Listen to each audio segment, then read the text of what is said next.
nice when they include the English translation as part of the title of the game. Makes my life easier. Ginga Denshou is a mediocre game that happens to have a lot of interesting things around it.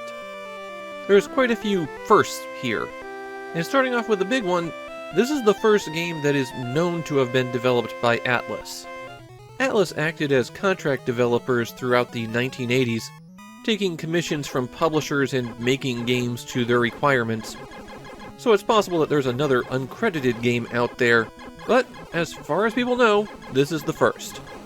Atlus broke off of Tekken, who would become Tecmo, and Ginga Denshou was actually something that the team had been developing in their spare time, even before they founded Atlus. This was also the first game published by Imagineer. They were supposed to be developing home products and pivoted immediately into video games. Imagineer would go on to be a prolific, but kinda third-tier publisher. In the 90s, they'll publish hundreds of games. It's just that the most recognizable ones would be the Japanese versions of already popular games. Imagineer chose an interesting approach to make their games stand out on the shelves, and Ginga Denshou was the pilot of that. What they called the Wavejack line. Rather than the standard disk system packaging, Wavejack games came in an enormous, sturdy cardboard box, and the box slides open to reveal an enormous styrofoam block and a 144-page square-bound manual. There's also a sticker so you can put the Ginga Denshou logo on the outside of the packaging, an 18-page book on the educational principles underlying Imagineer's software, an advertisement for the Ginga Denshou soundtrack, and then finally, embedded in the styrofoam block, the game itself in a Famicom disk system disc case, and a Ginga Denshou audio cassette, which has its own document in it. I'm going to get back to most of this in a second, but there's something important to mention here. This is absolutely absurd packaging. Ginga Denshou cost 5,000 yen when it was new. That's twice as much as Nintendo's disk system games, and about what regular Famicom games were costing in 1986. One of the major selling points of the disk system was cheaper games, and Imagineer managed to bump that price right back up by choosing the most expensive option possible for every step of this packaging. All of this effort on what turned out to be a mediocre game. The majority of that giant manual is a novella, guiding players through the premise and introducing them to the multinational space team that are the heroes of Ginga Denshou. Well, except for the fact that only one of them appears in the game. This is one of those games where somebody wrote a massive Bible for it, and only about 1/100th of it actually matters. Do you really need to know details about the biological functions of the aliens that you're shooting, when all they do is walk towards you and shoot occasionally? As for the cassette, one of the goals of the Wavejack series was that these weren't just video games. They were multimedia extravaganza, or mixed media as they call it in the guidebook. So there's an elaborately produced audio drama that serves as the introduction to the game, even though there's a novella that serves as the introduction to the game. And this wasn't a cheapie that they knocked off real quick. The audio drama's cast are professional voice actors who, if you've ever watched Japanese animation, you've heard their voices in some kind of featured role. The whole idea is that you'd be absorbed in the Ginga Denshou universe. Run out and buy the album, which, by the way, doesn't contain game music. Build your Ginga Denshou models. Watch the eventual Ginga Denshou television series and movies. Ginga Denshou would be a franchise, and it would all start here. Here's a plot twist for you, it didn't really start. And that finally brings me to the game, Ginga Denshou. At least I got there before the 5-minute mark. The plot of the game is that in the distant future, the Earth is being ravaged by a plague that turns the infected into stone. However, alien writing gives clues to a solution. The planet Hope might have a cure, but to get to Hope, someone would have to collect a set of sacred treasures. And there's the plot of the game for you. You have to search a series of 5 planets, collecting a treasure from each of them. You also have to collect the coordinates to warp to the next planet. But there will be some things that you can't collect immediately, and so you'll wind up exploring, getting access to a new location, then doubling back when you've got something new to take there. And eventually, when you've collected everything, then you head to Hope. The game is divided into two sections: a space shooter and ground exploration. During the shoot-'em-up phase, you fight over randomly selected terrain, shooting down randomly selected enemies. The enemies come out in slow, simple waves of 2 to 4 craft each, and most of them take a real pounding from your guns before they go down. The A button fires your main weapon, and while there is an auto-fire, you're going to want to mash that button yourself. The B button fires your missiles, or as the game calls it, the cannon, but it has limited ammunition and you start with none. When you shoot down an enemy in this phase, they can drop one of 3 things. L, which restores some of your craft's energy, G, which is the currency, and this symbol, which is oxygen. Oxygen acts as a time limit during the planetary exploration phase, so you have to collect a lot of it during the shoot-'em-up sections before you land. If you shoot down enemy craft with a missile, then they'll drop a blue version of those, which gives you 5 times as much. Also during the shoot-'em-up phase, you can hit the start button to bring up a menu, and it has quite a bit of information. The alphabet soup on the left-hand side are which overhead regions you've visited, and if you've collected the password from those. On the right-hand side are your equipment stats, so how much gold you have, how many missiles you have, and the strength of different items. The warp in the bottom left will let you jump between planets, assuming you've collected all of the codes, and beside that are potions that can help you out. Potions are usable items that grant gold, life, or oxygen. As you're flying along, you'll see structures with a letter on them, and when you pass over these, you'll stop and be able to descend to the planet's surface. These letters are just as randomized as everything else in the space shooter, so if you're looking for a particular one, you could fly for quite a while before it comes up. After you run into the letter, hitting A will descend, and B will cancel, but if you hit B, then you run into the letter again instantaneously and have to do it again. You also fire a missile when you do this, using up some of your precious ammunition. That's the other significant thing about Ginga Denshou. It's very poorly written. There are bugs everywhere here. You can't see your ship's health, for example. Or you'll get trapped in terrain by passing through things that you shouldn't. Or sometimes you won't be able to pass through things that you should be able to. The biggest problem with the game locking you out is that you can only save when you get a game over. So if you become trapped in terrain, you have to hit reset. And for that reason, you probably want to kill yourself before you go down to a planet. This way, if it does happen, you don't lose much progress. On the surface, you'll mainly explore vertically orientated halls, and occasionally there will be a path to the left or right that you can cross over. While walking around, the A button shoots, and the B button summons your spaceship. Useful because you are on a timer. That oxygen ticks down pretty fast, and you want it around 50 to be able to safely explore a region. Of course, that's only if you're moving through pretty quickly, which you probably should be.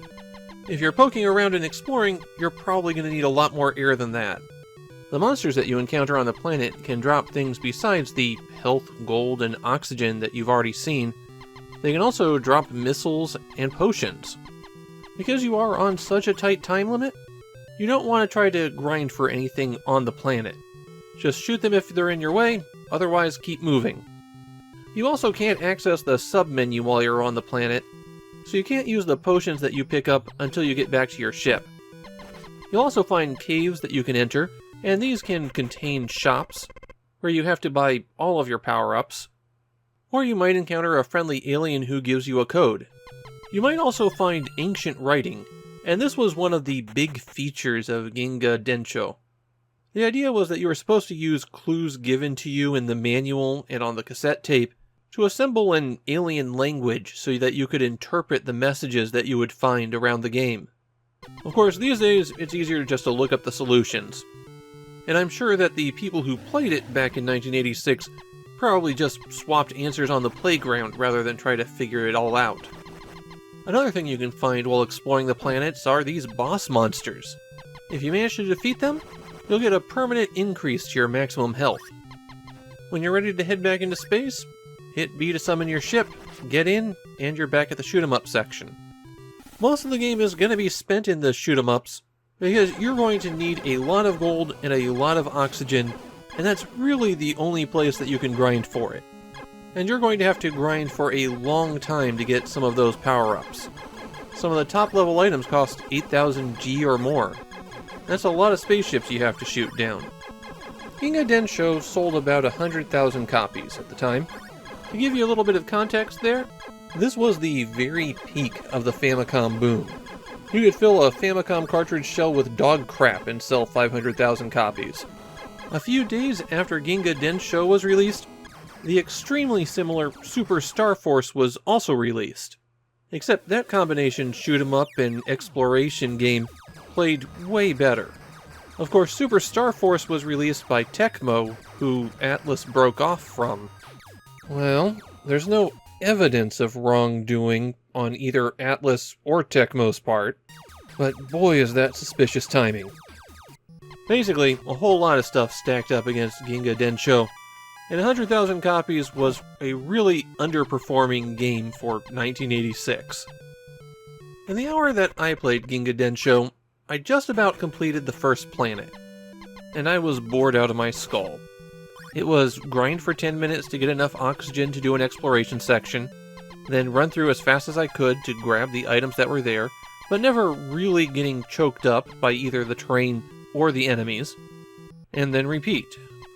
There isn't anything interesting that you fight here. I never had to think, oh, how am I going to deal with that? I just ran past. It's a game where first you grind, and then you don't engage for a long time. That doesn't add up to be a very fun recipe.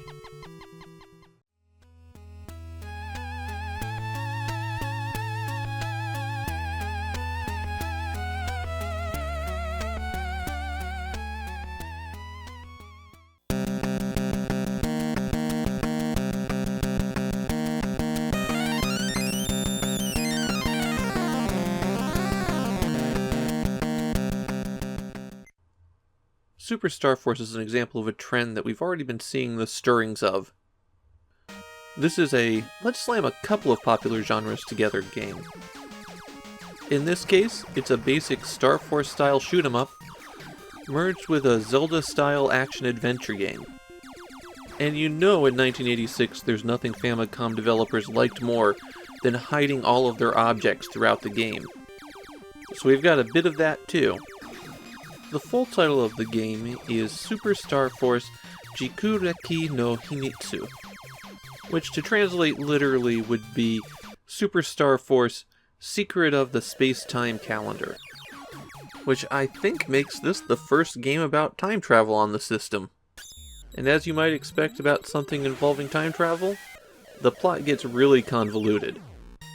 In Space-Time Calendar year 2010, you defeated the super powerful alien Gortys as it returned to Earth. That was Star Force. But Gortys is coming back in the year 2137. The hero of Star Force, Ralph, decides to travel in time to stop Gortys. But traveling forward isn't possible unless he locates all of the space-time keys. And those are found in the past. However, the calendar's dated from the first time that Gortys' forces attacked. And as you go back in time, they become stronger. So basically you have to find items in 7 eras of the past so that you can travel to the future. The game starts as a shoot-'em-up, and the A button fires. You can only have 3 shots on the screen at once though. It's not difficult for a human being to surpass that firing rate, let alone an auto-fire controller. That gives the shooting kind of a jerky sensation. I eventually wound up switching out for the good old Hudson Joy card, and then switching the auto-fire to different levels as I needed it. Every enemy that you shoot down earns you some time crystals. Those aren't points in the upper left-hand corner. If you're shot down, you lose half of them, and you also only have 3 lives. So there's 2 penalties for making a mistake. As you fly along, you'll see these red panels. When you're over one and press B, you'll land there. Typically, spots marked in are stores. You can buy power-ups there, but none of them are used in flight. Also, most of them only last until you die. The panels with the W on them occur at the very end of the shooting area. They'll let you warp backwards in time to the previous era. Naturally, the further back you go, the more it costs to go back. If you don't have enough crystals to go through the warp, or just don't want to go through it, then you loop back to the beginning of that era. The blank red ones are really convenient. They're also warp points, but they can take you to places that you've been. So you can jump between eras that you've been to, and to different points in the same level. Why would you want to return to an era you've been through? Well, it's a time travel game, obviously. The keys to time are hidden in dungeons that are found in each era. And typically, the way that you open them is to do something in the past that makes it open in the future. A good example of this is that the world in 1608 has been devastated by a giant monster. If you go back to 1301, you'll find the monster's egg. By destroying the egg in 1301, more of the buildings survive in 1608, including this pyramid, which is the second dungeon. So it's similar to Super Xevious, where you have to figure out how to open up the next area. One kindness they give you is that when you game over and hit start, you begin in 2010, but it's actually a continue, and every place you've already been to is unlocked. So you're ready to head inside and get your key of time. What you're going to find are Zelda-style dungeons. You have to progress through the rooms, and your goal is to find 2 crystals which will be given to you by the merchant. Getting both of them unlocks the scary door, which just has the key inside. The dungeons do have bosses, but they're guarding one of the 2 crystals. In the dungeons, the time crystals become your life bar, and the enemies don't drop additional time crystals, so whatever you go in with is what you have. There are shops in the dungeons as well, and they tend to have some of the better items. Naturally, the bombs blow holes in the wall so that you can get to hidden areas. You have to press against a wall and then press B to use them. The boots increase your movement speed. The wings will teleport you out of the dungeon if you hit the B button twice. Useful if you're getting overwhelmed, since you can just go outside and shoot down a few enemies to recover your life. The rifle enhancement increases your gun's rate of fire. The laser cutter allows you to shoot through walls. It's actually kind of useful on this first boss here, where you can stand safely over here and just shoot away. The power wrist is armor, and it reduces the damage you take by half. All of those are items that you lose when you die. And that's both in the dungeons and when you're flying around. There's one more item to buy, and that's the sun lamp. It doesn't go away when you die, but it's also only used in one place. Using the sun lamp in the wrong place can actually trigger a bug that prevents the game from being completable. It's kind of hard to find the status screen. You have to pause the game and then press select. That will show you what you've acquired and done in all the eras. If I had to sum up Super Star Force, I think I'd go with weirdly uninspired. What I just described to you is a pretty complex game that actually sounds a bit interesting. It's bringing together a lot of distinct elements. But in play, Super Star Force winds up feeling kind of bland. I think the biggest issue with it is the shooting. The enemies aren't very complex, and there's only 3 or 4 distinct patterns. The original Star Force felt like it had more involved shooting than this. And in the dungeons, once you realize that you're not getting anything for killing the enemies except getting them out of your way, all you're going to do is push your way through to the doors. There's more variety to the enemies in the dungeons, but not in a good way. These insects just jump straight on top of you. That makes them tough to dodge, but then they also come in groups of 3 and 4. And then there are these bouncing balls that, once they start appearing, they seem to continue spawning even in rooms where they weren't before. What Super Star Force does is sticks 2 C-tier games together, and the result is not more than the sum of its parts.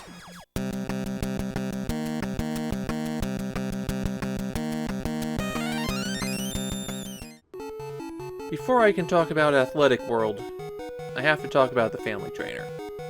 The Family Trainer is one of the things that pushed me to do this project.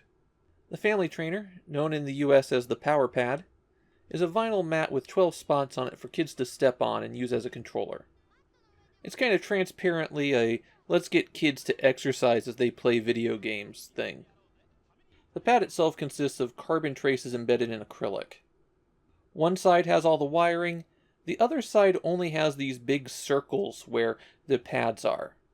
There's some foam in between them, and when you step down on the pad, it compresses that foam, pushing that big circle down so it crosses two of the lines. After 35 years, the acrylic in the Family Trainer is extremely brittle. Basically, if you have a Family Trainer now, don't expect to be able to play games on it. Which is why I built my own. At first I just created an interface board to replace the actual pad. Turns out my Family Trainer also had a bad inverter that failed when it heated up. So I built a new control board too. The thing is, I plugged in my device today and it wasn't working. Obviously it's kind of rickety on a breadboard, so that's not unexpected, but I have to keep moving, so I had to fall back to the good old emergency standby of emulation.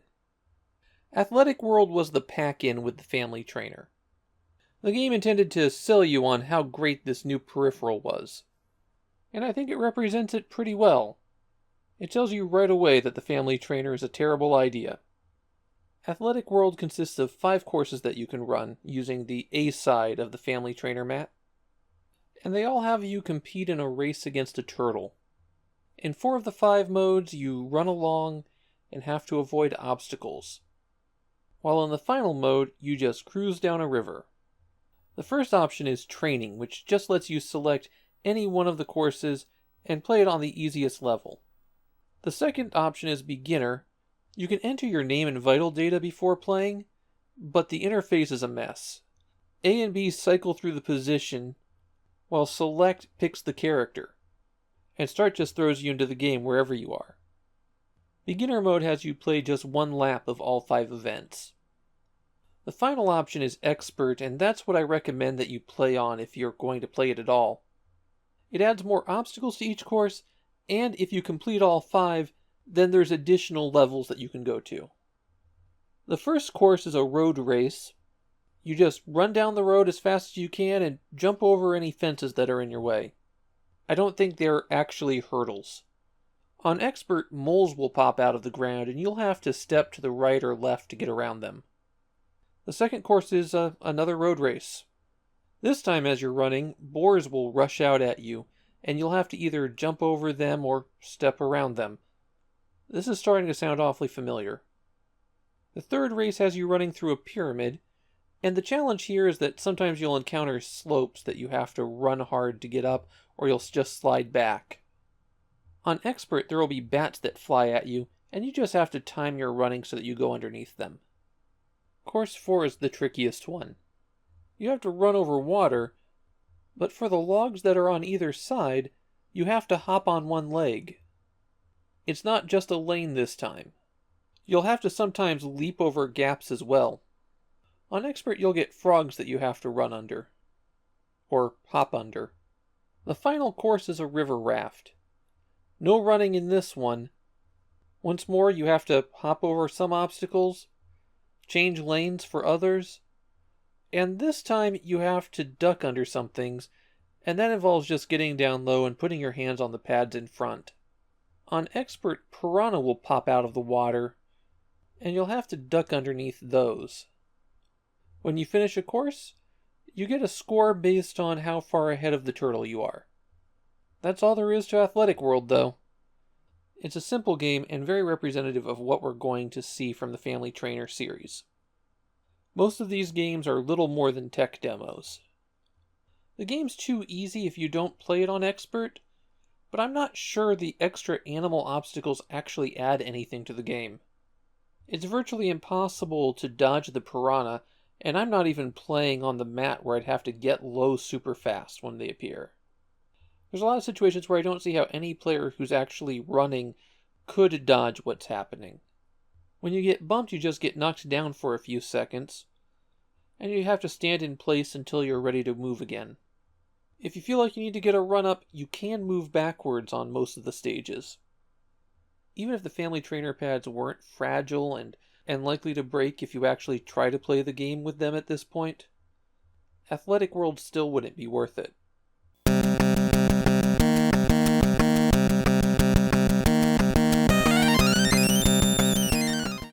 I guess you could tell right from the title that this is going to be a short video. I mean, the ad line for the original board game is "a minute to learn." The story is that Othello is a Moorish general in a Christian city, and he's deeply in love with his wife Desdemona. But his jealous subordinate Iago poisons his mind with rumors of her infidelity, and that leads to tragedy. Joking aside, the board game Othello does take its name from the play. The game's Japanese creator, Goro Hasegawa, picked it as a reference to the racial themes in Shakespeare's play. Hasegawa tweaked the rules of an old board game called Reversi, and more importantly to Othello's success, I think, designed the modern board in pieces. The rules of the game are very simple. The game takes place in an 8x8 grid, and it starts with alternating black and white pieces in the center 4 squares. Then each player, starting with black because that's how Go is played, puts down a piece of their color so that a piece of the opposite color is sandwiched between 2 of their color.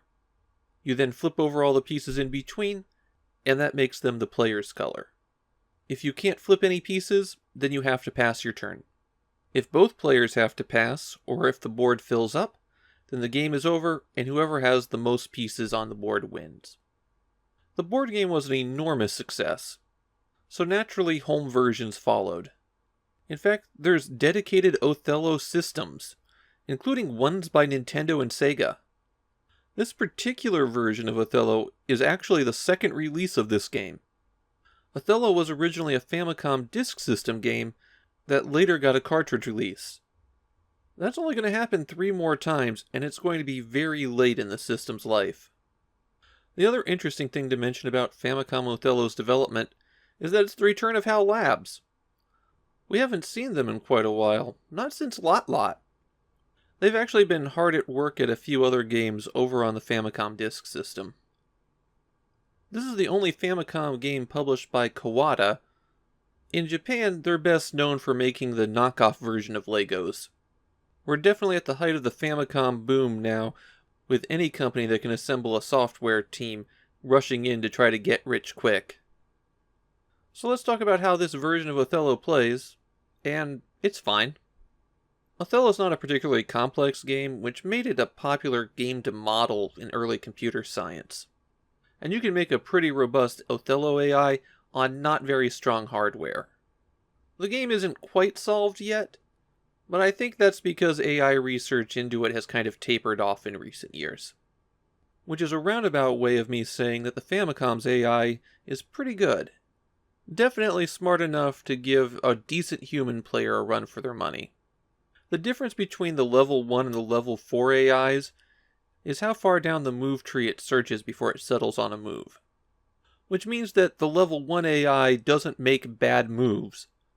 It just isn't looking 5 or 6 moves ahead like the higher levels. I can give you some general Othello strategy tips. Othello is really a game of area control.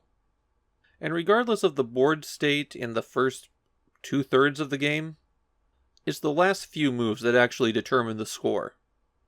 The edge of the board is the strongest position, and the corners are the absolute strongest, as they can never be flipped. You can do pretty well by just trying to deny the opponent the edge of the board. I played 2 matches of Othello while recording this video, one on the easiest difficulty and one on the hardest. The easiest did pretty well against me, but the hardest was a real duel until it took up a strategy in the end game where it just denied me moves until I was forced to play a bad move. These days, there's better ways to play Othello. But there's also nothing wrong with the Famicom version. It's exactly what it says on the box, and it does it well.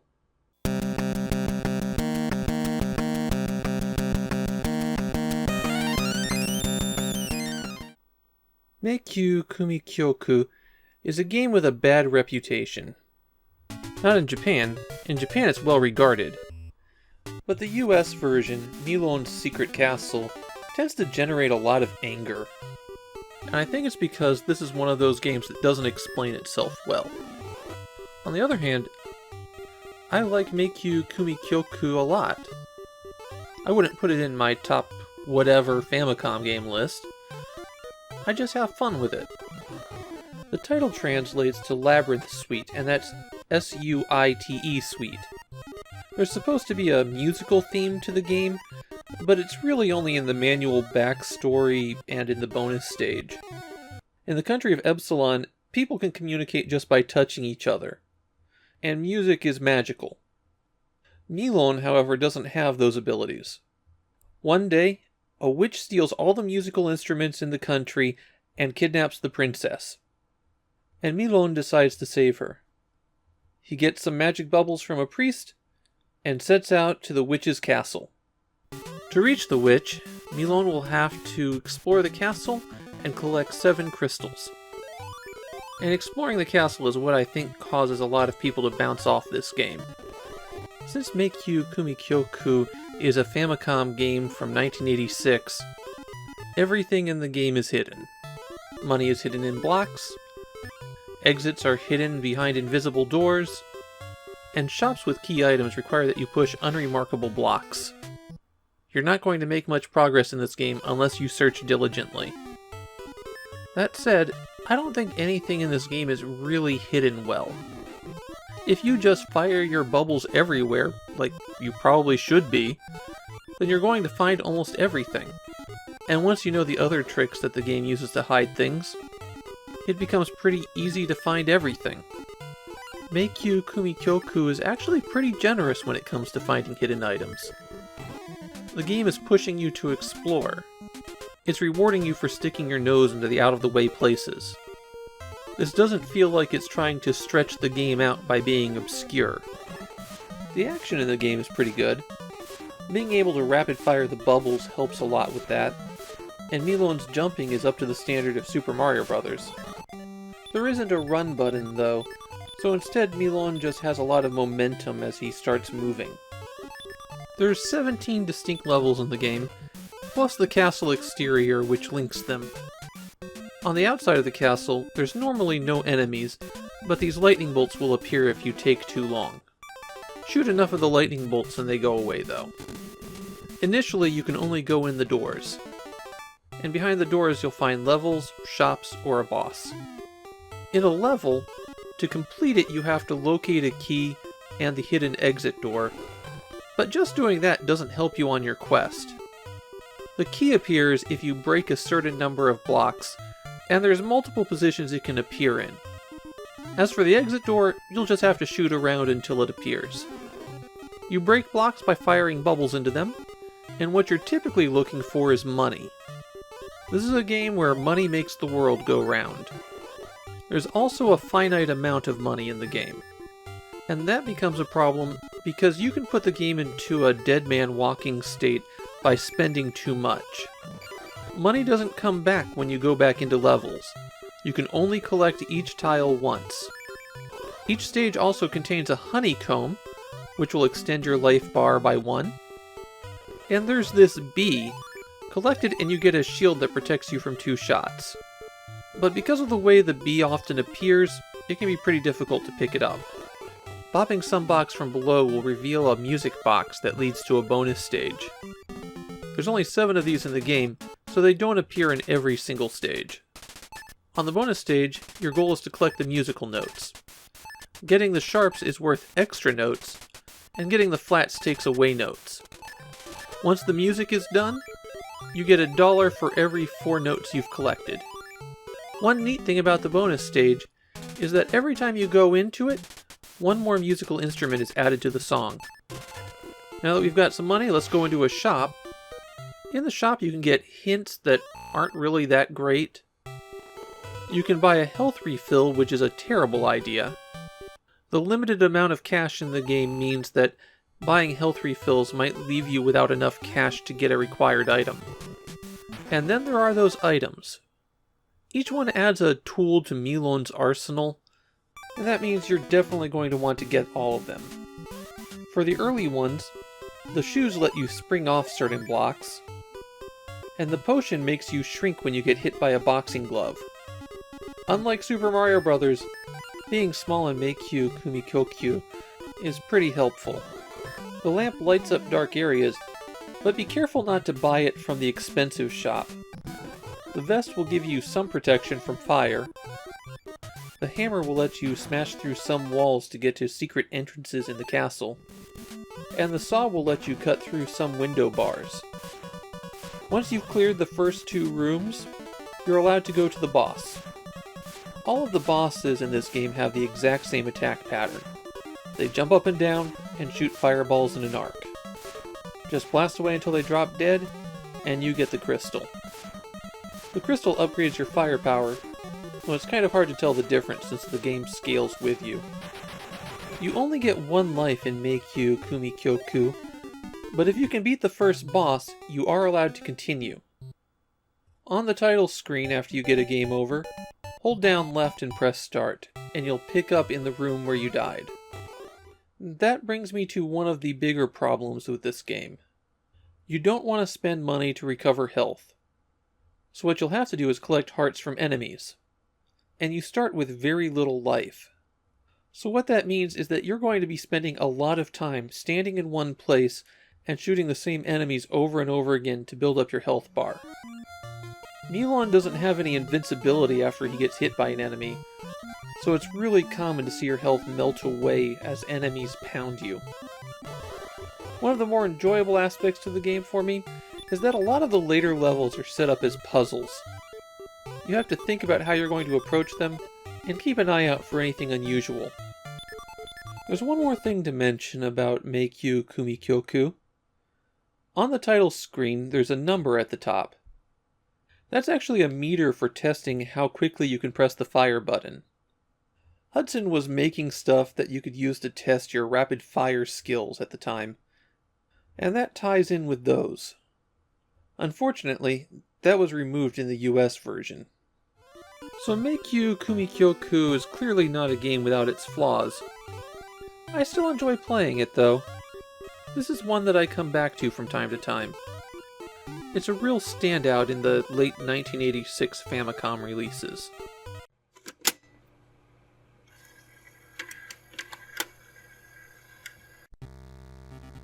You know, sometimes a game just barely misses the mark. Gall Force Eternal Story has got a lot of neat ideas to it. It is the most technically complex shoot-'em-up on a Nintendo system to this point. Unfortunately, there's a lot of little things that wind up dragging the whole game down, which makes it an interesting game, but not one that reaches greatness. Gall Force Eternal Story has a bit of a twisty history behind it. It originally started out as a photo comic in the magazine Model Graphics. And that's model like little figurines that you build, not people displaying fashion. The story was told in pictures of models that you'd go out, buy, and build yourself. On the basis of that, an hour-long animated featurette was made. And that was an enormous hit, big enough that even though it was released on home video first, they gave it a theatrical release. That popularity got Gall Force attention internationally, putting it on US store shelves in the mid-80s in that tiny section labeled Japanimation. And of course, there were games based on it, which is why I'm here. The title Gall Force is actually a messed up bit of English that has become canonized. There's actually something that's a bit of a running theme for Gall Force, since it uses a lot of English, even back to the original comic, and very little of it is accurate. The title is supposed to be Gal Force, as in a force of women. The game doesn't really follow the plot of the animation or the comic. There's still a space war between a race of sexy women and alien monsters, and the characters in the game are all of those same characters. By the way, the alien language in this introduction is straight from the cartoon and is, once more, very rough English. It's supposed to just be a straight character substitution, but it can be a bit hard to tell. The goal of the game is to assemble your crew and then defeat the alien fleet. And to do that, you fight your way through a series of shoot-'em-up stages, and when you defeat a boss, a new crew member may join you. You start with just one crew member, and as you acquire more, their faces will appear at the bottom of the screen. As you're flying around, the A button will fire the gun, and there is no auto-fire here. You'll either have to mash hard, or use some kind of auto-fire controller. There are 13 stages in Gall Force, and you do not have to do them in a linear order. You start out fighting close to the surface of a planet, but if you can complete that stage, you'll see a series of launch paths. Each of these will have a number of stars on them, and that will tell you which stage they'll take you to. Run into one of those and you'll launch into a space section. Make your way through these, and you'll be confronted by an enemy battleship. While the battleships have different looks, the principle is the same for all of them. They'll briefly open up their core for just a second, and you need to fire as many shots as you can into it.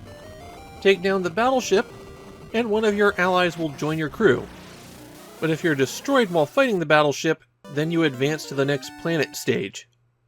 That becomes a problem because the only way to beat the game is to rescue all of the crew. If you defeat the last boss and don't have a full crew, then the game loops and you have to go through the whole thing all over again. This also becomes a problem if you're not keeping track of who you rescued and fly into the wrong launcher. But that's a problem that's easy to avoid, since the 1 star takes you to the first crew member, 2 stars take you to the second crew member, and so on. Your ship has a bit of a complex damage system. The hitbox for where you can get hurt is actually a lot smaller than the sprite. It's similar to bullet hell shooters, though where they can hit you isn't as clearly defined. It takes a lot of bullets to do any damage to you, and you'll see the ship smoke before anything happens. A collision with another ship, on the other hand, can knock one of the... I want to call them nacelles, but this isn't Star Trek. I'll just say pods. A collision with an enemy ship will knock one of the pods off of yours. That can reduce your firepower, if you've built up at all, and once both are knocked off, then the next collision will take you out. Getting destroyed makes you lose all of your power-ups, which is a bigger problem than it usually is in shooters. If you can complete a stage, then you get fully healed, including recovering any pods that you've lost. That brings me to the power-ups, and there's a problem here because power-ups are extremely rare. There's also a wide variety of them, and they are effectively randomized. Or at least, I didn't have them appear consistently in the same spots. Gall Force loves to throw huge swarms of enemies at you, and being reduced to the basic level can put you into a hole that's pretty much impossible to climb out of. Most of the power-ups are a letter A with some kind of marking on it. I don't know why they chose the letter A, but that's what they went with. The A with the arrow is the weapon power-up. There's 5 levels of power-ups here, and they affect everything including your crew members. The A with the burst around it will let you play with full power and fully recover your health. The firepower wears off after about 10 seconds though. A in a circle is invincibility. That should be a familiar one. And an A with lines coming out the bottom is a speed up. Absolutely vital, since without any speed power-ups, your ship moves like a boat. And since the game likes to overwhelm you, you're going to have a really hard time dodging things. Besides that, there's the star that destroys all enemies on the screen, a 1-up, which is a 1-up, and a watch that puts everything into slow motion for a short time. The last power-up looks like an angel, and it gives you an additional mech that you can launch using one of your crew members' abilities. The crew members all change what you can do dramatically, and you change which crew member is in control by hitting select until their face is flashing, and then pressing the B button. You start with Robbie, and she just fires straight ahead. She's the basic option. Next is Pony, who's probably the most confusing of them. If you select her and hit B, a mech will be launched from the ship, and it flies back and forth, left and right on the screen, firing continuously. It'll just vanish when time runs out, and then you'll have to launch another one using up some of those resources that you've been picking up. It's useful, but not so useful that it makes sense to restrict it like that, especially when she's the only crew member who behaves like this. Next is Patty, who changes the weapon to a laser that fires out from the sides. The laser shots penetrate things, which can be helpful, but it is kind of limiting. Luffy is similar to Patty, since she changes the weapon to a laser, but she fires straight ahead, with parallel shots coming from the pods. Luffy is by far the most effective of the crew members, which really makes getting her first a priority. Arusa also changes the weapons to lasers, but she changes them to be rear firing, which doesn't help you locate things ahead of you, but this is a game that loves throwing things at you from behind. And I wasn't able to get the last two. Rumi gives you a spread shot, and Caddy increases the number of bullets that your ship can take. There's a bit of a strange difficulty curve to Gall Force. You'll either have smooth sailing for quite a while, or you'll just get wrecked by enemies coming at you from all directions continuously. A real challenge here is the level design, both due to the extremely aggressive enemy placement, and how many stages fill the ground with destructible terrain that blocks your shots. That's another reason to use a rapid-fire controller. Gall Force reminds me a lot of another shoot-'em-up that HAL created, Uchu Keibitai SDF. That Famicom game would be released 4 years after this, but in terms of how it plays, it really feels like a sequel to Gall Force. This also wasn't the only Gall Force game that HAL made. They also released a shoot-'em-up on the MSX almost simultaneous with this. The MSX game uses a lot of the same graphics, but it plays quite a bit differently. As for the Famicom Disk System version, I like how you get permanent power-ups from collecting the crew, but the lack of power-ups anywhere else becomes a real issue. It's even harder to climb out of the hole after you've been defeated in Gall Force than it is in Konami's shoot-'em-ups. And it feels like the level design could have used another pass. Once you've lost control over the screen, you're not going to be able to recover it, even if you are fully powered up. Gall Force is an interesting game. It's better than it seems at first glance, but it still falls short of greatness.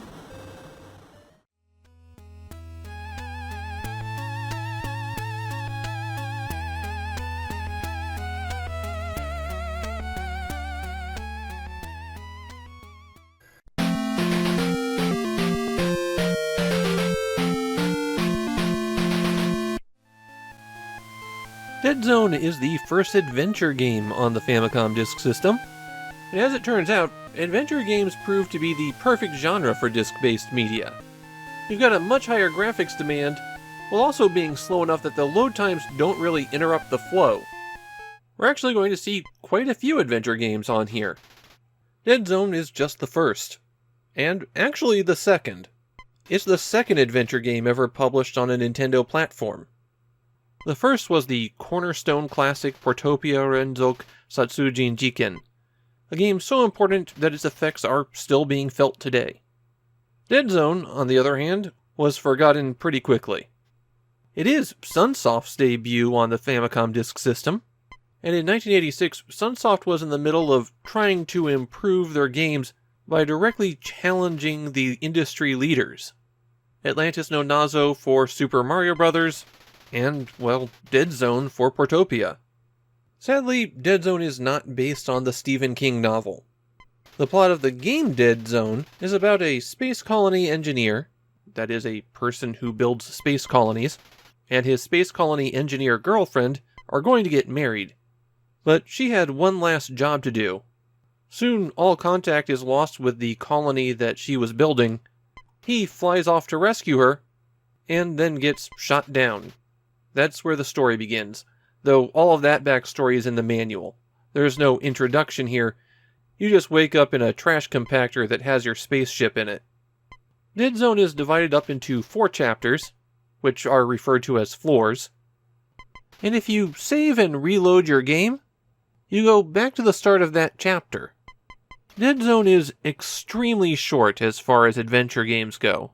Most of the padding comes from having a really long verb list, which will slow you down as you try everything. The game has a big menu of verbs that you can choose from, like look, go, and open, something that you use weirdly often. And it's actually spread across multiple menus. You'll have to hit the B button to cycle through them. You pick your verb, then you're given a choice of things that you could target with that verb, and that's the way the interface works. The game is written entirely with katakana, the Japanese character set that's mainly used for loan words. This has a consequence of making the text extremely difficult to read. Even for native Japanese speakers, it's tough. To give you some idea of how it might be in English, picture a paragraph written in all lowercase with no spaces. You can do it, it's just harder than it should be. Katakana was often used as the character set in early games like this, because its angular style makes it easier to render in low resolution. The one thing that people always remember about Dead Zone, or at least every person I saw who talked about Dead Zone mentioned it, is the sound. Not the sound effects as you're walking around and going through menus, but how certain characters have synthesized voices. You have a robot sidekick that you dig out of the wreckage, and you can ask for help as you progress through the adventure. Your girlfriend also has a digitized voice, as well as the villain of the piece, who I thought was you saying, "Nice." I think it's supposed to be saying Marie. One cute touch is in the end credits. It says that the other characters in the game were played by HVC22, which is Nintendo's part number for the Famicom disk system. While Dead Zone is a very, very short game, I was done at the 40-minute mark. It does do a few interesting things to pad the running time. The good one is that most locations that you visit are more complex than just the visible screen.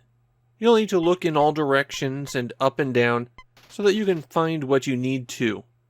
The bad one is that after you complete Chapter 2, it throws you into the bonus stage of Iki, an infamously bad action game that Sunsoft had published a year earlier. You have to catch all of the rice balls that are being thrown in order to continue on to the next chapter. And the only things that you can do are move left and right. He throws out 20 rice balls, and you have to catch them all, but at least he always throws them in the same pattern, so you'll get it probably after 4 or 5 tries. One more positive thing I've got to say about Dead Zone is that it actually has puzzles. Not especially deep or complex ones, you'll be able to brute force a solution. But a lot of the console adventure games that were released at the time were just storybooks that made you guess the next word every once in a while. You can actually solve a lot of the obstacles put in front of you in Dead Zone. In Japan, Dead Zone isn't well remembered, but it definitely has its fans. A lot of people got really attached to the story at a young age, particularly the ending. And of course, everyone mentioned the synthesized voices. It's always hard for me to judge these adventure games, because I have to play with a walkthrough in hand so you're not just watching me mash through the same menu over and over again. But I do think Dead Zone's better than average. You're not missing out if you don't play it, but I do think it's more approachable than most adventure games of the era. That might make it a good entry point to the genre.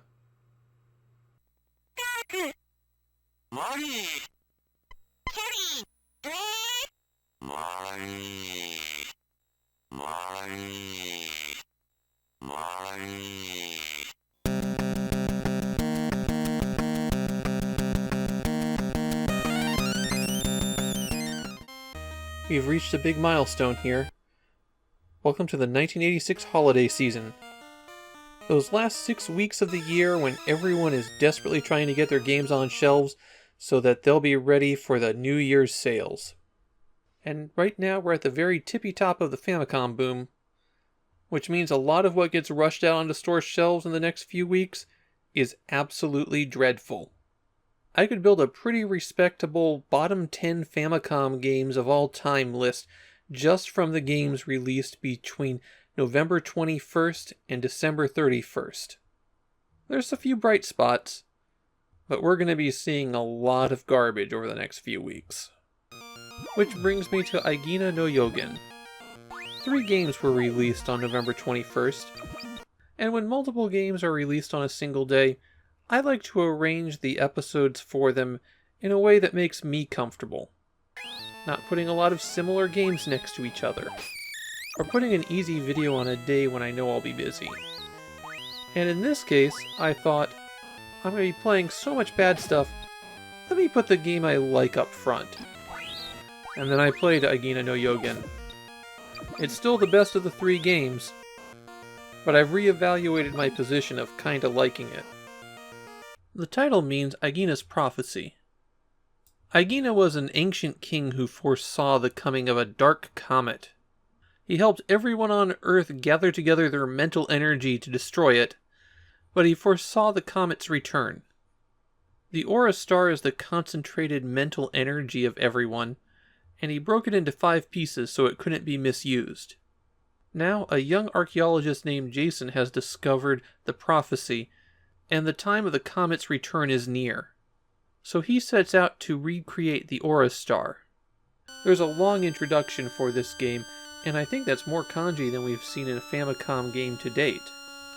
In the game, this means that you have to explore 5 ruins and hunt for clues that will let you access the other ruins and get the pieces of the star. The dungeons consist of a series of chambers with multiple platforms in each one. Monsters emerge from a house, Pac-Man style, and Jason has to kill a certain number of them to open the passageway to the next chamber. The way you defeat enemies is you bop a thin brick from underneath, and that makes this, I guess it's a device, pop up. Then you stand on that device, and when you jump at that location, it shoots out a pair of horizontal bullets. The bullets don't have much range, but they do pierce any enemies that they hit. After a trap tile has been used once, you can't use it again. On some stages, that does mean you have a limited number of shots to take out all the enemies. There is a way that you can replenish the traps, though. A lot of stages have a passage that you can go through, and it takes you to someone who lives in the dungeon. The conversation menu always has talk, leave, yes, and no. And you can talk about items that you've collected in order to get hints. Technically, you don't need to use any of them. If you use a guide, you never have to go into those doors. But if you do go in and leave, then the level is refreshed. There are additional items that you can collect. Some of them may be hidden in certain spots, while others could be locked up in treasure chests.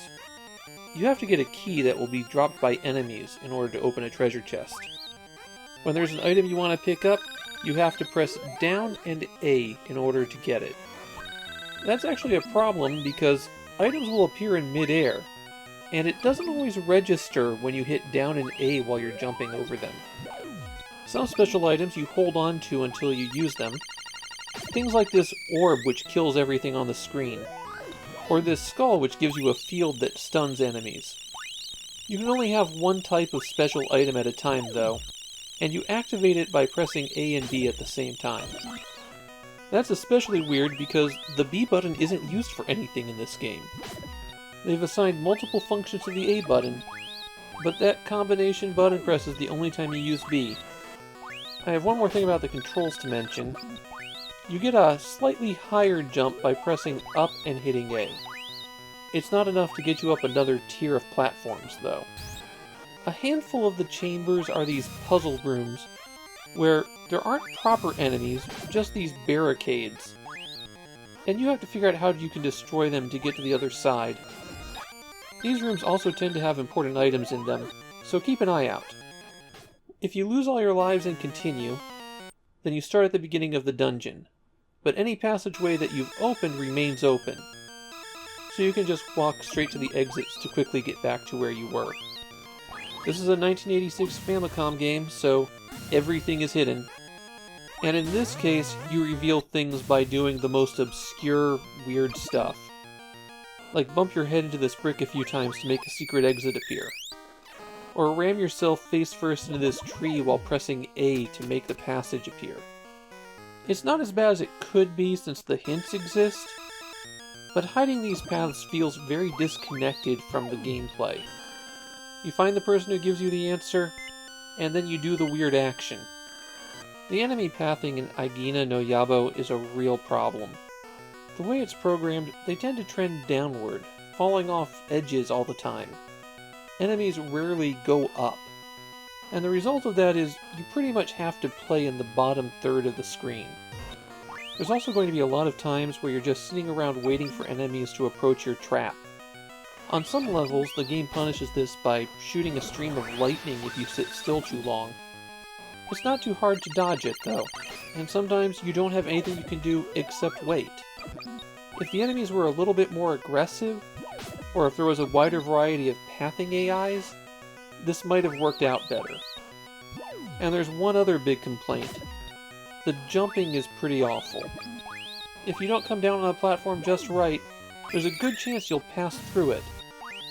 On later levels where the platforming becomes more involved, it makes things more frustrating.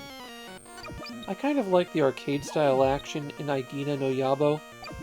If the game was just a series of stages where you had to lure enemies into these traps, and if the enemies were improved a little bit, then it would be pretty cool.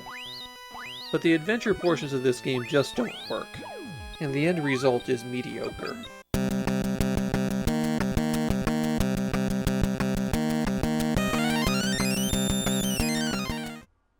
Well, we've come to this.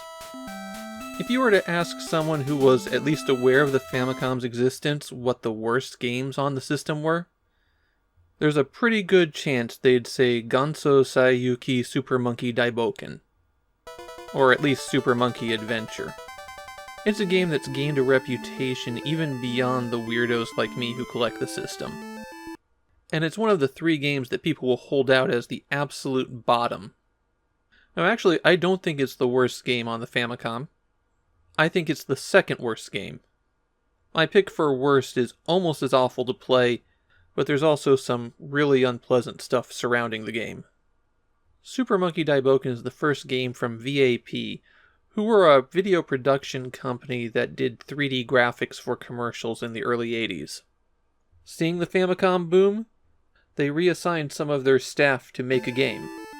The programmer was trying to make something in the mold of the Ultima series, and that explains some of the weirder systems in the game. Apparently there was a special event with the team, meeting people who played the game, and I have been told it was intensely uncomfortable. But there is a happy ending. After this, the team was scattered and they wound up at other, better companies working on better games. The Saiyuuki in the game's title is the Japanese title of the novel Journey to the West. It's about a monk in ancient China who starts out on the far east coast and travels to India to get Buddhist scripture. On the way he gathers companions, including the Monkey King, who fights their enemies while flying on a cloud and carrying a staff that infinitely extends. The novel's one of the foundational works of classic literature in Asia, and you'll see its influence everywhere. Super Monkey Daibouken is a pretty direct translation of the novel to game. If you want to make it to India, you'll need to take a very roundabout route through the country. You start on Taiwan? You'll have to wind your way around the whole map if you ever want to get there. And that map is huge. It might be the biggest map that we've seen in a Famicom game so far. It's so big it takes several seconds to load in when you switch screens. And the movement on your journey is so slow. You're going to be walking for a very long time. I'd estimate it takes about an hour and a half to beat Super Monkey Daibouken. And almost all of that is just walking. Eventually, as you're walking around, you'll be attacked by something. And that begins this combat scene, which is played from a side perspective. You start out controlling the Monkey King in these scenes, and you press the A button repeatedly to swing his staff. You want to generally flail in the direction that enemies are. If they blink, that means you hit one. Often their attacks will just go through you and not affect you.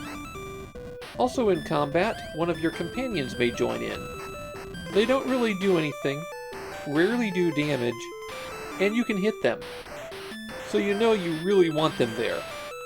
These sections at the bottom of the screen are everyone's life bars, and they'll slowly recover as you walk around if you have some food and water.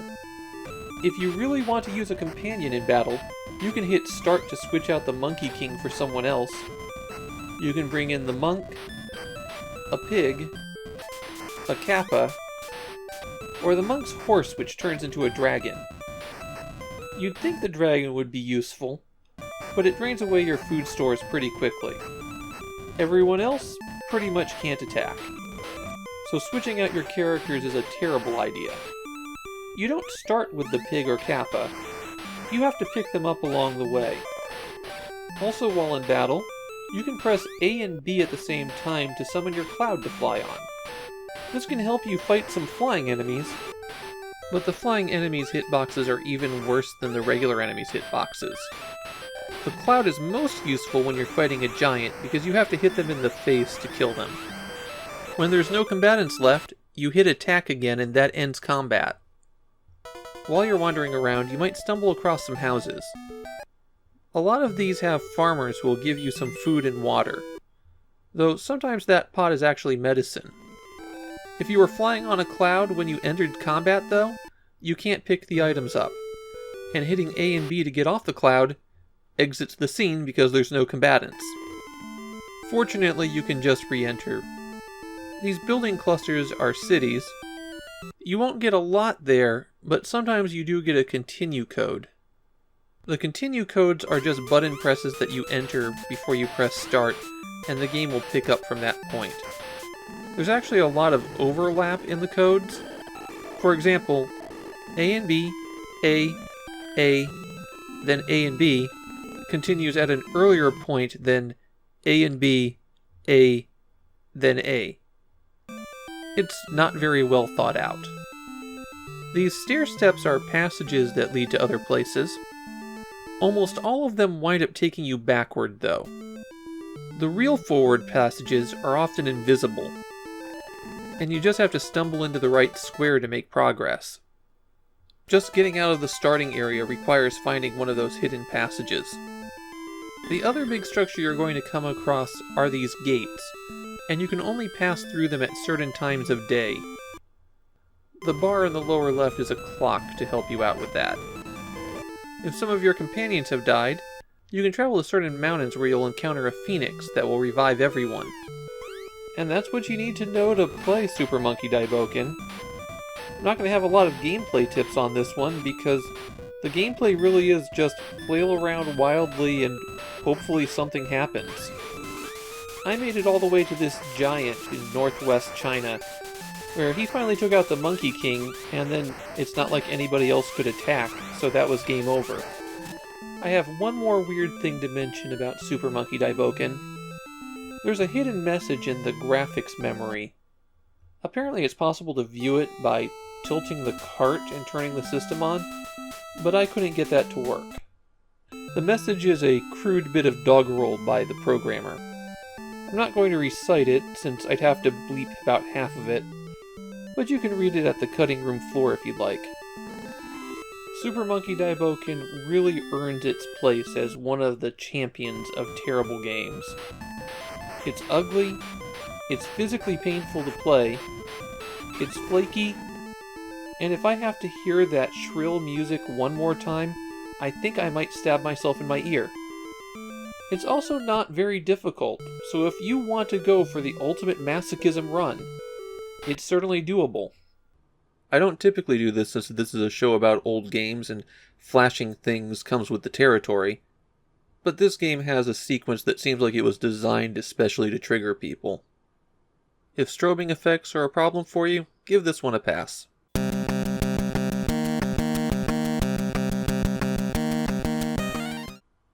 The proper name of this game is Nagagutsu o Haita Neko Sekai Isshuu Hachiju Nichi Daibouken. Or to use its official English title, Puss in Boots Travels Around the World. To explain this one, we have to start back at the late 60s. Toei found its first big animation success in a film adaptation of Puss in Boots. The film was so synonymous with them that Pero, the eponymous Puss in Boots, became their corporate mascot. And of course a big success means sequels.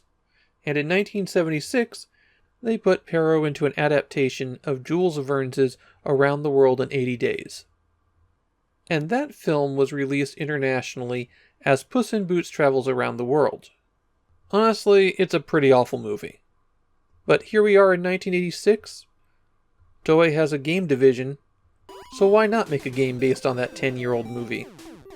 I need to point out up front that this is not the game released in the US as Puss in Boots Pero's Great Adventure. While that game has a similar theme and reuses a couple of the graphics, it's a totally different game. In fact, that one never got a Japanese release at all. In this game, you have to beat all 8 levels in order to complete your trip around the world, and you have to do it in 80 days, which, going by the timer, is about 1 real-life hour. The timer is constantly ticking down, and if it reaches 0, it's game over no matter where you are. And when you die, you go back to the start of that level, but you don't regain the time. You also have limited lives, and there's no continues. It actually feels kind of unfair that you get a double penalty for dying. Because of that double penalty, if you die on level 1, just hit reset and start over. On some levels you drive vehicles instead of walking, but the car and the boat work just like walking anyways. Pero is constantly attacked by enemies like cat assassins, but he can knock them out by throwing knives or shooting other guns at them. You can jump upward through platforms, but you can't jump downward. And the really terrible graphic design makes it tough to tell what you can walk on. On the England stage, the thin white lines indicate the platforms that you can stand on. On the China stage, you don't have anything like that. Pero can take 5 hits before he's defeated, but you don't get any hits back when you complete a level. So if you have 1 hit left at the start of a level, you might as well kill yourself to minimize the time loss. There are a lot of power-ups that Pero can collect, but Nagagutsu or Haita Neko has one of the most complicated power-up systems I've ever encountered. You collect boots to power up, and what the boot does is determined by if it's facing right or left, if it's right side up or upside down, if it's red or gray, and if it's flashing. Oh, and on some of the levels, because of the palette, one of the colors changes. While most of the boots will help you, there are a few you want to avoid. And for that reason, when I came across the boot suddenly, I'd often have to hit pause and then look it up on a chart.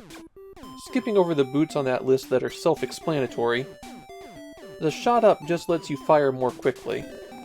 The one that destroys all enemies on the screen turns everything black and white and maintains the effect for a short time.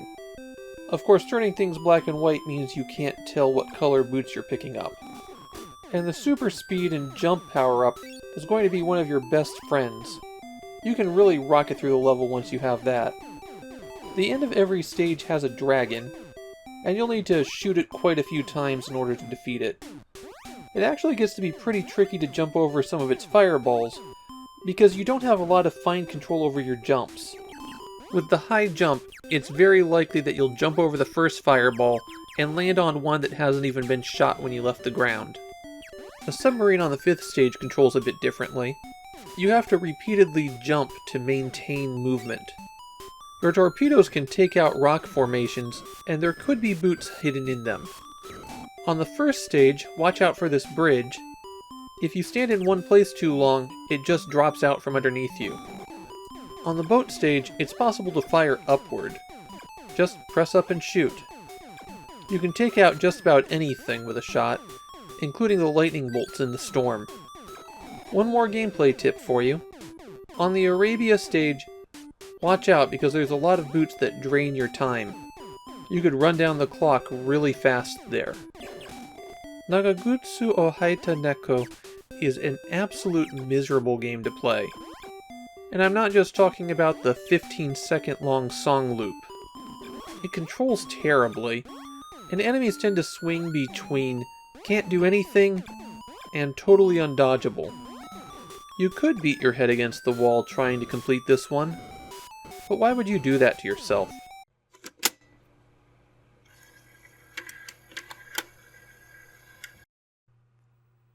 Konami is really going all in with the disc system here. The port of the original Twinbee was released on the Famicom on January 4th, 1986. So this is another one of those times where we've got a very rapid sequel here. The original Twinbee was a vertically scrolling shooter and one of the quintessential examples of the shoot-'em-up genre. Basically, a shoot-'em-up except cutesy. Moero Twinbee changes up the formula a lot, and really winds up the worse for it. The full title of the game is Moero Twinbee Cinnamon Hakase o Sukue, which can be translated into English as Burning Twinbee, Save Dr. Cinnamon. The plot of the game is that Dr. Cinnamon, the creator of Twinbee, has been kidnapped, and as the title says, you have to save him. I guess they kind of made that obvious. The big change from the original Twinbee is visible right at the start. Unlike every other Twinbee shoot-'em-up, Moero Twinbee has horizontally scrolling stages as well as vertically scrolling ones. And 3 of them scroll horizontally, the first, third, and final stages. Regardless of what direction you're moving, A fires your regular gun, and then things get complicated. On the horizontally scrolling stages, the A fires both straight ahead and lobs a bomb down, while the B button fires a heart out of your back. The heart can only interact with bells, the form of Twinbee's power-ups. Bells are hidden in clouds, and when they emerge because you've shot them, they come out golden in color and just grant you points. Shooting them repeatedly can cause them to cycle through color changes, and collecting the different colored bells acts as a power-up. This is the big problem with Moero Twinbee.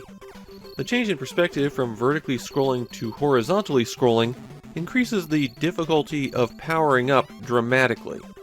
On the vertically scrolling stages, the bells are always bouncing in front of you. The bells are where the enemies are, and the motion of the bell gives you the entire screen to work with. When you're scrolling the screen horizontally, the bell is above you while the enemies are in front of you. And because the bells bounce forward when you shoot them, you have to move further and further ahead on the screen in order to maintain the bounce. That means if you're trying to collect a power-up, you have even less time to react to enemies. And that's before you consider the fact that you have to split your attention. It takes 5 shots to turn the bell blue, which will give you a speed up. It takes 10 shots to turn it white, which will give you a double shot. Bounce the bell 15 times to turn it red, which gives you a laser, and 20 times to make it flash, which, depending on what weapon you're using, will either give you clones that chase you around, or a force field. I also have to point out that some bells don't change color.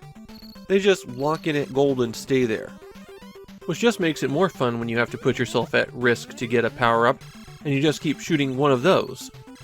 In the overhead stages, pressing the B button throws a bomb that will hit ground targets, which is just like the original Twinbee. In both horizontally and vertically scrolling stages, hitting a ground target can reveal something for you to collect. Dollar signs are just extra points, while the L and R add an extra beam to your shot. But if you get both of them, then you get a rear shot. Question marks can have a variety of effects. Most of them will be a skull that powers you down a bit, but sometimes it can destroy all enemies on the screen, or turn them into bells, or make you invincible. The question marks that you find in a particular place will always have the same effect, so it's possible to learn which ones you'll want to get and avoid the others. The moon and star icons change your weapon to a spread shot. The moon is 3 bullets and the star is 5. And if you can find Dr. Cinnamon's face, then when you complete the stage you'll go to a bonus stage where you just get bells for points.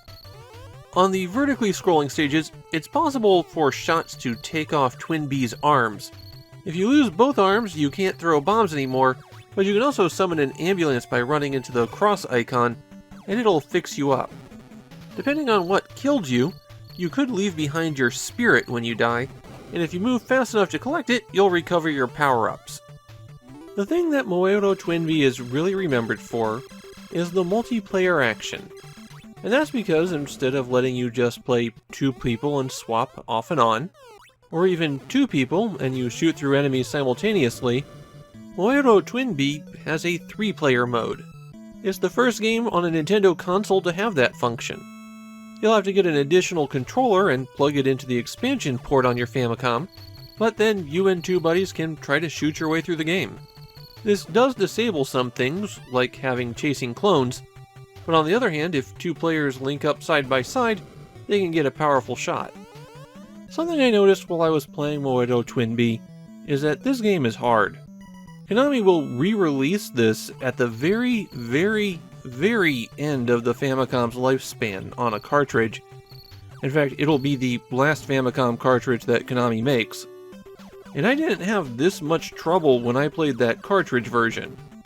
Now maybe I got lucky at that point and blazed through the extra difficult level 3, which is one of the horizontally scrolling stages, but I actually did 2 different hour-long recording sessions with this, and once I died on stage 3, I just couldn't get any traction back. I find the rest of the Twinbee shoot-em-ups to be relatively easy. It is just Moero Twinbee that gives me problems. In Japan, it seems like Moero Twinbee isn't particularly well regarded. Like I said, the only thing that people seem to like is the 3-player action. Otherwise, people seem to prefer to forget it exists. My take on it is this is the difficult second outing for Twinbee. Something that's going to be weirdly common on the disk system. Difficult second outings, not difficult Twinbee games. If I'm going to play a Twinbee game, and I will from time to time, this is the absolute last one I would go to. It's not so awful that when people say, "Oh, I really loved that game," I'd go, "Why?" But it's not giving me what I want out of Twinbee. It makes the game a bit of a letdown.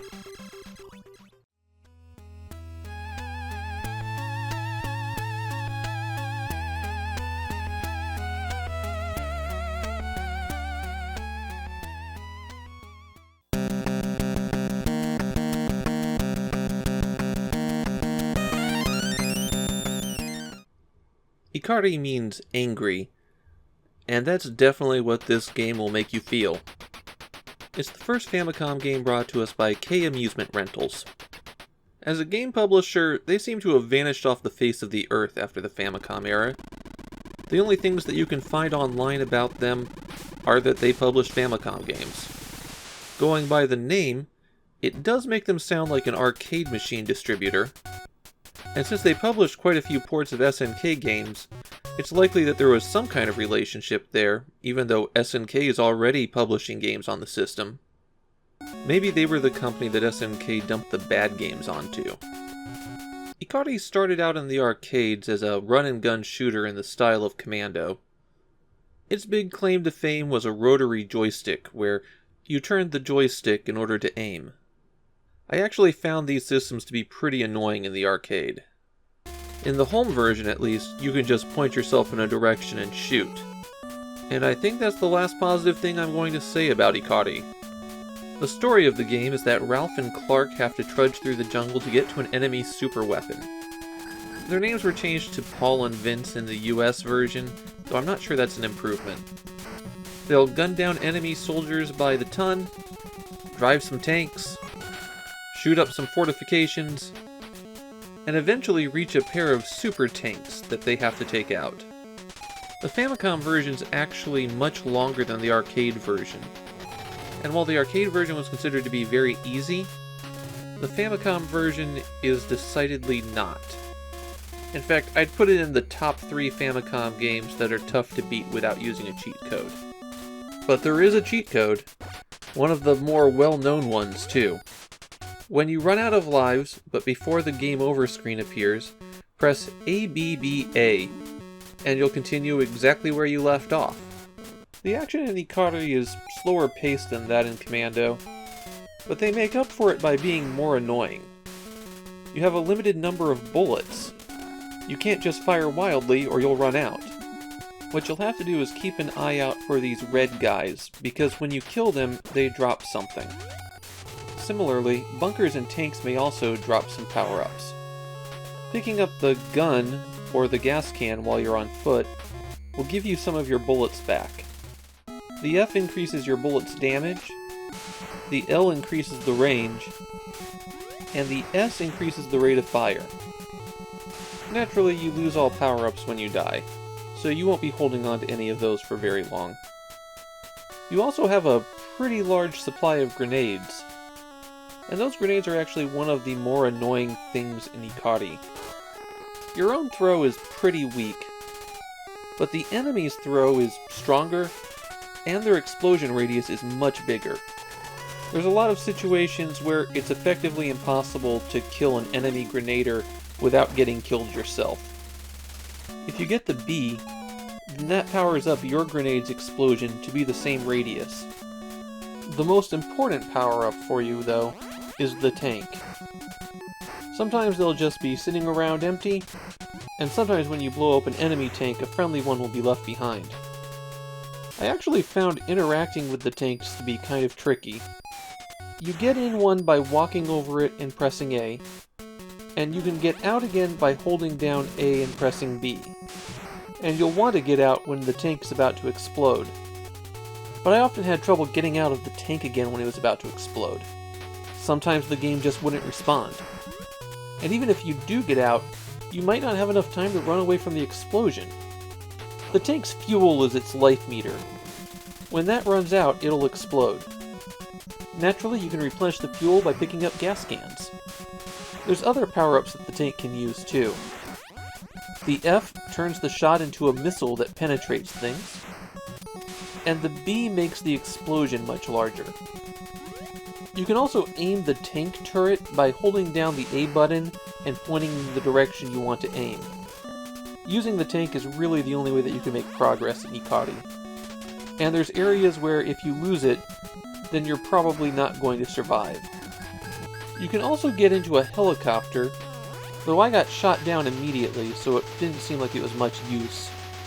The rule of thumb for combat in Ikari is to use your bullets when there's people, and throw grenades at everything else. You'll take out most things in one hit with a grenade, including tanks and these doors that block your path. You'll also have to use grenades when soldiers are placed just out of reach. We're going to see 2 sequels to Ikari come out on the Famicom. They're both improvements on this game, but not by that much. This Ikari is a real slog to play. It's both slow and long, too difficult with not enough going on. I didn't enjoy Commando, but it was worlds better than this. Maybe the best feature it has is the 2-player simultaneous mode, but that feels like it's just spreading the pain around.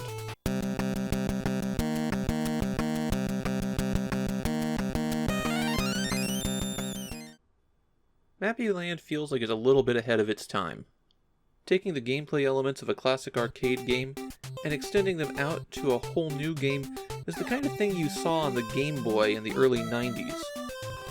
Mappy-Land tries to take the arcade classic Mappy and turn it into something like Super Mario Bros.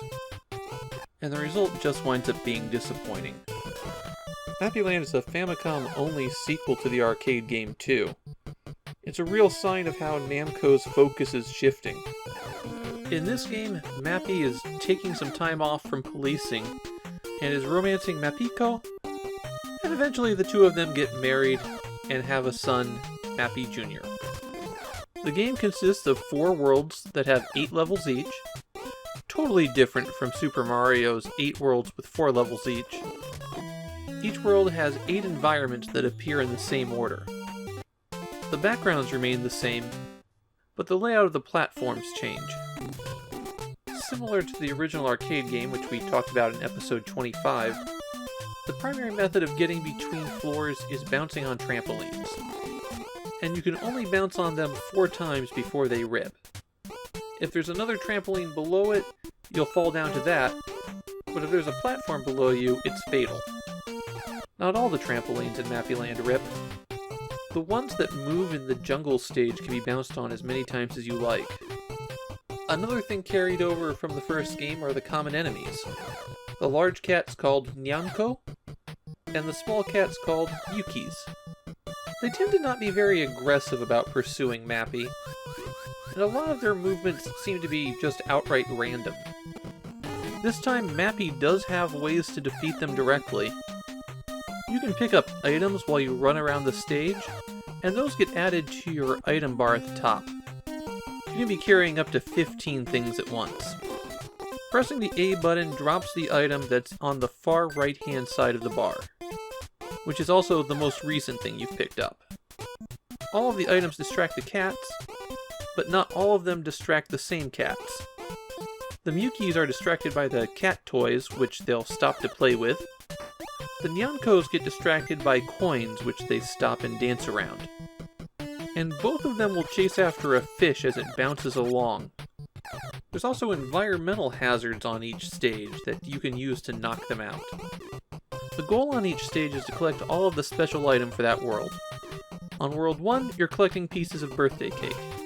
World 2, it's wedding rings. You run around on all of these platforms, get underneath the item, and then you press B because Mappy can jump a little bit now. It's such a tiny little hop, it winds up feeling unnecessary. Well, unnecessary unless your goal is to be more like Super Mario Bros. The exit from the stage is on the far right, but you can't pass through the gate until you've collected all of the items. The first stage is a train platform. You can grab onto these baggage hooks and slide until there's a gap. The western town on stage 2 has 2 special features. You can fire this cannon to take out everyone in front of it, or you can bop these bags which will swing back and forth for quite a while and knock out any cats that come near. Stage 3 features a tropical village, and there you can drop these fireworks. Any cat that runs over them gets launched into the sky. Stage 4 is a jungle, and on some of the vines you'll find grapes that can be knocked off, similar to Donkey Kong Jr. I found the platforming on the jungle stage to be really bad. There's a bad tendency to fall right through the moving platforms. Stage 5 takes place on a pirate ship, and here you can grab onto these bars and swing around in a circle for a while. You'll eventually stop, or you can press down to drop off. Stage 6 breaks the formula again. You can hit the A button to shine a flashlight on ghosts here, and you grab onto the balloon to fly around the stage. A vampire Nyanko blocks your exit, and you'll have to enter the church to find something to deal with him. And that's as far as I made it in playing for an hour. Mappy-Land is brutally hard. Any mistake is instantly fatal. There's no continues, and getting extra lives is extremely difficult. You get one at 40,000 points, and then the requirement doubles every time past that. For beating all 8 stages and completing a world, you get 10,000 points. So it's very stingy with the extra lives. There is a world select, though. Enter this code on the title screen, and you can select which world you'll start from, but not what stage. You'll always begin with stage 1 of that world. That code is only for the Famicom version. It doesn't work in the US version. Mappy-Land isn't really remembered in Japan, and what little I could find talked about how difficult it was. Mappy-Land is a footnote when it comes to the Mappy games, and the places where it broke away from the original game are the worst parts of it. The platforming in the jungle stage is flaky at best, and flying around on the ghost stage just doesn't feel right. I also had some trouble with the visual design of the cake.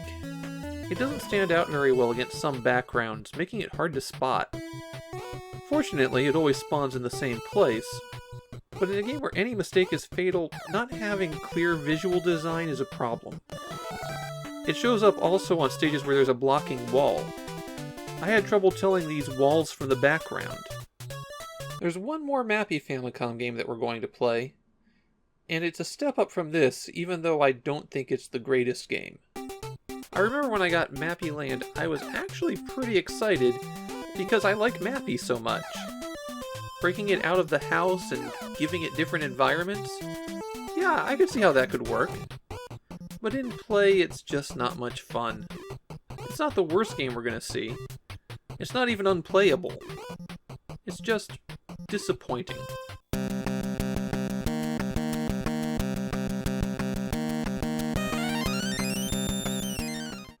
Dragon Ball Shenron no Nazo, or Mystery of Shenron, is generally considered to be the worst Dragon Ball game.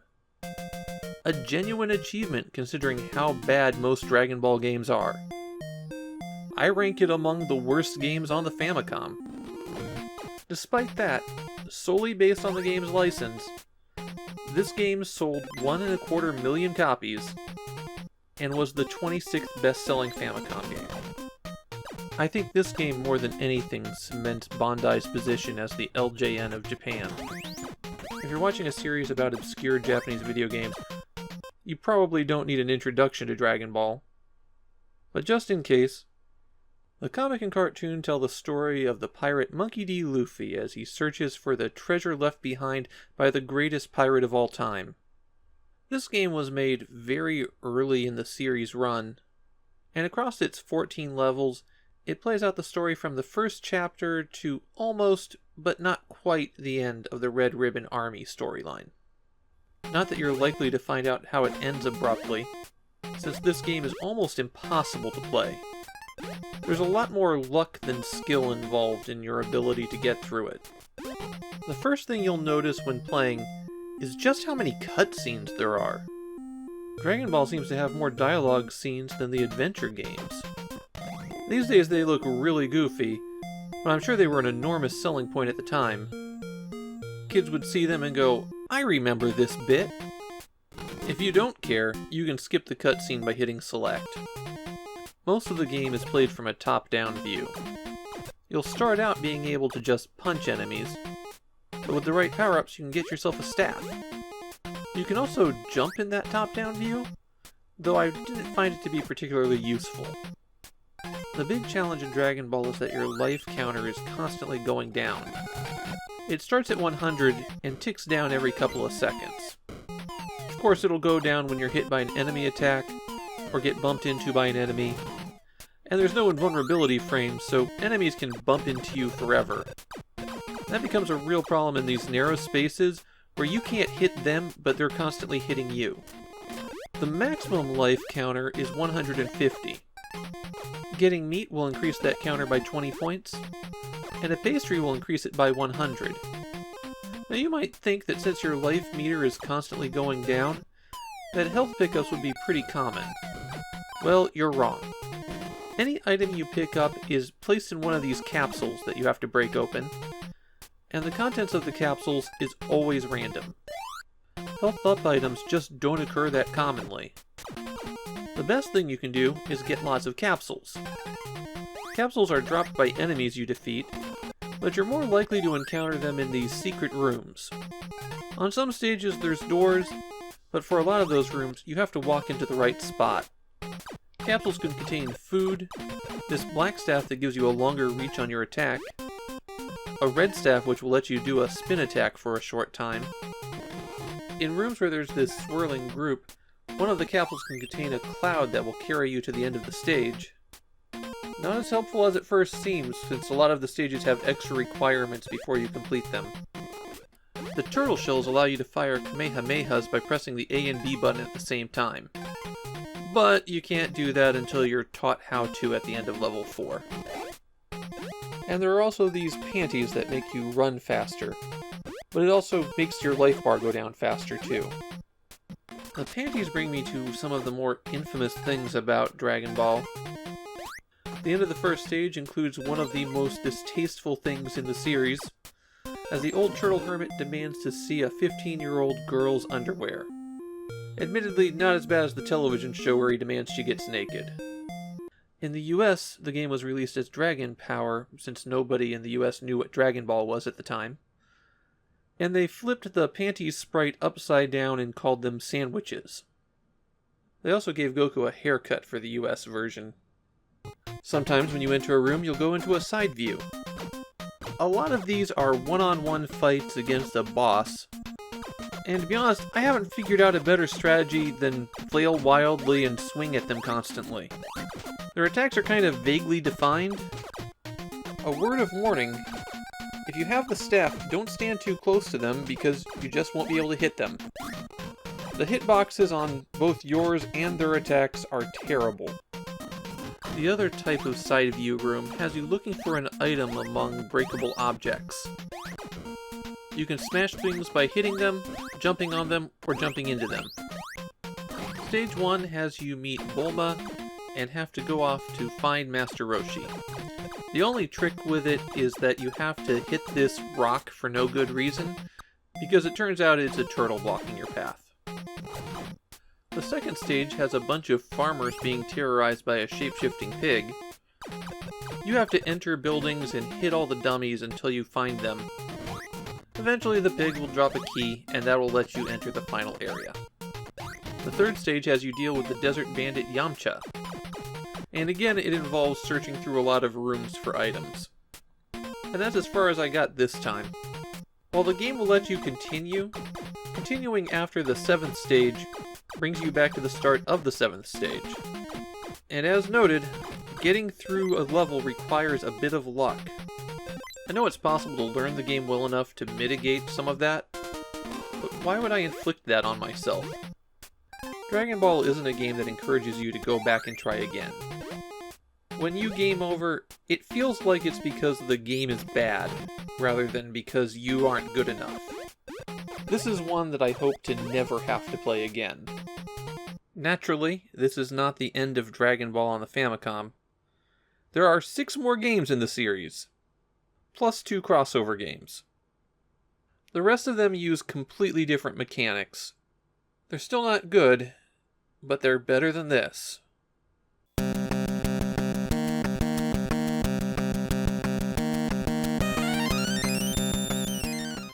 Skipping ahead to the punchline on this one, Castle Excellent is a bad game that I happen to like. I play it, but I'd never recommend that anybody else play it. At one glance, Castle Excellent has all the telltale signs of a computer game port. The color palette, the awkward controls, the action restricted to a small area, but those areas are all interconnected. This is the kind of action-adventure game that I grew up on, and that's why I've got a pretty good tolerance for it.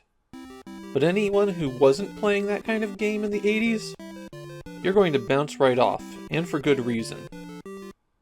Castle Excellent is a sequel to a game simply called The Castle. As a sequel, though, it doesn't add a whole lot. For the story, Prince Raphael has to rescue Princess Margarita from Mephistopheles. And that's literally all there is to it. The box brags that there are 100 rooms to beat, and that results in a very sprawling castle. Even knowing what you're doing, it takes a long time to complete this game. Unfortunately, you have to do it in 4 lives. This was so difficult that for the US version they increased the life counter a bit, to 50. The US version is called Castle Quest, and that shouldn't be confused with the Famicom game Castle Quest that we're going to be seeing in quite a while. In Castle Excellent, as a side-view action-adventure game, you can kind of jump, you can kind of swing a sword, but the real gameplay mechanics are in finding and using these keys. There's a whole rainbow array of keys for you, and naturally they unlock a door of the same color. Figuring out how to get keys, and which doors are the ones you need to unlock, is the central point of this game. It's very easy to put yourself in an unwinnable state by just using keys wherever. You'll want to draw an elaborate map indicating doors, key locations, and which ways are accessible from what direction. Or you could use a strategy guide. I'm not sure if there's a key for every door in Castle Excellent. If there is, there's a very specific path you'd have to take to collect all the keys. The action in this game is pretty rough. For example, the jumping is floatier than a hot air balloon rally. You move slowly up, and there's a fixed duration of your jump regardless of how high the ceiling is. Press jump and hold it down, and you'll stay up for the maximum jump time even if you hit your head. The slow rise and descent also means that your jumps are a lot longer than you might think. At least the floatiness gives you a lot of air control, which you can use for some really outrageous jumps. You also have this sword you can swing, but it's not effective against all enemies. And even on the enemies that it does work with, the timing can be pretty tricky. You have to be walking in a direction in order to pull out your sword, and that just makes the timing worse. For the most part, I found it easier to jump and swing the sword, but that does require some platform setup. It seemed to be much easier to kill enemies by pushing them into objects. Bumping them slightly with a box will make them pop out of existence. There are a lot of block pushing puzzles in Castle Excellent too. Box positions reset when you leave and re-enter a room, but any enemy that you've destroyed remains gone forever. Besides boxes, candles, and vases that you can push, you'll find elevators in rooms. The large ones often have a passageway below them, but don't go down it. so you'll have to fall through the gap. The small ones look like they have spikes on the side, but that's actually a screw, so you can just push into them. This type of elevator moves when you move this specially marked box, so be careful of the position of that one. Naturally, the elevators can crush you and enemies. They can crush boxes, too, so be careful as you move those around. These wavy beams are solid while they're moving, but you can pass through them when they've stopped. They don't hurt you, and you can just walk right on top of them. The moving platforms are kind of tricky because you don't move with them. When you're on top of them, you're going to have to walk to stay on them. Water is fatal unless you're carrying an air tank. And even if you are, you can't swim in it. Air tanks are just picked up in a room, and they last for a limited time. The background music changes, so that's how you know you've run out. For the rest of the pickups, the crosses, rings, and money bags are just points. You can ignore them. The potions, on the other hand, are extra lives. One good thing about Castle Excellent is that it's very generous with those extra lives. That means that once you've got a feel for the game, you can explore for quite a while thanks to how many lives you're earning. Finally, there's this map from the first room. Once you pick it up, you can press select to see the castle layout. It's not the most helpful map. However, it is possible to save your game. Castle Excellent is the first game to support ASCII's Turbo File, a device that plugs into the expansion port and lets you save games from ASCII. I think it has about 1K of memory in it. I'll give you a couple quick tips to get started. When you start playing, you really need to explore the basement first. But you have to get the green key that's in the first room to get into the basement. And that's only accessible by falling from the room up above.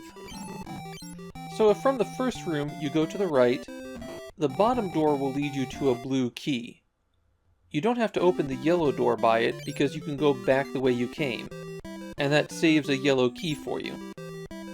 Then you can go up on the elevator, get the keys that you can from that room, then go left and down. Finally, you can get the green key and enter the basement. It's a circuitous route, and if you open extra doors, you're going to find yourself lacking in keys later. And it's a good primer on why I don't recommend Castle Excellent to anyone. If you like this kind of puzzle platforming action adventure, you have so many better options these days.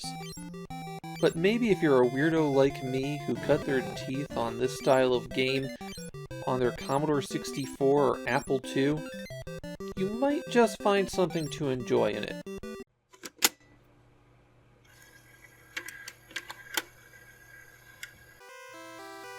The title for this game is a little bit tricky because it's written several different ways depending on where you're looking. And I mean several different ways on the packaging. The big logo reads Kineko, which is short for Kinetic Connection, which is also on the package as part of the title. And Kinetic Connection is the title of the computer game that this is a port of, so you can see where this gets kind of confusing. The monitor puzzle was added only to the Famicom Disk System version, but at least that is always written before everything else on the Famicom packaging. And of course, Irem's completely forgotten that the game exists, so they don't have any opinion on what the official title is supposed to be. I went with Kineko because that's what Japanese players seem to call it. Something that you're going to notice while I'm playing Kineko is that the graphics are a bit jumbled. Something about this series of games reacts very badly with the AV Famicom. I thought it was a bad floppy, but switching to a disk image had the exact same results. The visual noise isn't bad enough that it becomes unplayable, so let's just consider this proof that I'm playing on real hardware. Kineko is Irem's entry to the Famicom Disk System, and they're not going to be especially prolific on it. They're also mainly going to focus on adaptations of computer software, and I do mean adaptations rather than ports, since Irem is going to put their own spin on these releases. The concept of Kineko is that you have a jigsaw puzzle, except it's an animated picture. There are 10 of these puzzles, and it saves your best time for completing the puzzle. use the A button to pick up and put down pieces, or to interact with the flip buttons on the left-hand side. Many of the pieces could be flipped horizontally, vertically, or both, and part of the puzzle is figuring out what orientation everything has to be in. The B button will let you scroll left and right through the pieces. At the basic level, there are 16 pieces in the puzzle, and that's too many to be displayed on the screen at once.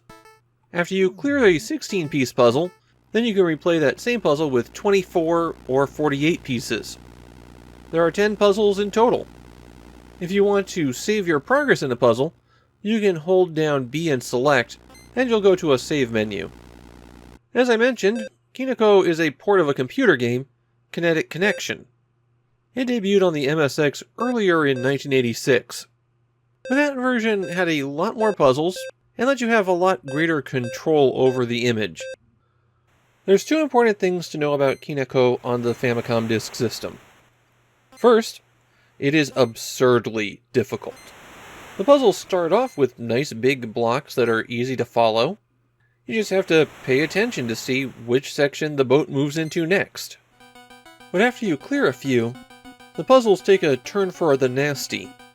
Multiple things that look very similar to each other moving in different directions at the same time. Swarms of tiny objects flickering across the screen. It's tricky at 16 pieces. It is hair-pullingly tough with 48. In fact, that difficulty gives Kineko a bit of a reputation among Japanese puzzle game enthusiasts. They like it quite a bit for that very reason. The other thing about Kineko is that these graphics are amazing. I know it's easy to sit there and go, I don't see what's so special about this. The Famicom's capabilities for handling sprites and backgrounds are extremely limited, so big full-screen animations are actually kind of difficult. Chopping up a big animation into 48 pieces and keeping them all organized and displaying correctly at once? That's amazing. In fact, I strongly suspect that the visual trickery that they're using in order to do this is why the graphics are breaking on my AV Famicom. IRAM's going to release a second volume of Kineko, which will just have another 10 puzzles on it, and we'll see that pretty soon. My take on Kineko is, yeah, it's pretty interesting. I recognize it's a game with fairly limited appeal, but it is a lot harder than it looks, and yet also very relaxing to try to get those pieces to connect. Or at least it's relaxing until you put down two pieces and one cycle of animation works between them and another doesn't. Yeah, they pretty quickly get crafty with these puzzles. Anyway, this is a pretty neat one. It's something that stands out in the system's library.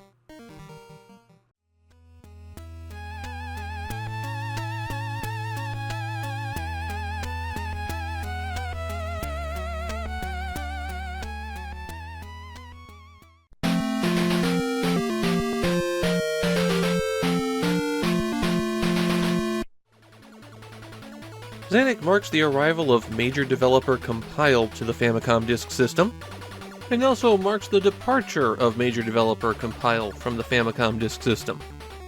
Yeah, this is the only game they made for the platform. Compile is probably my favorite shoot-'em-up developer. Their games aren't as difficult as some others, they're not quite as flashy, but they're solid and approachable. Zanuck is their first shoot-'em-up for a Nintendo system, and actually it's a port of an MSX game that Compile had released earlier in 1986.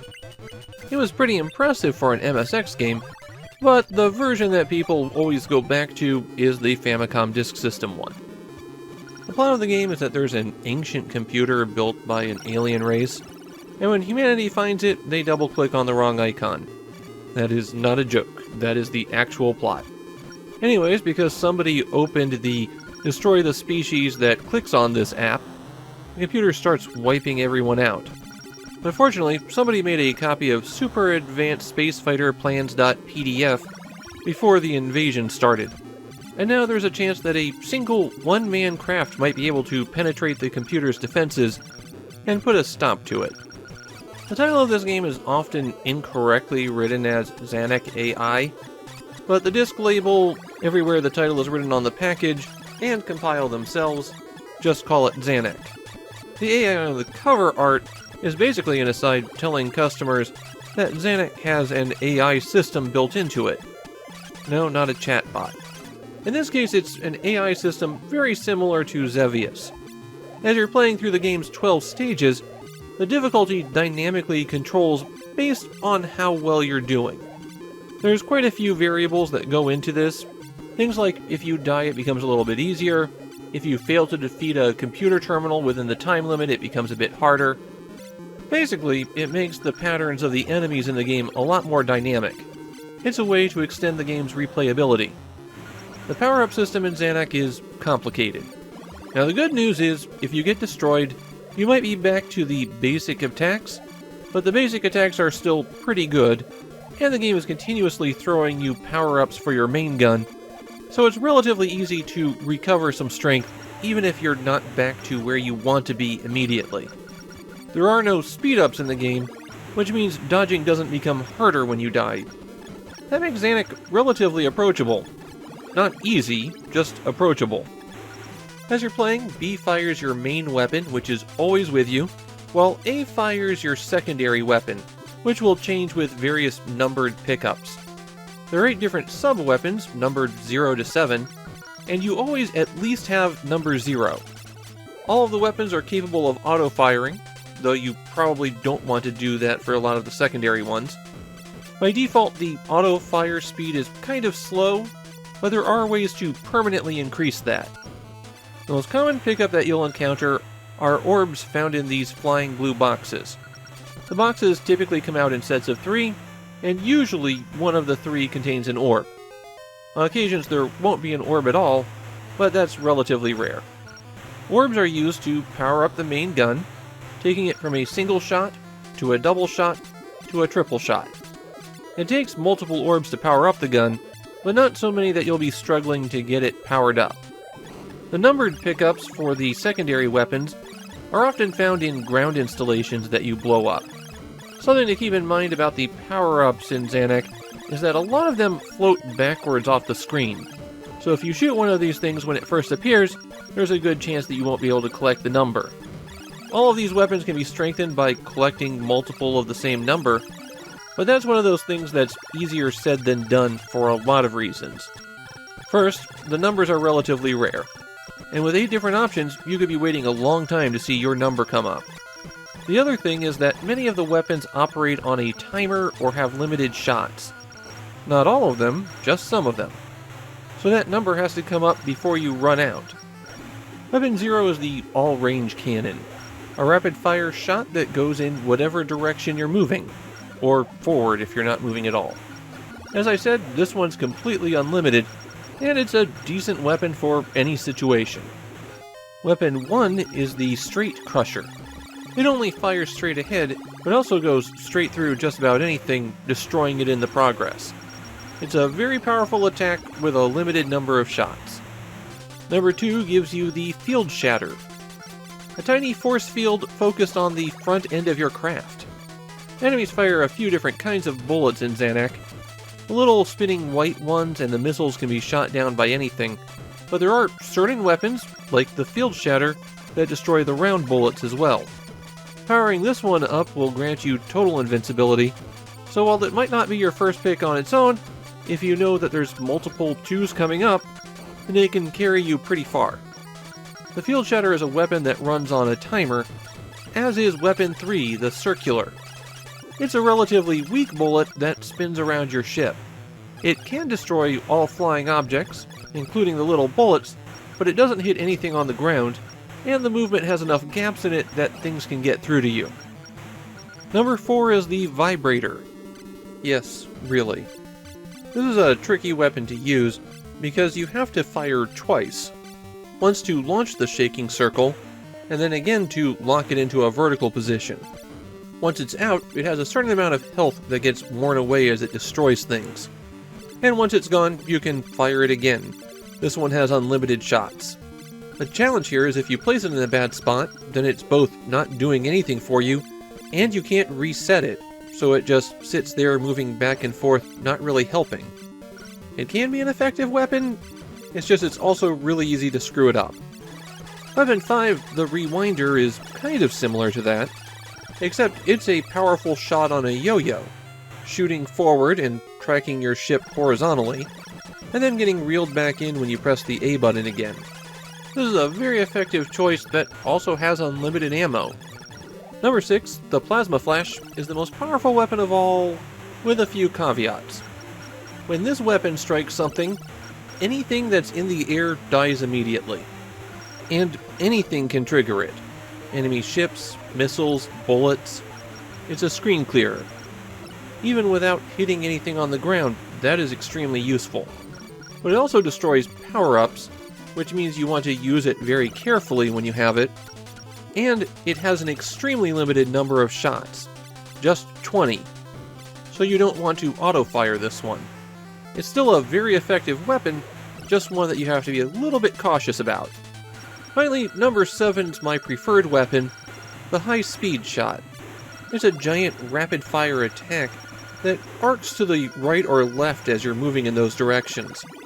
It also operates on a timer, though the timer here is very generous. There are other things that you can grab while you're flying around in Zanuck. This ball will emerge from statues, and touching it destroys all enemies on the screen. If you see Compile's little blue mascot, then you can do two things. You can collect it and get an even more powerful main gun for a short time, plus increased rapid fire, or you could shoot it a bit, turning it red and granting you an extra life. Zanuck is really generous with the extra lives, but that's also because you're going to need them. You'll get extra lives mostly through the score, but you can also encounter this situation where it turns everything into those mascots and rack up a ton of extra lives as a result.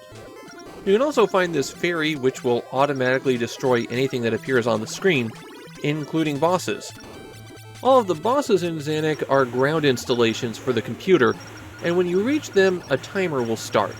If you don't defeat it before that time runs out, then your ship moves on and the game becomes more difficult.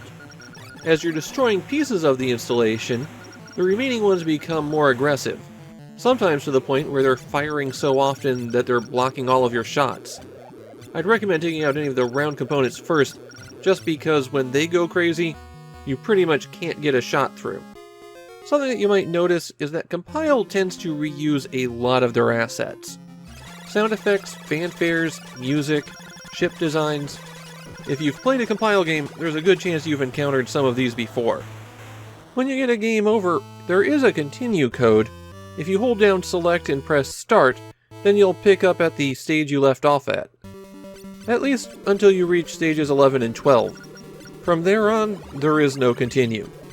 And if you can't beat the computer at the end of stage 11, then the whole thing loops back to stage 10. Compile would eventually release a sequel to Zanuck. 15 years later, they would make Zanuck X Zanuck for the PlayStation, and it was a compilation of all variants of Zanuck, with this version being the default one, as well as a new sequel, Neo Zanuck. Also, most of the mechanics here carried forward to Compile's own series, Aleste. So some people consider those games to be continuations of Zanuck. In Japan, Zanuck is really well regarded. It's often pointed to as one of the best 8-bit shoot-'em-ups. Even with the progression of technology and Compile making other great 8-bit shooters, people still go back to Zanuck. And yes, this is a really good shoot-'em-up. If I have any problem with it, it's that the game's a bit long.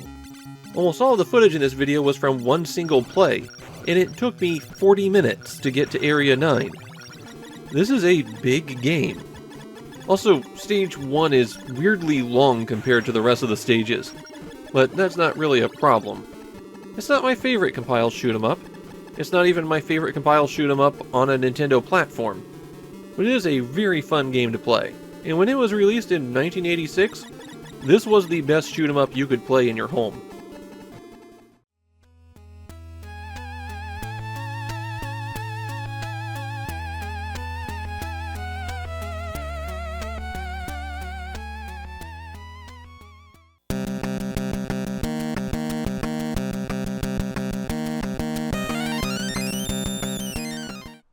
Well, I can say this about Daiba. It's ambitious. It's a strategic shoot-'em-up war game space opera with the most detailed graphics we've seen so far on the Famicom. and it interacts with 6 other games. Let's back up a moment. Daiva was Toshiba's attempt to launch a space opera epic across the multimedia spectrum. And as part of it, they released 7 games across a couple of months. Each game having only part of the story, and each on a separate platform. Though honestly, a couple of the platforms could play 2 of the games. The Famicom one is Game 6, subtitled Imperial of Nirsartia. Collectively, the games tell the story of a space war against, somebody. Look, the project was a huge flop, and it seems like nobody cares to even remember these games. So I couldn't find any kind of plot synopsis or anything like that. I did find out that in the comic that was supposed to tie everything together, they blanked out the word balloons that had a lot of the explanation of the story. Game 7 was delayed, and they wanted to avoid spoilers. A lot of the media around the Daiva project never seems to have materialized, though there is a choose-your-own-adventure book that spins off of the Famicom game. That's a lot of build-up to explain a very weird game. Let's get into Daiva, Imperial of Nirsartia. The main character of this one is the space pirate Matari Shoban. He's a young man dreaming of glory, and is drawn into the war after stealing something vital. Starting out, it'll immediately let you enter a password, and then it'll have you select a difficulty level. You only get the passwords to affect other games if you play on the 4th one. Then the game proper begins, and you're on this map screen. These bars on the right indicate how built up your planets are, and that mainly affects how quickly you can add ships to your fleet. There's a mini-map on the right, and your home base is the orange planet in the middle. The red spots are enemy-controlled planets. The controls are from the perspective of the ship, so you press forward to accelerate, and then turn left and right. If you want to stop at a planet, you'll have to slow down when you get there. Upon arriving at a planet, you get this screen that lets you see what resources you'll get for controlling it. And if that's one you want to take over right then, you hit the A button. You're then informed of how strong the enemy are, and how strong the gravity on the planet is. You also have this map of the planet's surface, and these icons above it are things that you can place to help you in your battle. The battles are a side-scrolling shoot-'em-up with a little bit of platforming elements, and the 3 items you can place are a missile barrage, that will launch attacks at enemies in that area, a bomb that will wipe out all enemies on the screen when it hits, and most importantly, a shield recharge. With those in place, you hit start to begin the battle. The side-scrolling action genuinely looks pretty good. It plays horribly. You have to hit up to jump for some reason, even though the B button isn't assigned to anything. And the scenery becomes kind of complicated. Nothing stops you from moving to the right, but you can stand on everything. So that means that you'll fall down if there's nothing underneath you, but you can also just walk through things. Those backgrounds look amazing, but the way that you interact with them just doesn't work. Oh, and the screen is always moving forward even though you're not walking. So in sections where you'll want to platform, the ground moves out from underneath you while you stand still. Another odd thing is that everything that the enemy tosses out is hittable. That means you can shoot down all of their bullets. And you're going to encounter enemies that aren't visible, but you'll still hit them anyways. These shoot-'em-up sections are absolutely gorgeous, and not very fun to play. If you reach the end of the level, you'll be faced with a giant biomechanical horror you have to destroy. It'll have a few spots that regularly fire attacks, and you'll have to shoot those out. Defeat it, and the planet is yours. While you're doing all of this, the enemy isn't sitting idle. They're building a star-destroying weapon, and if you can't liberate the star system before it's complete, then you automatically lose. There's another thing the enemy can do, and that's invade to take back the planets you've captured. When they're doing that, you take your ship and collide it with them, and that initiates a strategic battle. Admittedly, not the most strategic of battles. You lay out a formation for your ships, and then when the turn starts, everyone takes turns firing. There might be a way to improve your odds in this, but the documentation doesn't have any stats for the ships, and so the only strategy I can give you is to have more guys than they do. Diva is such a strange game. It's a lot of half-baked ideas wrapped up in a pretty shell. It makes me wonder that if perhaps the project wasn't so ambitious, that there could have been a good game salvaged from this mess. There's so much creativity on display here, it makes me wish that this was a better game so that I could enjoy it. A quick warning before we start. This game uses a flashing pattern that has been known to cause seizures. Even more so than the usual Famicom game. So if you're sensitive to those things or are around someone who is, skip this video.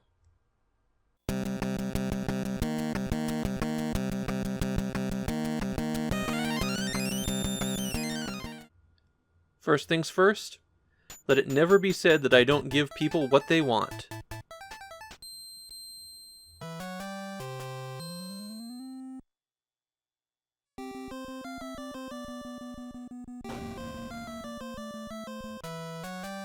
Transformers is a game whose awfulness has transcended the platform. If you know your Japanese video games, you might point to Super Monkey Daibouken or Takeshi no Chosenjo as the worst game on the Famicom, but the name Transformers gave this one enough cachet that people who don't know Famicom games are aware of how bad it is. I suspect that most people who've played it outside of Japan had the same experience. Oh boy, a Transformers game! I always wanted one when I was a kid! Oh no. Oh no! Transformers started out as multiple Japanese toy lines, but when Hasbro brought them to the US, they kind of mushed them all together into one. Thanks to a syndicated cartoon, they became a massive hit, and that actually wound up getting backported into Japan. The toy company distributing them in Japan was Takara, and as the movie and another season of the cartoon were getting underway, they decided to start making Famicom games. This game is subtitled Convoy no Nazo, which in English would be Mystery of Optimus Prime. Optimus Prime's figure was called Convoy in Japan. On the box it says Comvoy with an M. That's an error that came from Japanese pronunciation.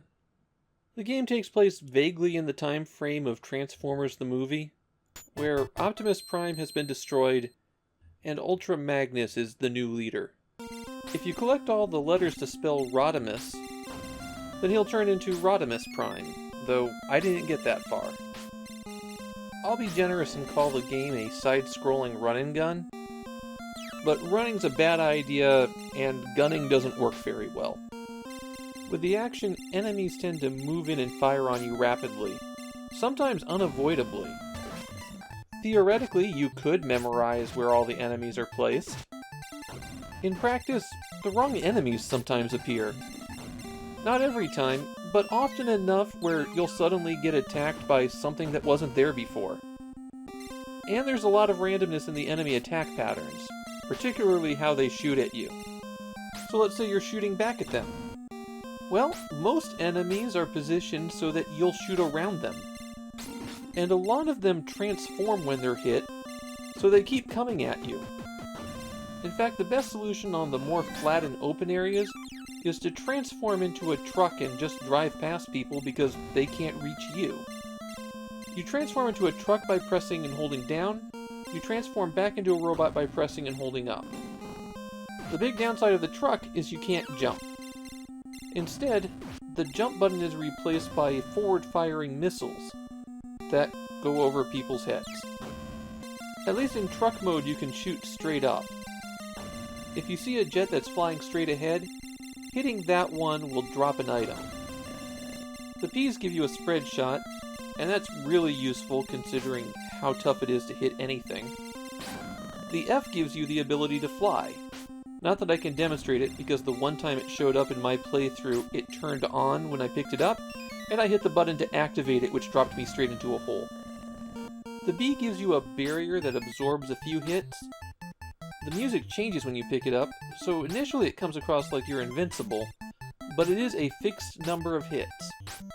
That bee will be your best friend because it might be the only way that you can get through a stage. The symbol with nothing in it just gives you some points. Collecting the D removes your shot and flight power-ups. Finally, there's the 1, which gives you an extra life and 1,000 points. Getting 10,000 points also gives you an extra life. And if you get the 1, and that puts you over 10,000 points, you only get 1 life because this is a terrible game. If you manage to survive an entire stage of one-hit kills from cheap enemies whose bullets sometimes are the exact same color as the background, then you get to fight a boss. All of the bosses are a static picture with 1 glowing weak point that you shoot 3 times. Initially, there's some solid platforms, but later on it's just 3 moving platforms that you jump between. They are actually much easier than the rest of the game. Transformers Convoy no Nazo always has a new surprise for you. Whoops, you can't jump through platforms so you can't dodge the bullets. Whoops, you shot the guy in the wrong place so you can't pick up the item. Whoops, the power-up guy was placed at exactly jump height so you'd run into him when you go over a hole. It's kind of cruel that truck mode has better weapons, but you can't actually use it in most of the stages. At least you can continue, if you use a cheat code. You have to hold down A, B, and start on the game over screen before the music ends. The furthest I've ever gotten without continuing is stage 3, and that's because I'm a masochist. There's actually 10 unique stages in all, but you have to play them twice to see the ending. The strangest thing to me is that this game actually got a remake. Kind of. It was used as the basis for a mobile phone endless runner that was a crossover between Transformers and Chronology, a line of miniature cars. It's long since been pulled from app stores, though. It's said that nobody sets out to make a bad game. Transformers Convoy no Nazo really puts that to the test. This feels like a malicious game. If you wanted to create a game to hurt somebody, this is what you would come up with.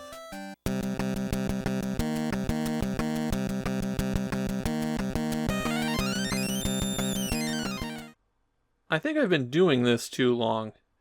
I started playing Tiger-Heli and I went, wow, this feels like a Micronix game. It's probably not healthy when you can identify the slow as molasses and heavy flickering. I should probably play something good to cleanse my palate.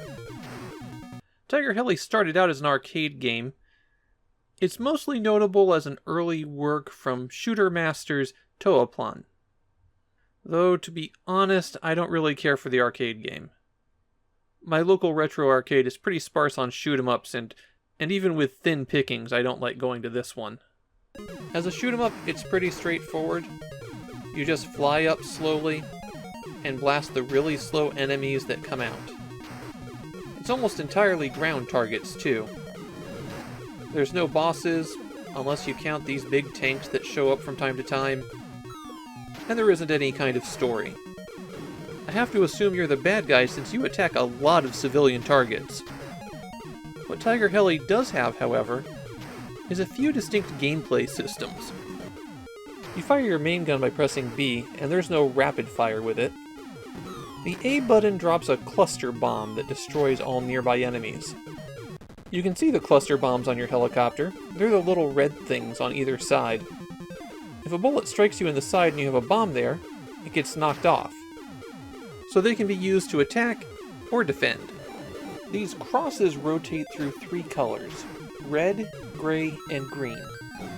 The gray and red ones summon out a tiny helicopter that will fly alongside you. Gray ones shoot straight ahead, while red ones shoot to the side. I generally found that I liked having 1 gray and 1 red. That gave me a little bit of flexibility in how I was attacking. Something special to note about the red helicopter: your bullets don't move with the screen scrolling, so you'll actually hit a target a little bit ahead of where you were aiming. It's actually kind of helpful for avoiding some enemy attacks. The first helicopter you pick up always mounts to your left side, And naturally, if the little helicopters get hit, they go down. If you shoot the green cross, that makes a bomb pickup appear.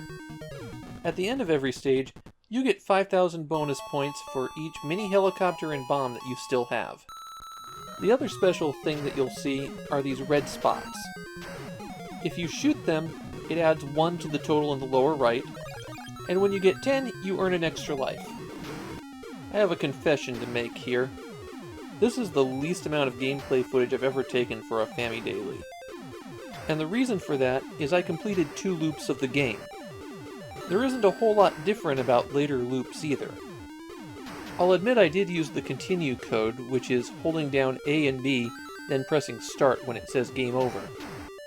And I used that code once, during the second loop. The slow pace of the Micronix port makes this game painfully easy. I know a lot of the time I'm saying these games are way too hard, but there is a point in between Tiger-Heli and Transformers where you're challenged, but not punished. Let me hit a few more bad points on this Micronix port. There's almost no variety in enemies.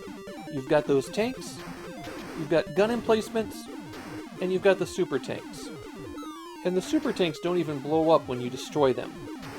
I actually don't like that identical crater that appears every place that you destroy something. I think it just looks kind of awkward. If you just want to fly a helicopter around and shoot a bunch of targets, sure, Tiger-Heli's fine.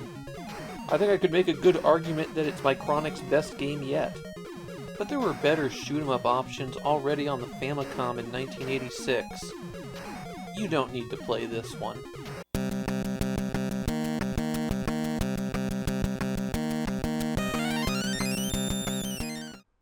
Hotaman no Chite Tanken is a strange milestone. This is the first Famicom game we're covering that doesn't have a Japanese Wikipedia page. That's going to become a lot more common as we go on. Fortunately, this game isn't obscure enough that I couldn't find other people talking about it. I won't always be that lucky. This is the first Famicom game by obscure developer Use.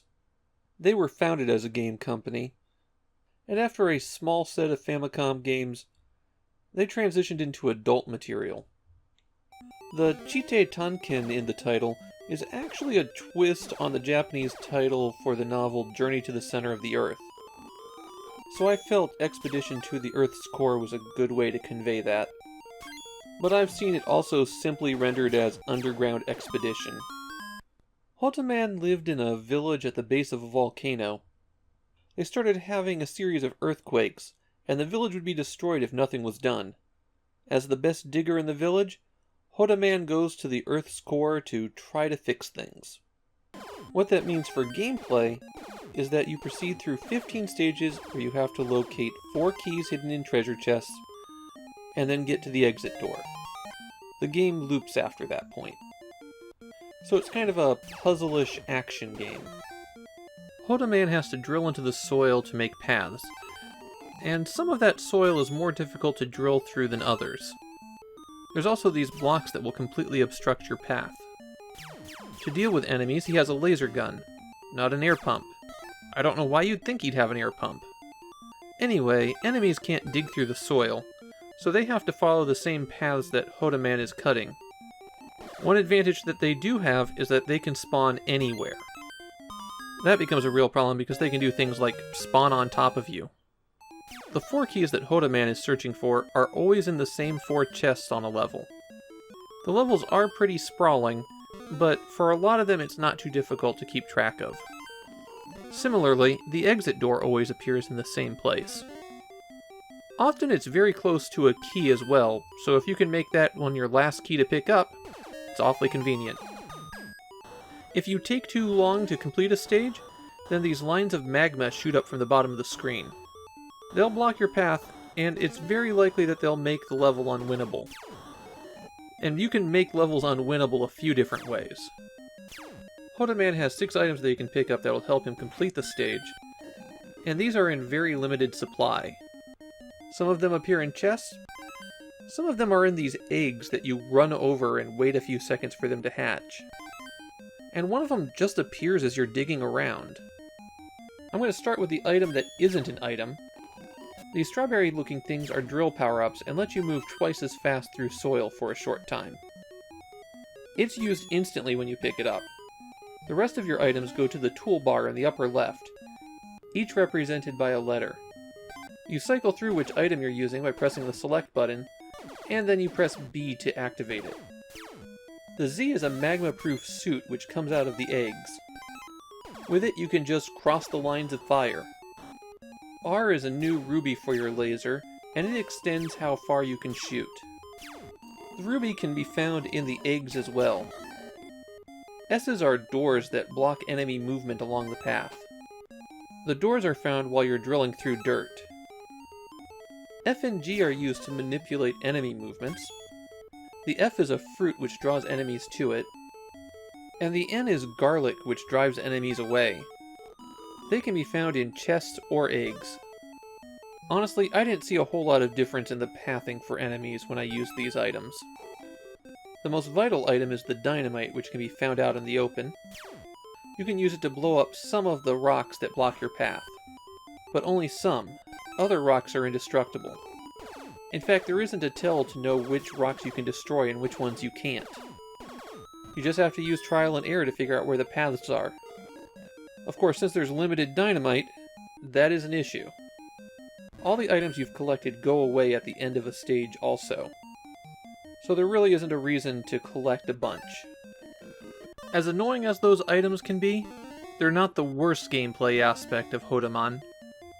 These doors are teleporters that will take you to a random door, including the one that you're standing on. They only work when you press upward on them, so you'll often have to jiggle around a little bit to activate them. They can dump you out a door where an enemy is spawning on top of it, and there's some keys that you can only get by using these doors, so your only option is to just keep entering doors over and over again until eventually it drops you in the right place. This one's a real what were they thinking situation. I have a couple of gameplay tips. If you get stuck and can't move horizontally, it's because you're touching the top side of a block. You can move through the water, but you're stunned for a few seconds when you emerge from it. The enemy spawns increase in difficulty with the time you spend in a level, and correspondingly, they also increase points. Eventually, this big crab guy will spawn. He can't move vertically. He's also worth a lot of points, and you get an extra life every 20,000 points. So you can set up a little crab trap like this, and rack up a dozen extra lives right at the beginning. If I had to describe Hodaman in one word, it would be half-baked. It is one word, it's a hyphenated compound word. There's a lot of ideas here, just none of them are really fully formed. And everything, right down to the level design, just doesn't feel there. Hodaman is exactly the kind of game that Famidaily exists for. I was actually kind of excited to get a copy because the few descriptions I could find called it an action puzzler. And I couldn't find any videos of people actually explaining the game. So hopefully I've saved you from making the same mistake in playing this game.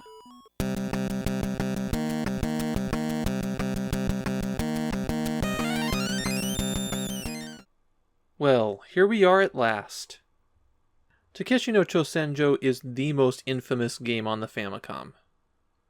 There's worse games to play, barely, but there aren't many other games as unrelentingly cruel as this one. As the story goes, Taito signed the comedian Takeshi Kitano to make a video game, and over one very drunken lunch, he dictated all sorts of insane things that he'd wanted in the game. And then instead of just coming back with a generic action game, Taito actually implemented a lot of it. The result is a terrible game, but it's kind of a fascinating art piece. There's a pretty good argument to be made that this is the first troll game. I wish I could do it justice, but I can't.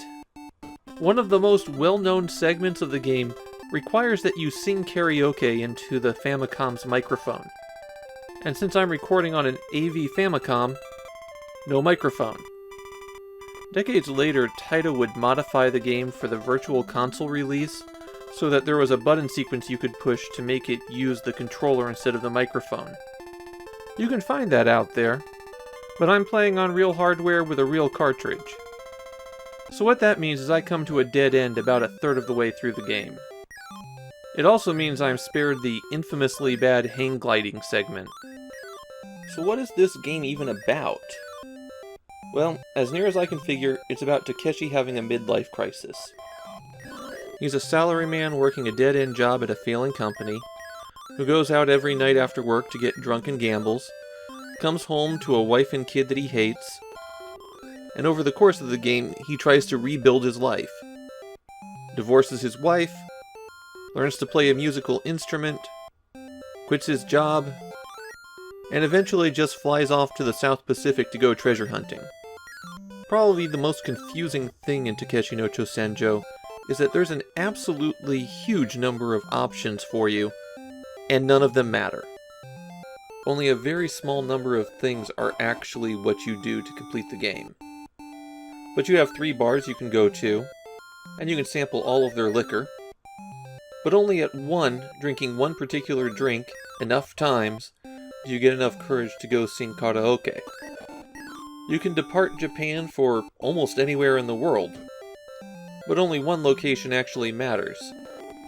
The school has dozens of things that you can learn to do. Only 3 of them have an effect on the game, and you won't know which 3 you need until it's too late.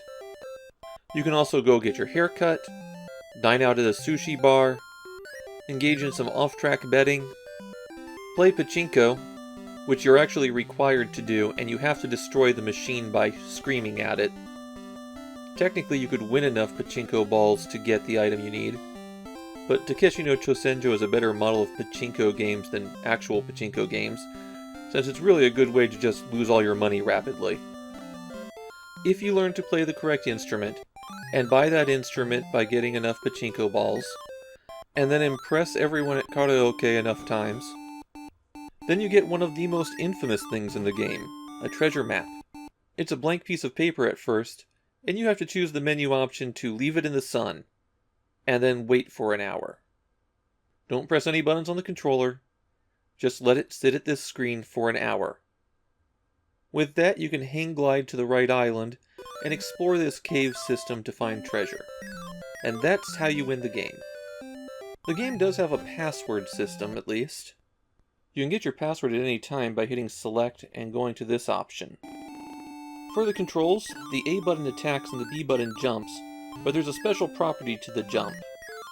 You can crouch and then jump and you'll go very high, but only straight up. You have to press down in a direction and then you'll get a little bit of movement on it. Unfortunately, you can't attack while jumping or crouching. Perhaps the strangest trick in the game is how you can beat it without playing. Punch 30,000 times on the title screen, and you get to the good ending. Obviously, I wrapped a rubber band around an auto-fire controller button. Another weird fact about this game, it might not be Takeshi Kitano's first video game. At the time this game was in development, he was also the host of a radio show called All Night Nippon. And at almost the exact same time that this came out, a special prize variation of Super Mario Bros. On the Famicom disk system called All Night Nippon Super Mario Bros. Was given away. Takeshi is the guy being held hostage in the 5th world. Takeshi no Chosenjo is a joke perpetrated on the player.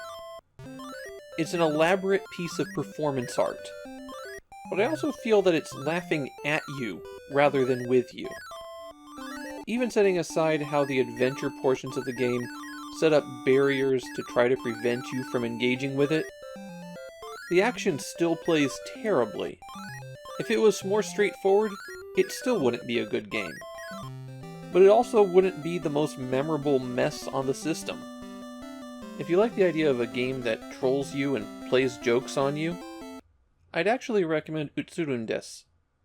It's a flawed game, but I think it pulls off what Takeshi no Chosenjo was trying to do much better.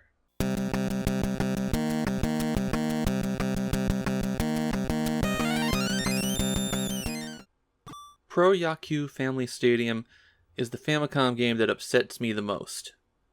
Not because it's a bad game. It was easily the best console baseball game to date. The thing is, it's been 3 years since Nintendo's baseball was released. And Family Stadium was a monster hit.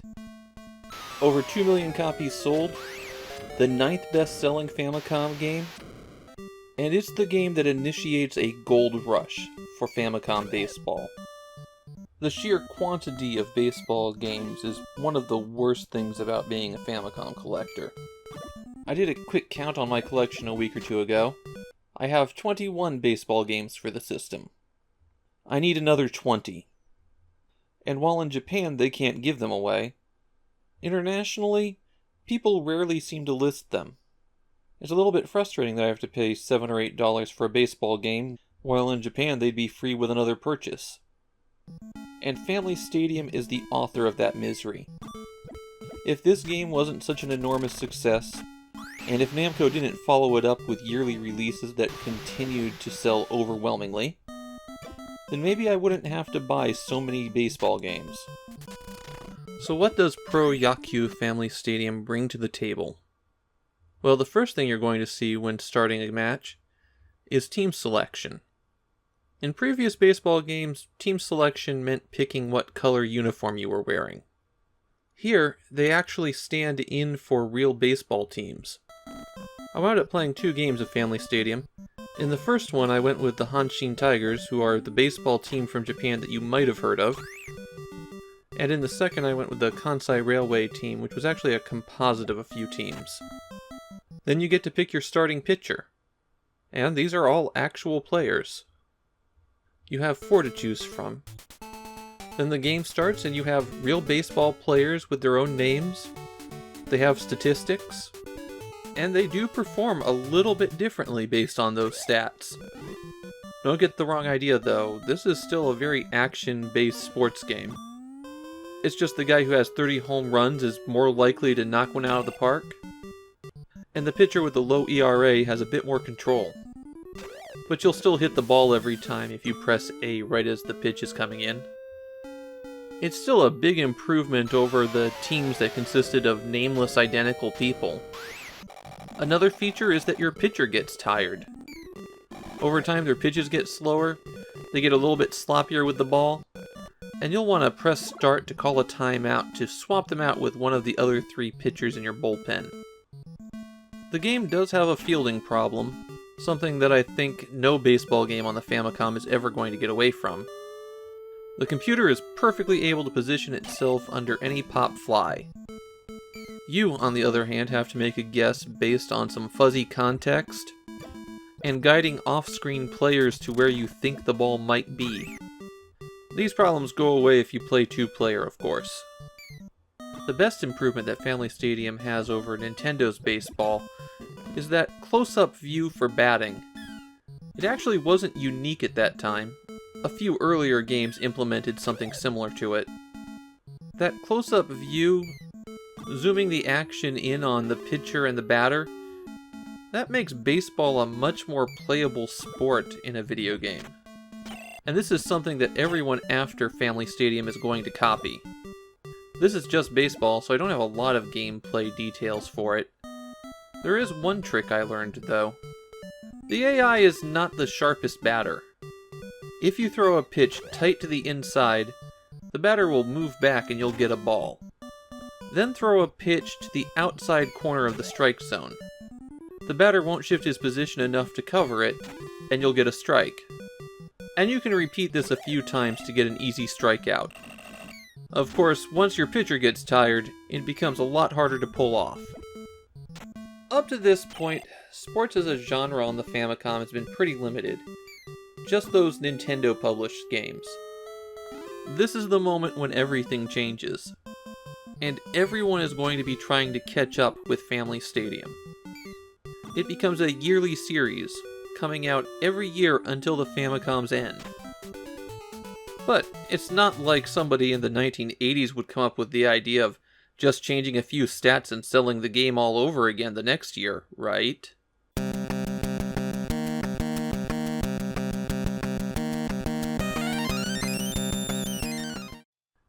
If you asked a Japanese Famicom fan what some of the worst games on the system were, inevitably Sherlock Holmes' Hakushaku Reijo Yukai Jiken would come up. It hasn't gotten a lot of attention for being a terrible game outside of Japan, but it's especially infamous there. This is the first game from terrible publisher Toeichiki. They were a small toy company who was making different little electronic gizmos for kids. These days they're only remembered for making awful video games. The problems start right from the title. Hakushaku Reijo Yukai Jiken can be translated as Case of the Missing Countess. There is no missing countess. Instead, Margaret, daughter of Count Apple, has been abducted by the evil organization Papaya, and it's up to Holmes to find clues to her location. And you hunt for clues by murdering everyone you see. That's not even a joke. You need money to get train tickets or supplies. The only way to get money is to kill people on the street until you have enough cash. Don't feel too bad about it. Every single person in this game is hostile to you and will kill you with a touch. They may look like normal Londoners going about their business, but they all really want Sherlock Holmes dead. In Sherlock Holmes, the A button is always attack, and the B button is use an item. If you have multiple items to use, then you press select to pause the game, and A and B to select the item. On the street, Holmes' regular attack is a pathetic kick that doesn't do anything. In many instances, people will just walk on top of you as you kick. That's when you learn about the next horrible thing in this game. There's no invincibility frames, so someone walking on top of you just melts your health bar away. It's not hard to die instantly in this game because someone just gets on top of you. There's two ways to recover health. If you're in London, you can go back to your house and Watson will fix you up. Or if you're in London, then you can buy a potion that will heal you. What if you're not in London? Well, get ready to spend the equivalent of 15 dead civilians to get back to London so that you can get some health stuff. When you go into a location such as the park, a sewer, or break into someone's house, the game switches to side-scrolling action. Inside the building, your pathetic little kick is replaced with a pathetic little jump kick. It's also the only way to jump over gaps. Inside buildings, you have to beat people up to get information out of them. It's still mostly innocent people that you're beating up, but on rare occasions there will be a criminal. Every time you knock somebody down and they go into this dialogue screen, you have to hit A and B simultaneously to clear it. It also adds a little bit to that number beside the, I guess it's a horse, in the upper left-hand corner. If that reaches 100%, then the villain gets away, even if you've already beaten the villain.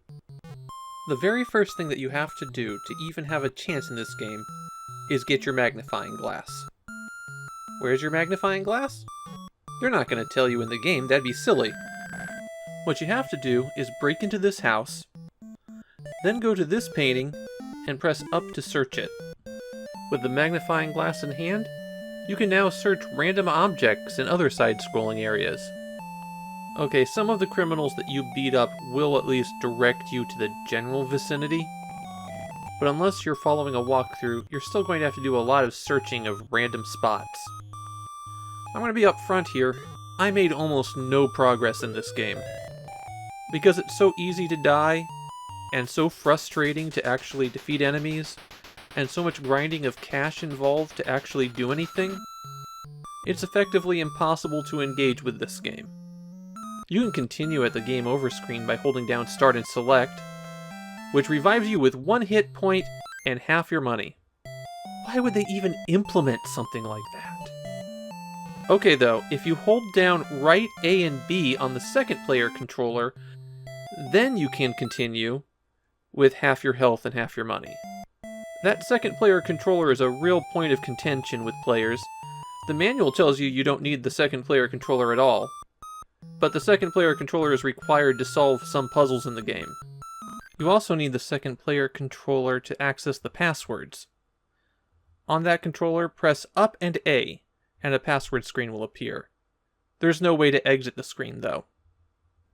You'll also note that this means that they had a password option on the main menu, and didn't tell people in the manual how to access their passwords. I think it should be clear by this point that Sherlock Holmes is a game that you only play on a dare.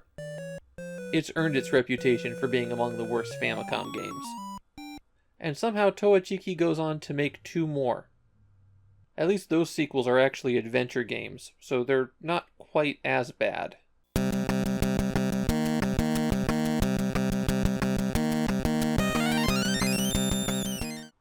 Doraemon is a very popular game in Japan, but I've never liked it.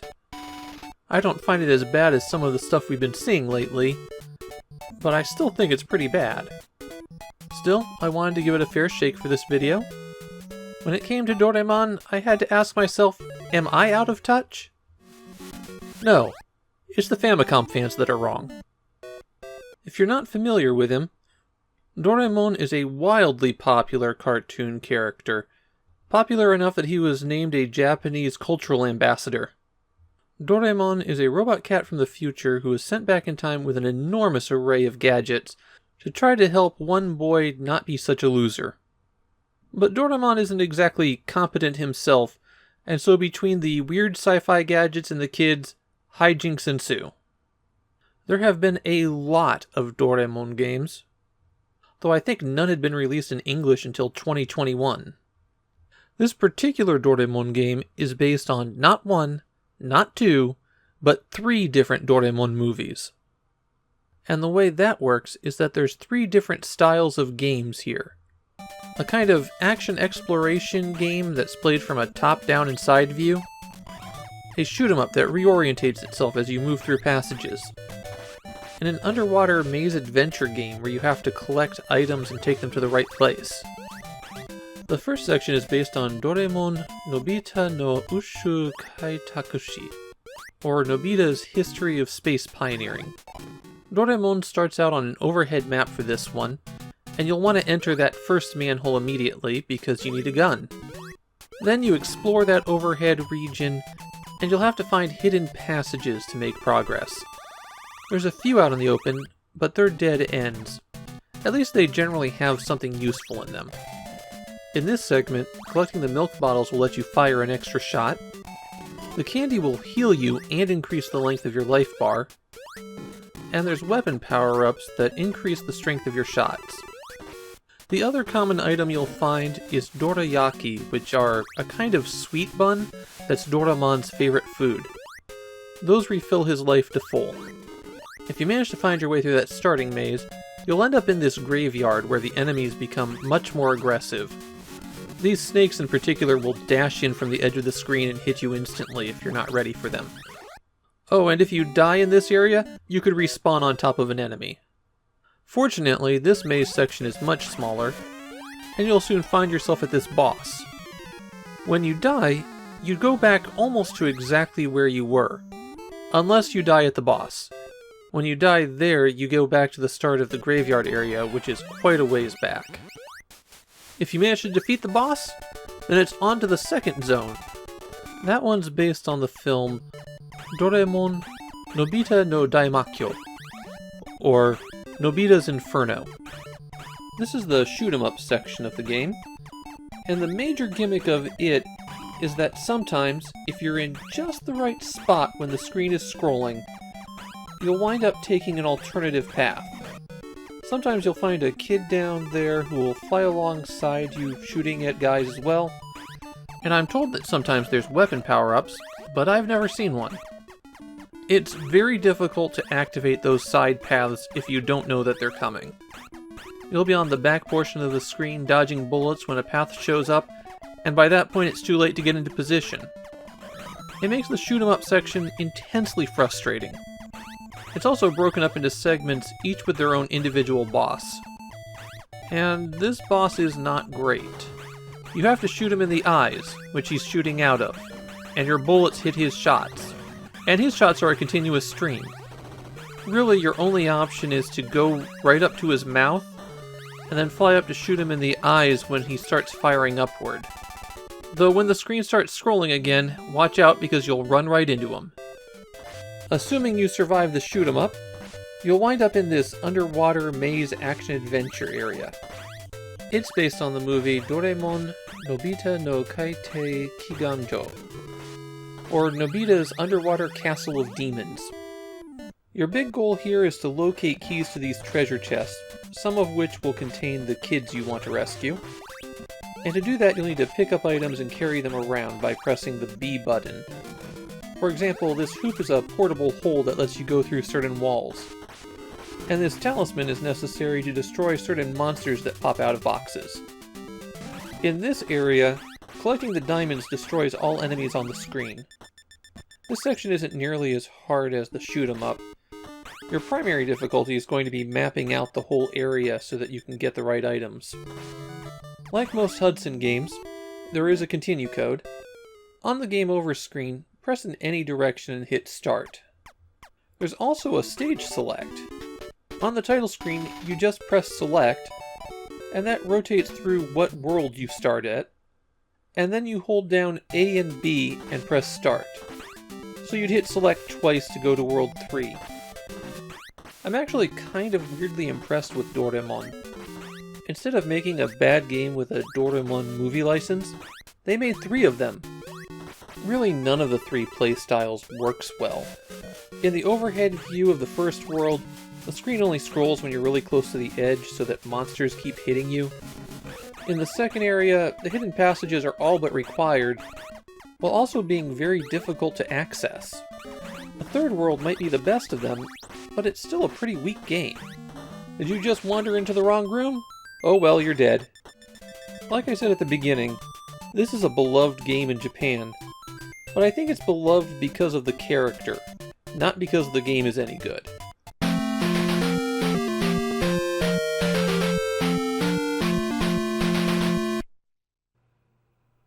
Aigiina no Tsue is the first educational game that we've got on the disk system. Don't worry, there aren't a whole lot of these. But every game console needed their educational games. How else would parents know that their kids were getting something out of these video games? And as educational games go, Aigiina no Tsue is not the worst I've ever seen. It is definitely educational, and there's definitely gameplay. At least there's gameplay on one side of the disc. Aigiina no Tsue is actually a collection of 2 educational games. I'm going to start with the one that's less interesting, Step Drill. When you start up the floppy, you're given your choice between Aigiina no Tsue and Step Drill, which you select with the A and B buttons. Step Drill has you taking part in a marathon across Japan, and to progress in the race, which has no other runners, you just answer math problems. Select the numbers, select OK, and then you move on. Each section has 5 questions, and if you do perfectly on a section, then you're allowed to skip the next one. I stopped after 8, but considering how slow my progress was, it feels like there's probably about 100. You can save your progress, quitting after completing any section. Basically, Step Drill is the boring one on the disc. Aigiina no Tsue is the game on the disc that stands out. I'd say it looks very similar to another game that we might have seen before, but I can't quite put my finger on which one. Your goal in the game is to climb the 9-story tall Tower of Math and defeat the evil wizard at the top. The way the game works is that the A button swings the staff and the B button uses, nothing actually. Every room has a bunch of monsters in it, but you can mostly ignore them. They just walk around pretty much randomly. You get nothing but points for defeating them, they don't drop anything, they're just in the way. You probably will want to defeat them though, because they do drain your energy. Striking one of the 4 doors in any room with your staff will make a math problem appear. Except when it doesn't, because you are either not quite lined up precisely, or the game decides to just let you through. Opening a door will also often reveal an item behind it. You solve the math problem by striking the numbers on the wall, and then hitting the K symbol, which is at the bottom center. You can also use the arrow symbol to delete a number. Get the problem right, and you can collect the item and possibly use that exit, assuming there's a room on the other side. Get it wrong, and you lose a bit of your currency and have to start again. The items you can collect like this are bells, which are this game's money, apples that restore a bit of your health, or mushrooms that cause you a bit of injury. If you open another door without collecting an item, then the item that was waiting around for you to pick it up vanishes. So that's how you can get away from the mushrooms. Bells can be spent in the shop, which you access by hitting the select button that brings up your status menu. The status menu tells you what floor you're on, how much money you have, your experience, which you only earn by solving math problems, and what weapons and armor you're using. But there's really only 3 icons you can interact with: the Go Back, Store, and Ferry options. At the store, you purchase and immediately use just about anything you need. There aren't any pickups in the game except what you find behind doors. Since you can access the store at any time, it mainly acts as a way to immediately access some power-ups. The stock of the store increases floor by floor, and on the first floor it only has things like healing herbs, an item to make you invincible, and something that will slow the enemies down for a short time.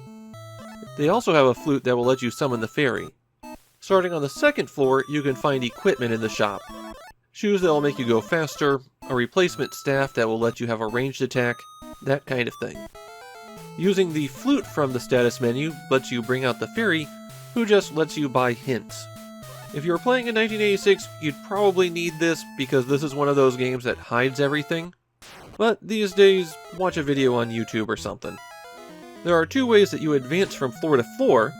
On all the floors except 3, 6, and 9, you just have to earn enough experience by doing math problems, and then the stairs up will appear in one of the rooms in the maze. Floors 3, 6, and 9 are trickier. You still have to earn enough experience points to progress, and once you've reached that limit, you have to go to the correct room. In any room, if you stand around for about a full minute, some additional Sphinx monsters will appear.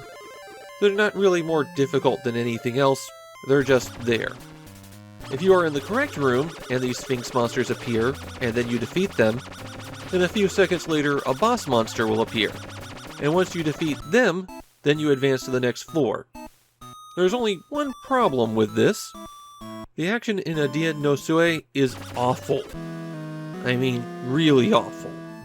Hitting things with your attacks is inconsistent, partially due to short range, partially because lining things up precisely is trickier than it should be, partially because the enemies are just random walking around, which doesn't give them a huge range of motion, and partially because you don't have any invincibility frames after you're hit.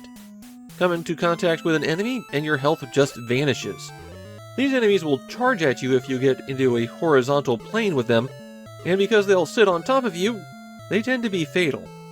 Your staff can hit enemies through barriers, sometimes, if they're on exactly the right pixel. The combat just winds up being way more annoying than it should be. At least if you die and get a game over, you can continue from the same floor, or save your progress. The strange thing for me about Aigiina no Sue is that the math problems provided are actually pretty good choices. Usually in educational games, math problems are just drills. They throw 2 random numbers at the player, and then have them perform some arithmetic function on them. In Aigiina no Sue, the problems vary a lot. You've got some problems that are just those put together 2 numbers. There's also a lot of problems that are algebra preparation, ones that require that the player think about the process of math. It's the kind of thing that'd be very good to throw at kids who are in the middle of elementary school. The problem is, it's wrapped up in a game that's barely 1 step above unplayable.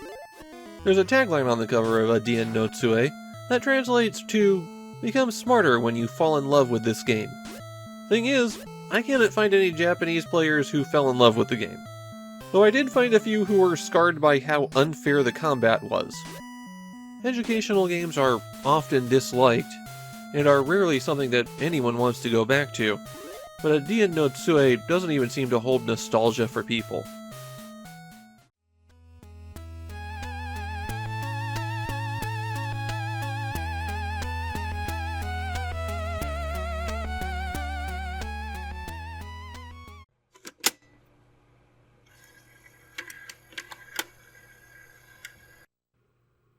Some of the earliest arcade games were all about breaking blocks, but by the mid-80s that had fallen to the wayside.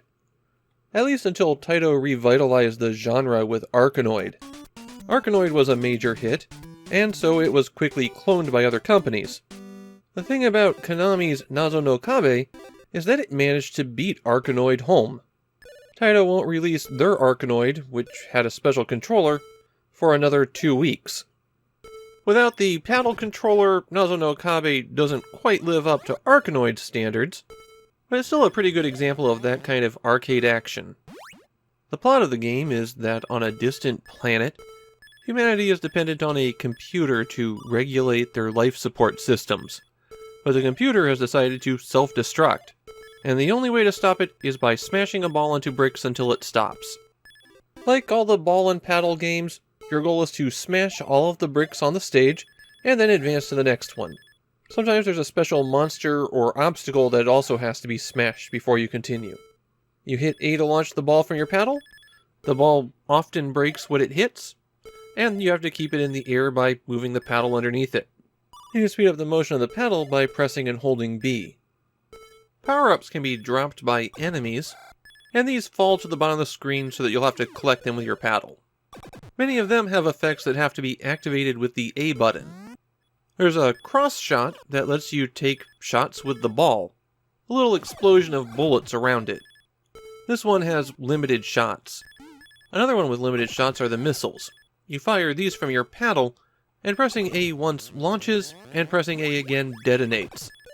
Obviously, this is a very useful power-up for getting those hard-to-reach final bricks, but there's also stages where it's required to use the missiles to hit some bricks.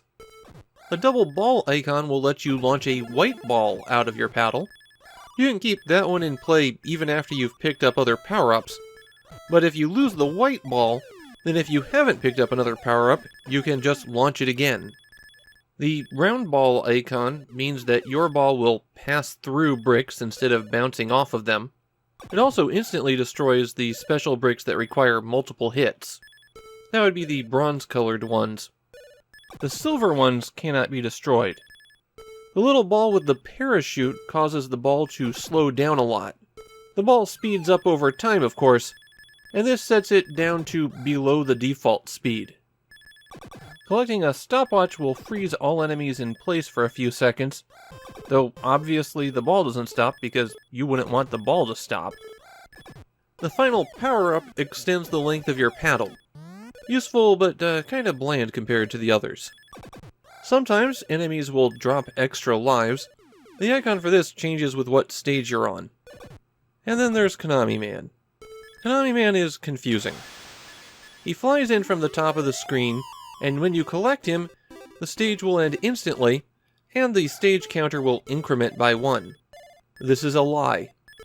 The trick is that Nazo no Kabe has 4 worlds with 10 levels before you clear them, and then another 10 levels that you switch to if you collect Konami Man. So if you avoid Konami Man, you clear stages 1-1 through 1-10, and then advance to the next world. But if you're on stage 1-1 and you collect Konami Man, then while it says you go to 1-2, you've gone to a very different 1-2 than the 1-2 you'd reach by clearing the level. And you have to play out to stage 111 before you go to the next world. The Konami Man stages are extra difficult as well, so you may not want to collect him.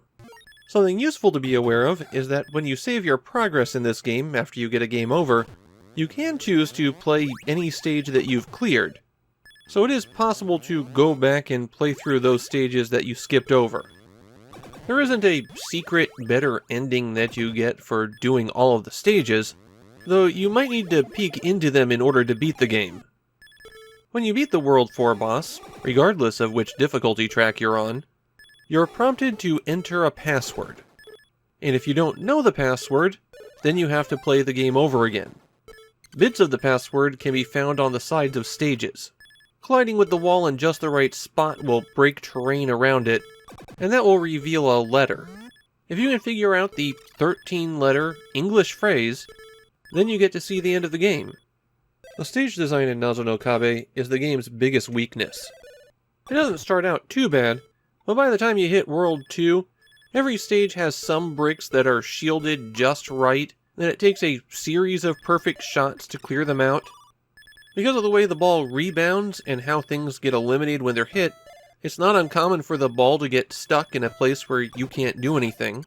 If the ball is striking the left edge of the playfield when it comes down, and then that bounce takes it to the very right edge of the playfield, you're trapped unless something interferes with it. The levels wind up being way more frustrating than they should be, and it quickly reaches a point where you're just looking for power-ups to help you get through things. Because if you can bomb those bricks, then you don't have to worry about a magic shot slipping through. Of course, the missiles and extra bullets from the ball don't help against things like the Godzillas that have to be hit directly 9 times, or the bumpers that have to be hit 10 times. They also like to set blockers really close to your paddle. That's something that reduces the dynamic nature of play, because a shot that goes up 4 spaces and comes right back down again really isn't interesting. None of this makes Nazo no Kabe a bad game, it's just that there are really obvious flaws after you play for a little bit. Nazo no Kabe seems to be pretty well regarded in Japan, though it does seem to be more of a cult classic than one that people are demanding the return of. A lot of people really got into it back in the day, and they still have fond memories of the game. My feeling is, yeah, it's pretty fun. It's got plenty of rough edges, and I'd rather be playing Arkanoid, and the visual style takes a little bit of getting used to, especially knowing how the ball will rebound off objects. But the fact that you can pick it up and put it down easily, that it saves your progress down to the stage, it makes it a lot easier to forgive those problems. It might be giving you a rough time now, but you could always just turn it off and come back later. And when you finally beat that stage, it's done and over with. So Nazo no Kabe may not be a top-tier game, but it is an interesting one.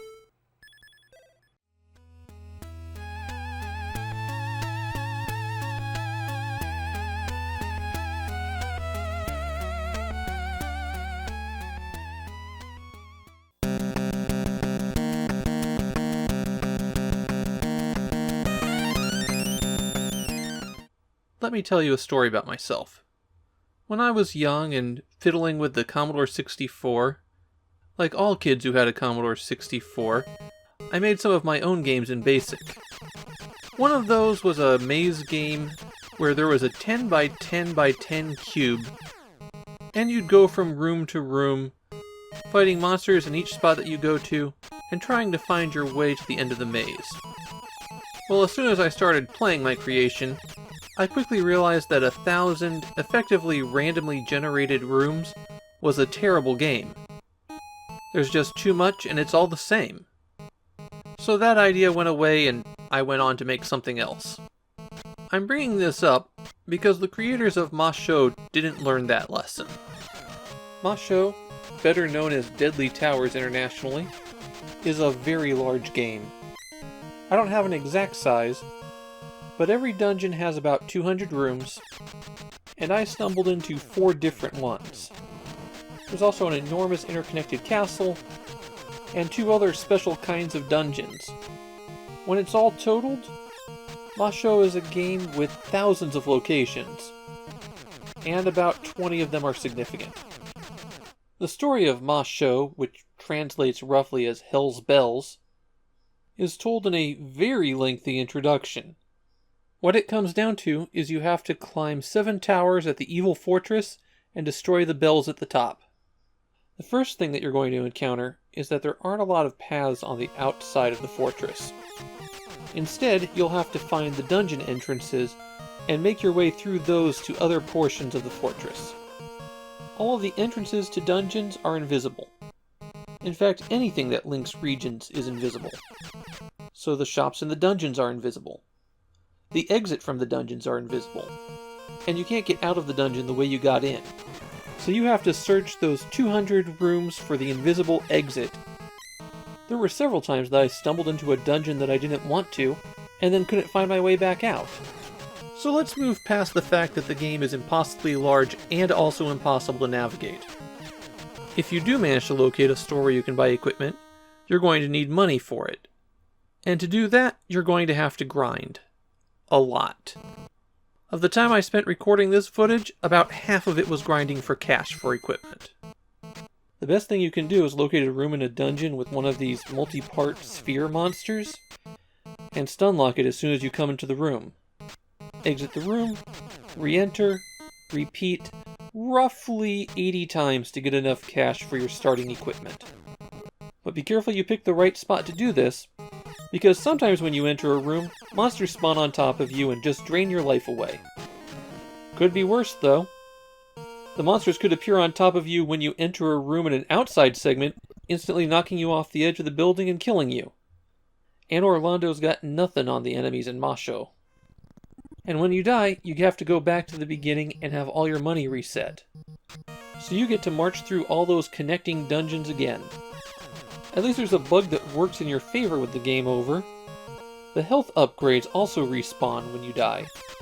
So you might want to just run up your health to the maximum of 200 before you get too deep into the game. Let's talk about the items that you can get. Just keep in mind that to acquire any of these items, you first have to find a shop. I think the armor is self-explanatory. The potions recover health. The scrolls warp you to different locations. Which one depends on the color of the scroll. The torch is supposed to indicate the dungeon exit, though it didn't seem to work for me. Instead, I found the red crystal, which teleports you to the dungeon exit. The action in the game is clearly Zelda-inspired, since you throw your sword in the same way that Link does. But it's so much worse. There's no stabbing, just throwing, and you can only have one sword on the screen at a time.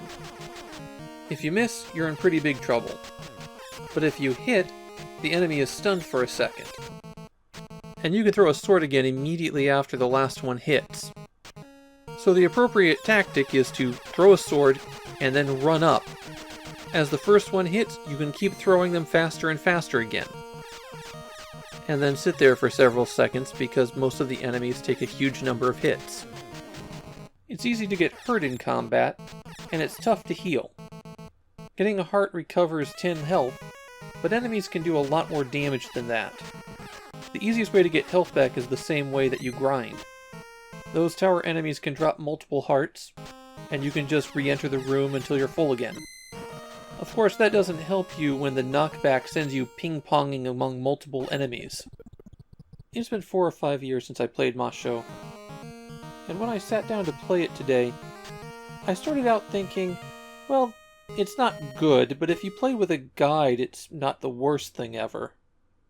But then the overwhelming grind, the terrible combat, the frustration at navigating those mazes, the infuriating way you just get knocked off cliffs. By the end of my session, I remembered why people hate this game so much. It really is more of a torture implement than a game.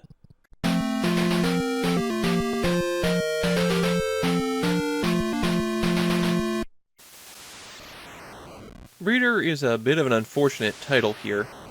Setting aside its more modern use, there's no actual breeding going on in this game. It's also an early, strong candidate for the worst thing you could have for your Famicom disk system. It's buggy, to the point that it crashed on me the first time I loaded it. Many of the systems don't work correctly, and there's zero game balance for what little gameplay exists. The concept of Breeder is that you design a robot, and then you make the robots fight. You have no control over the robots while they fight. The only input you have is assigning it stats. Now, this wasn't a wildly unusual concept in the mid-80s. Something similar to this was used as a programming exercise and competition. People would write small little programs to control a virtual robot, and then the programs would compete head-to-head. Breeder gives you 8 save slots for robots, and there are 15 stats that you can assign points into. There is no point limit. If you wanted to max out all the stats, that's fine. Theoretically, you could balance out your robot fights by their point total. You could pit 2 1,000-point robots against each other and see who designs the better one. Now, I didn't do that, and that's because the total for a flat average 5 in all stats is 900 points. And I built 8 robots on that point total, and had them fight in a tournament. Before I get to that, though, you need to know what the stats are. Speed lets the robots move faster, but it increases fuel consumption. Robots seem to move based on ticks, so higher speed means less time between them doing something. Dexterity is how quickly the robots turn, while armor reduces the damage that the robot receives. All robots start with 200 health, so you'll only see the effect of that when they get hit. Torque is how much damage physical attacks do. That would be punching and kicking. Jumping is how often robots like to jump. It also affects them evading combat. Walk determines how the robot moves. It's rated 0 to 10, but this one's free, and it seems to mainly affect what evasive patterns they'll take. I should point out that the breeder manual is not helpful here. Laser is how much damage the robot's ranged attack does. Lucky is, well, luck. I think it's for critical hits, but I can't be sure. IQ is how smart your robot is. I could not figure out exactly what that affects. L-dist is how far your ranged shot goes. Kick and punch are how effective your kicks and punches are. Charge determines the delay between ranged attacks. Mind is how aggressive the robot is. If it's high, it'll chase somebody down and fight more, while if it's low, it'll try to avoid combat. And finally, jump dist is how far the robot can jump. That's another free stat. The only other thing you can input is what chassis the robot uses, and you do that by hitting select. So there's 2 legs, 4 legs, hover, wheeled, that kind of thing. As far as I could tell, these are only for appearance. Okay, now that you know how the game works as well as anybody does, let's introduce our competitors. First up we have Mario, dead average in every stat, except jump distance of course. Next up, Link.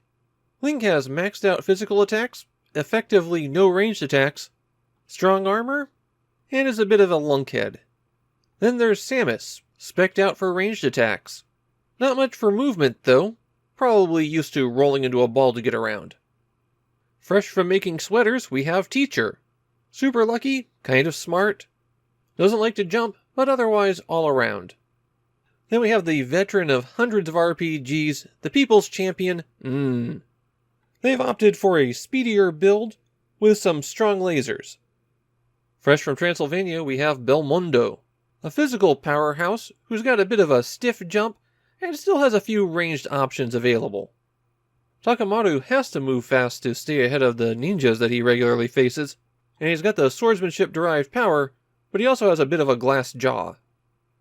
Finally, there's everyone's favorite warehouse keeper, Sokoban.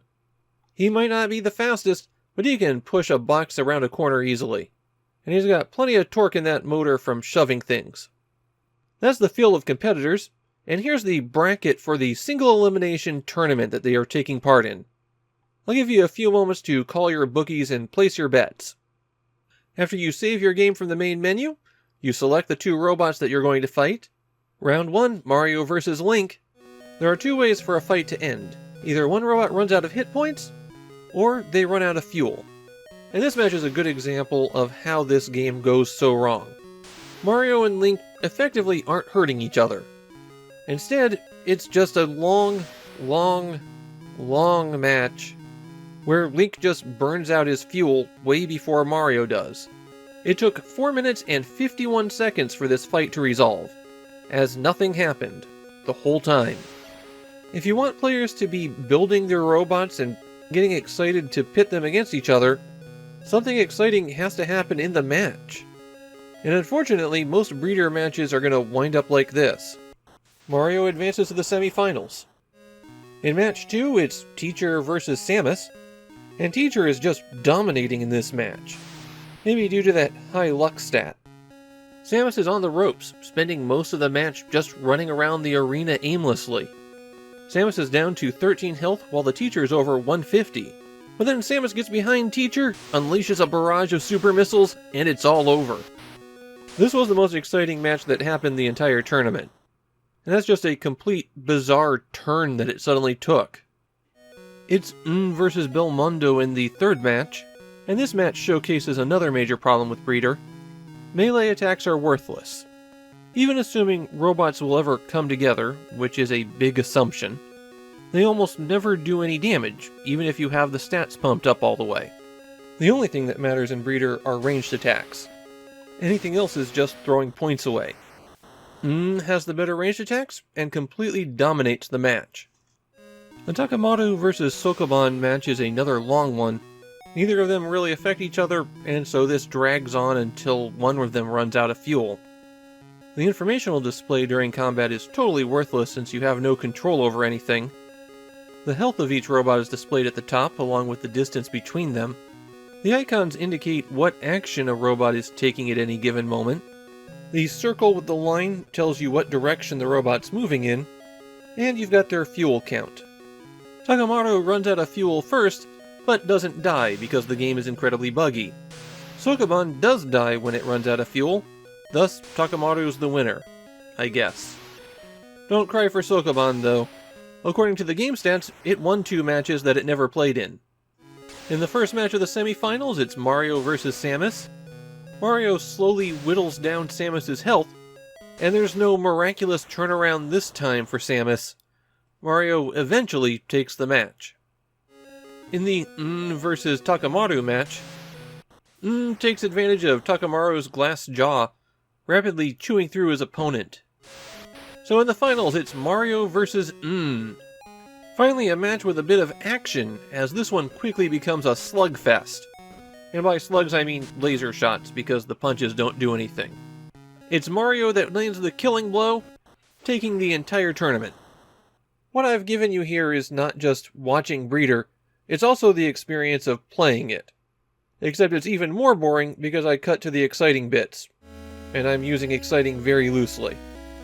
Breeder is not a very well regarded game in Japan, though I did find a few people who had memories of running robot tournaments similar to what I just did with their friends. But that's a long way to go for a fairly boring outcome. Breeder is truly awful, barely functional, and isn't even reasonable at the limited goals it sets for itself. The most exciting thing in this game is its logo. Shame that they use it for this game instead of an album.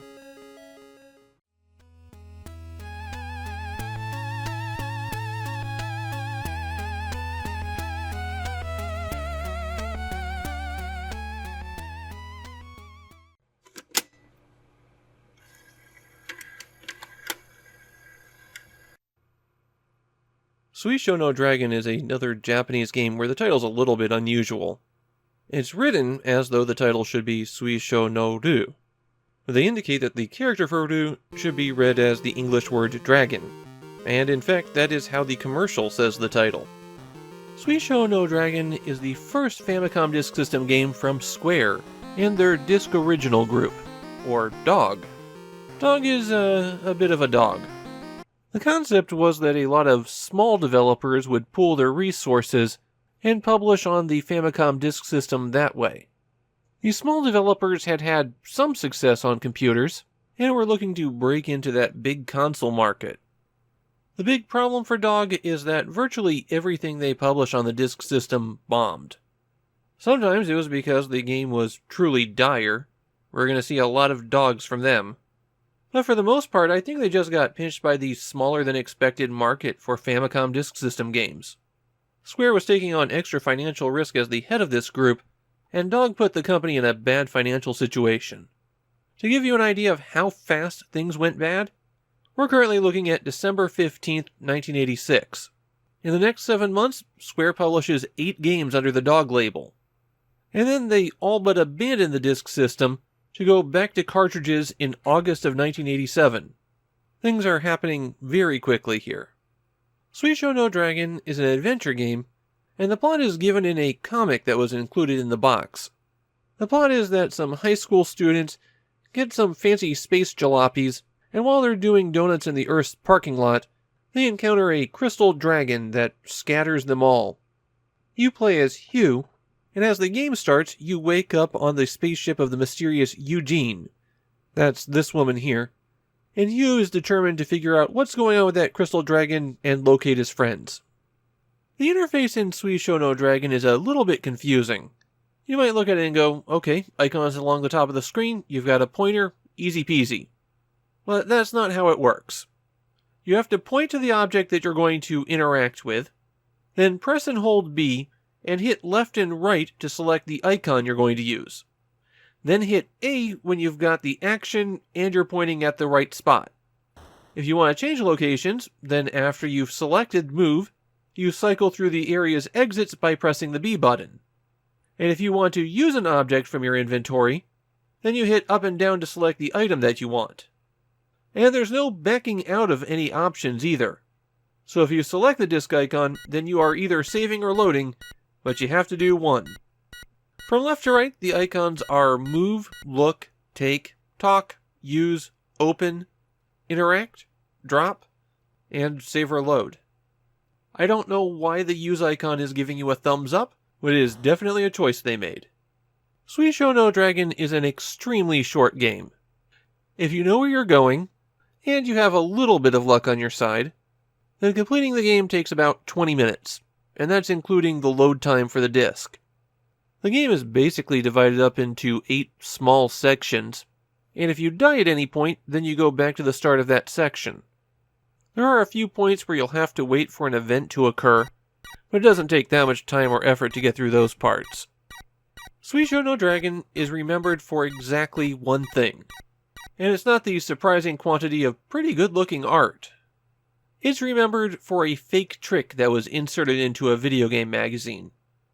An early issue of Family Computer magazine printed a trick telling players how they could play strip rock paper scissors against the girl that you were trying to save. They even included a retouched photo where the 14-year-old girl had already lost a few rounds. Obviously it wasn't real, but it is still notorious enough that people have made fan games that are solely that. Less notable, but slightly more pleasant, is that Suishou no Dragon featured Tomo-chan, a popular singer from the group Shoujotai. She appears a few times in the game, though doesn't take part in the adventure at all. Besides the fake trick, Japanese fans of Suishou no Dragon seem to be rather partial to the game's graphics. There's an awful lot of those big full-screen images, and that might be part of why the game is so short. There's a lot of disk access that happens during this one. My feeling is that it looks nice, but it doesn't seem to be a really outstanding adventure game. This is one of those adventure games that exists solely to walk you through its story, and the story just isn't that engaging. Maybe that's because they had to zip through so much of the game. It is a really nice adventure game to look at, and if you do decide to play it, it won't take up that much of your time to see all the cool stuff. But you're definitely not missing out by skipping over it.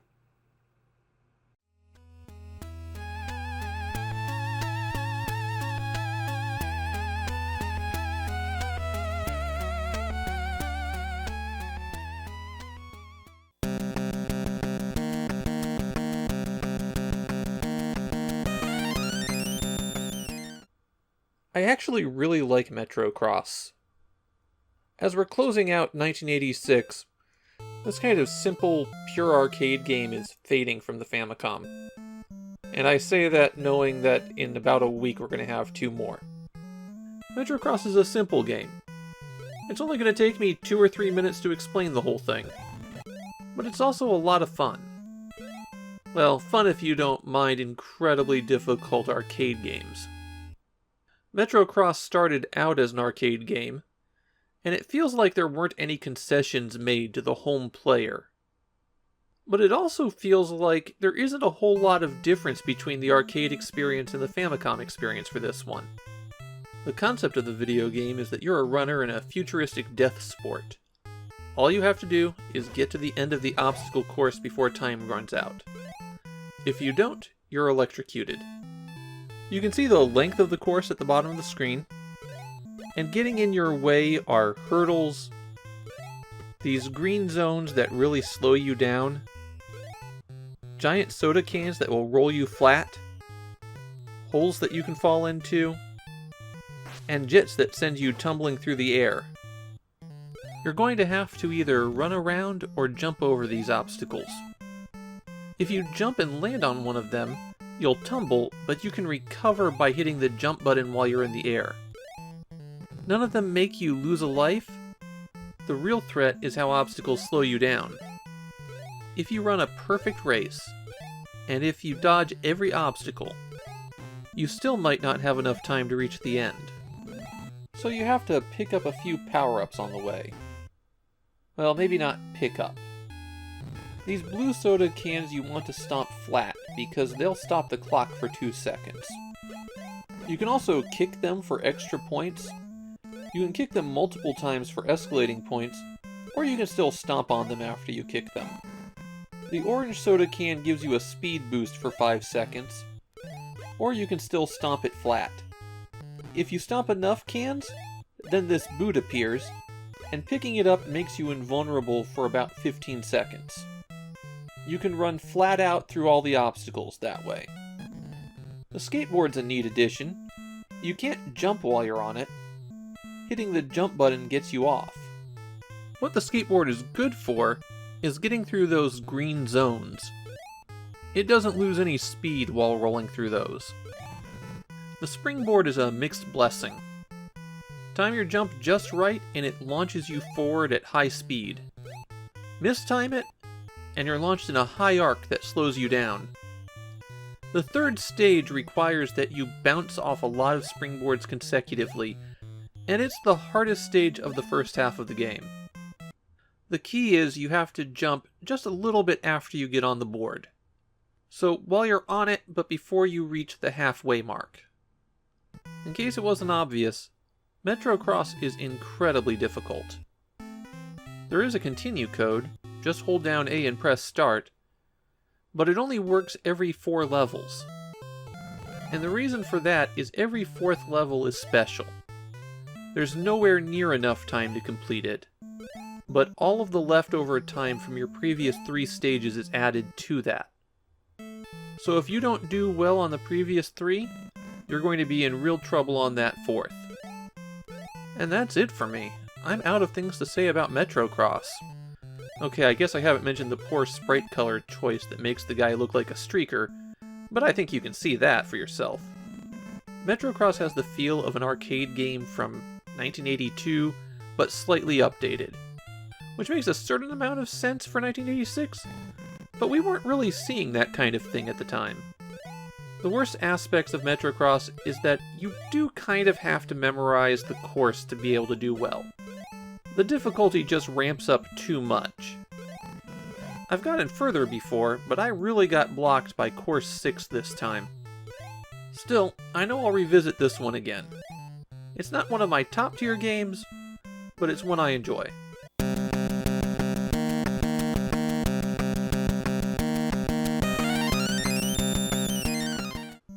We're now at the height of the female protagonist trend on the Famicom. You're right that we haven't seen a lot of them, but this is still the peak of it. Protagonists in Famicom games is very much a boys' club. And for some reason, most of the games that have women as protagonists are clustered in the second half of '86 and the first half of 1987. Our heroine in this game is Lucia, a warrior who was sent out with a troop to recapture the wings of a statue called Medulla. The statue had magical powers, and the person who stole it and the person who stole the wing hid it in his demon castle and is sending out monsters to conquer the world. All of Lucia's friends were killed in battle, so she's the only one left who can stop them. To get the wing back, she has to find her way through 16 maze-like stages, searching for power-ups on the way. The first 2 power-ups that you'll collect are boots and a sword. There are 3 tiers to every power-up. Every time you get a new pair of boots, you can jump a little bit higher. Similarly, every sword makes you a little bit stronger. Don't even bother attacking enemies until you find the first sword. It takes too many hits to defeat them, and you really don't get anything from it. All power-ups are held in these little side rooms that you have to locate doors for. So what you'll be doing is exploring, looking for these entrances. Also, these doors with arches take you to a different point in the stage. When you defeat a boss, you'll get one of these crystals that increases your maximum health a little bit, and that crystal also lets you go through the stage's exit door. The number at the top of the screen is your health, and the number at the bottom of the screen is your magic. Health can be recovered by finding a potion that enemies very rarely drop, finding this apple inside one of the doors, collecting the boss crystal, or standing underneath one of these fountains.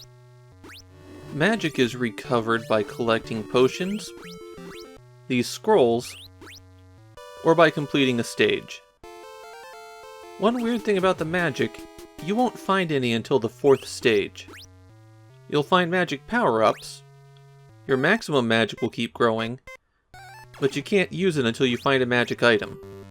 Once you've done that, you can hit start, and then select rotates through what your action button does.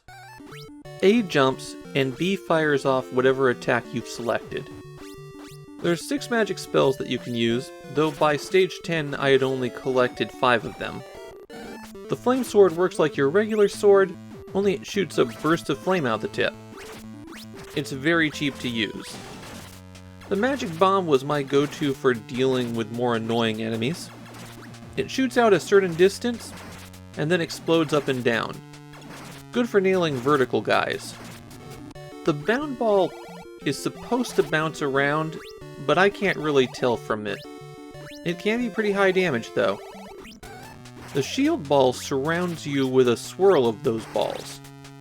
It's pretty expensive to use, so I wound up only breaking it out in bosses where I felt they were vulnerable to it. Flash destroys all enemies on the screen. It's also very expensive. The stages start out pretty simple and linear, but it doesn't take too long before they become sprawling platforming mazes.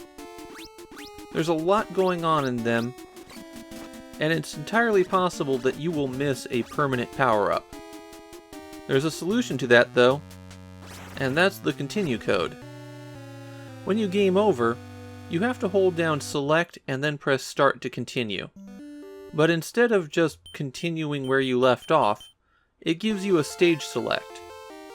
So you can choose to go back a few stages and collect the items that you missed. You won't have to refight the boss, and you can't recollect anything that you've already picked up. It just means that you're never permanently locked out of anything. Well, unless you go into this little cubbyhole without destroying the boss on the stage first. I have 2 major complaints about Wing of Medulla. The first is that the visual design is pretty bad. Not for looking at, it's a pretty game for 1986 Famicom. The thing is, you can't easily tell where you can walk and what you can stand on.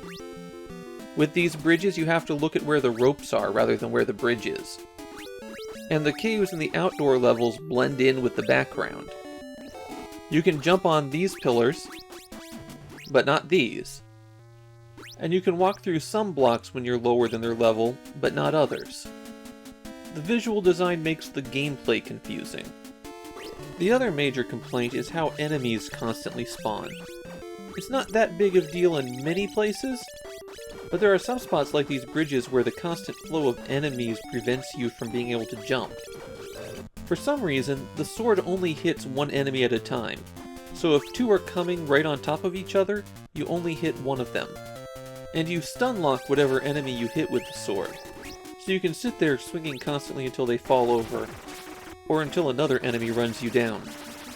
My other complaints about Wing of Medulla basically come down to it not being as good as it could have been. The combat doesn't feel quite smooth enough, the platforming doesn't feel quite right. One positive thing about Wing of Medulla is it's a sign of how quickly things are changing on the Famicom. 8 months ago, Sunsoft released another action-adventure platformer with sprawling levels, in Atlantis no Nazo. Wing of Medulla is a more fully realized game than that. You can feel all the improvements Sunsoft has made on the concept. I guess my final judgment once more comes down to, would I play Wing of Medulla again? If you asked me yesterday, I would have said no. But after really engaging with it this time, yeah, I would play Wing of Medulla again.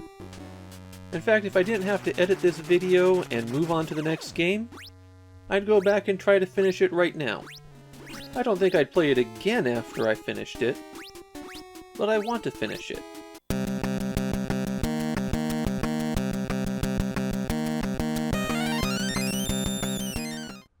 I hope you guys are ready for a long-winded explanation of cultural ephemera. And no, I'm not talking about the game King Kong 2 Ikari no Megaton Punch. I think I'd translate that subtitle as Furious Megaton Punch. The thing is, to understand where this game comes from, you need to know about King Kong. not that one. Our story starts in the 1970s when infamous schlockmeister Dino De Laurentiis decided to remake that King Kong. It was a massive hit at the time, but for some reason it fell out of the public consciousness. No, not that reason. 10 years later, and De Laurentiis decides to make a sequel. That was released in the US as King Kong Lives, a film I saw in the theater, and the only thing that I can remember about it is King Kong getting an artificial heart. In Japan, the film was released as King Kong 2. That's where Konami comes in, and they actually made 2 King Kong 2 games. One for the MSX, and one for the Famicom. The story of this game is that King Kong lives, and he's searching for his lost love. She's held in World 9, and to get there you have to collect 8 keys to unlock it. The boss of each world has a key, of course. Getting to the bosses is not simple, though. And I'm not just talking about the action in the game. The worlds are sprawling mazes with lots of doors that interconnect them. You will almost definitely warp far ahead and wind up warping backwards as you just try to figure out which door goes where. Bosses are behind some of the doors, but each world also has 2 permanent power-ups that you can collect. By default, Kong punches when you press the B button. If you press select, then the B button will have him throw a rock. You only have limited ammunition with the rocks, and I actually found it kind of hard to hit a lot of enemies with them. The path it travels in doesn't feel quite right, and throwing things in an arc feels really wrong when it's an overhead view. I wound up mainly saving the rocks for bosses. The A button jumps, and Kong will destroy what he lands on. You have to be pretty precise to do this to enemies, so I don't recommend relying on it for attacks. It's better used for defense, to jump over bullets or these fire bars. Kong has pretty good air control too. Enemies aren't the only thing on the screen that you can smash. You can also knock down most terrain features. You'll want to knock things over because that's how you locate the doors. And those lead to power-ups, paths to other locations, or the boss. For power-ups, the 2 that you absolutely will have to locate are the artificial hearts and the rock cases. The artificial heart extends your maximum health by 100, and the rock cases let you carry 10 more rocks. There's other power-ups that you can find walking around. The speed power-up from this potion, and the rock attack power-up from this item, last until you die. The invincibility power-up lasts about 10 seconds. Then there's this Konami symbol. Picking it up summons Konami Man, and grabbing him refills your life to full. In the past, I've recommended King Kong 2 to people as a solid, but not necessarily top-tier game. This time, organizing my thoughts for this video, I'm downgrading that.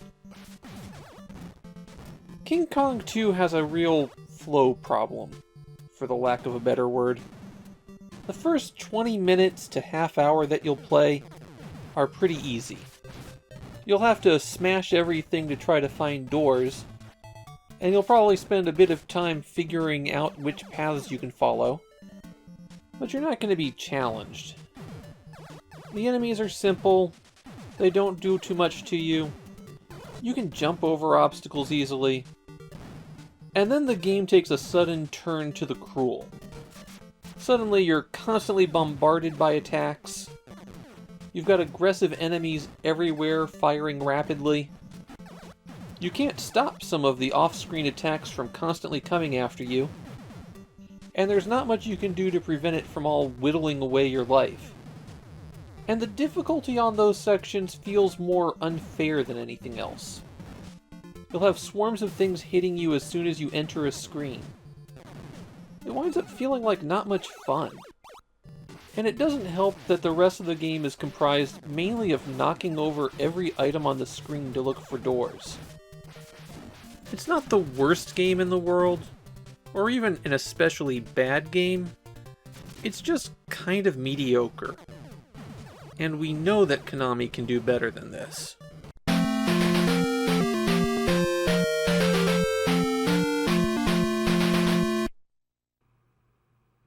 This game isn't normally considered to be an official release, but how could I let it pass? All Night Nippon Super Mario Bros. Is one of the more well-known Famicom Disk System exclusives. Skipping the history just so I can explain what's on screen, it is basically the halfway point between Super Mario Bros. And Super Mario Bros. 2. It has updated Super Mario Bros. 2 graphics, plus a few other graphics that have changed, some revised levels that make them a bit more difficult, a few stages pulled in from Super Mario Bros. 2, and a secret worlds A through D that you have to get to by beating the game 8 times. The 2-player mode is gone. Now you have your selection between Mario and Luigi, just like Super Mario Bros. 2. And they've put in a proper continue screen rather than requiring that you use a code. So where did this thing come from? Why did Nintendo make Super Mario Bros. 1.5? All Night Nippon was the late-night broadcasting block for Nippon Broadcasting, a nationwide radio service. The times it broadcast varied, but in the mid-80s it would air from about 10 p.m. to 5 a.m. Since the program was broadcast 7 nights a week, it had a different host every night. Most of these hosts were well-known comedians, and the show would have various segments that leaned into their abilities. In 1985, they added a dedicated segment for the Famicom. It would introduce games and give strategy tips, and sometimes there'd be a little competition between the host and a guest. Yes, they were playing the video games on the radio. This led to the All Night Nippon production staff creating a strategy guide videotape for Super Mario Bros.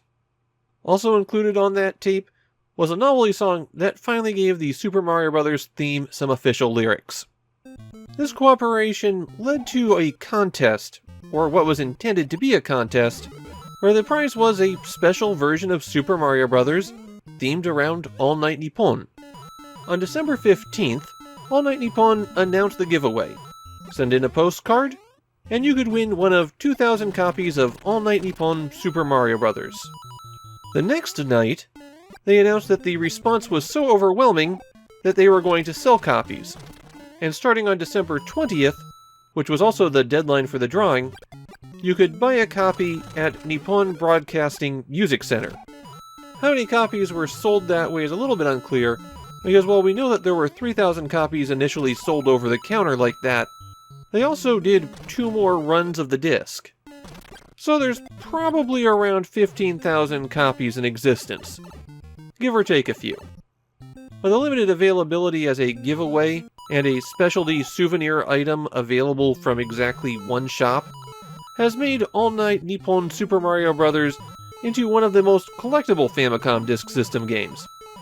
It's also one of the most often counterfeited Famicom Disk System games. In fact, it's counterfeited so often, you can generally assume that any copy you can find is not real. Most Japanese fans don't consider it part of the Famicom Disk System set, so I'm counting it as separate, but you can see it's a real edge case. I did a very quick rundown of the differences already, but what makes this All Night Nippon Super Mario Bros. Instead of just a regular Super Mario Bros.? First, you'll notice that some enemies have been replaced. The Goombas and the plants have been replaced with Sunplaza Nakano, the Friday host of All Night Nippon. Those enemies are called Okapie, after his catchphrase at the time. The reason he's an enemy is that he was tricked by Bowser into getting all of the rest of the hosts captured, and was then copied as all of the monsters. The invincibility stars have been replaced by hexagrams. This is a reference to another Nippon Broadcasting show. And you'll note that the flags on castles, and the axe behind Bowser at the end of every world, have been replaced by the Fuji Broadcasting symbol. Fuji Broadcasting owned Nippon Broadcasting. The other thing is that instead of a toad at the end of every world, you'll find one of the hosts. The most famous of these is at the end of World 5, where you rescue Thursday's host, Beat Takeshi.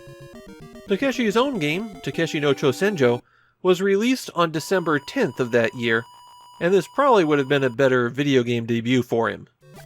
I don't really feel a need to dig too deep into All Night Nippon Super Mario Bros., because I've essentially already talked about the same game twice in this series. However, this is a better Super Mario Bros. 2 than the actual Super Mario Bros. 2. It is just remixed stages, but they're remixed in a way that is more difficult but still enjoyable. They'll throw you off if you know every level of Super Mario Bros. By heart, but not in a way that's unfair or unpleasant. Out of all the weird modifications of Super Mario Bros. That are available on the Famicom Disk System, this is the one to play.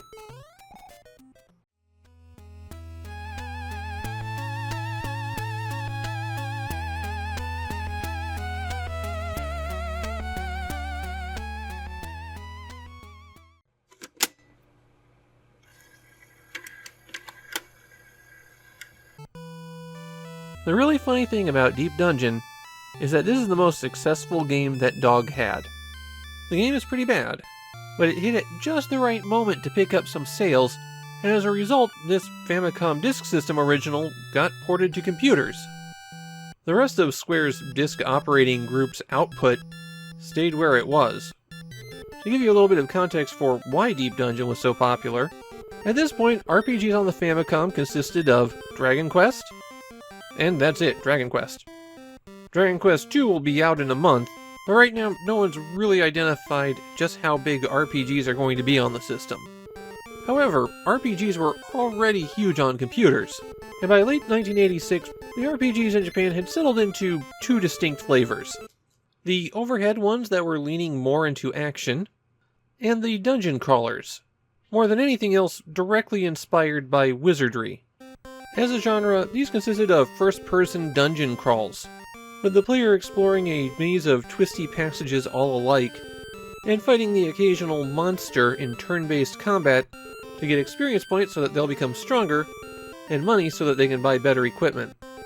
And in this environment, there was Hummingbird Soft, a computer game publisher who made, well, graphical adventures actually. These were the kind that were one step above the raw text adventures, where you still had text parsers and descriptions on screen, but you also had a picture of where you were at. So Hummingbird, a company that had never made a console game, never made an RPG, decided to make a game in the wizardry mode, and Deep Dungeon was the result. The plot of the game is that the Demon King emerged from the dungeon, and then went back to hang out at the bottom floor of his dungeon.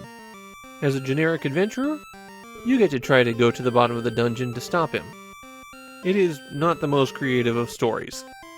The dungeon has 8 floors, and the nicest thing I can say about Deep Dungeon is that it's not a game where you just clear a floor and move on.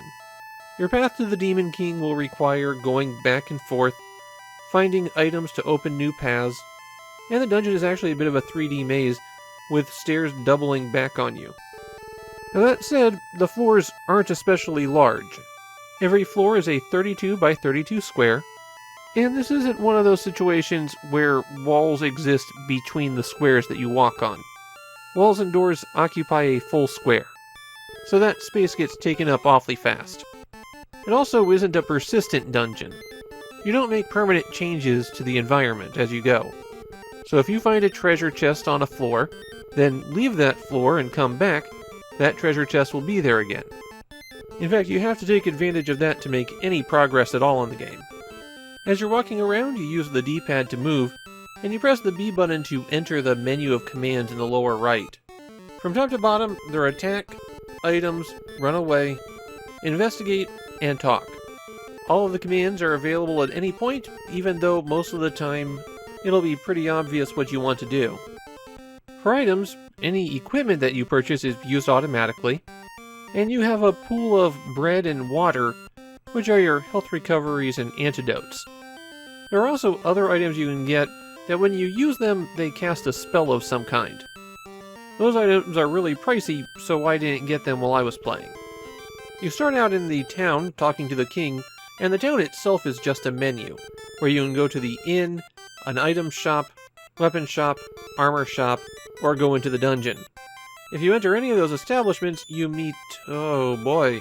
Well, that's certainly a choice. As a rule of thumb, you don't want somebody commenting on your game to go, well, it's not as bad as it could be. So let's just move on.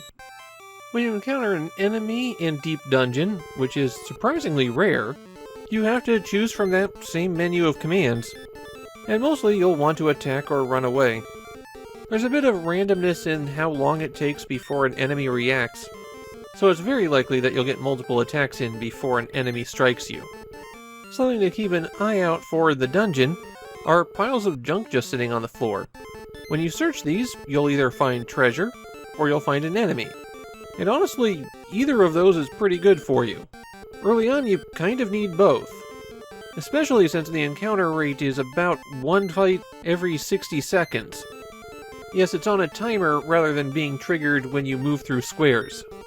What you should do for about your first hour of play is map out the first floor, find the trash piles, because there's quite a few of them, and then just make circular trips back and forth to those. Earn some experience to level up, and get enough money to buy better equipment.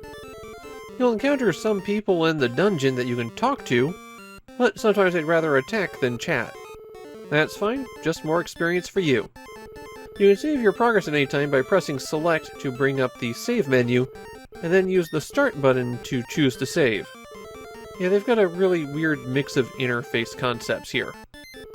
Obviously, since Deep Dungeon was popular, it got sequels. 3 of them, in fact, and I've already talked about Deep Dungeon 3 and 4 when I was doing my daily guide to the Famicom library. As a reminder, 3 was extremely similar to this, but 4 was actually a decent game. And as you might have guessed from that, this is not a very good dungeon crawler.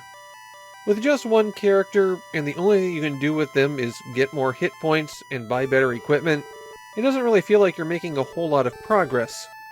The dungeon design itself is decent, but it also feels a bit empty. I'm not exaggerating when I say that when I was 12 years old, I coded a more complex dungeon crawler RPG in BASIC than this. Deep Dungeon is the bare minimum dungeon crawler. The minimum amount of design and effort that you could put into a dungeon crawler and still call it a dungeon crawler.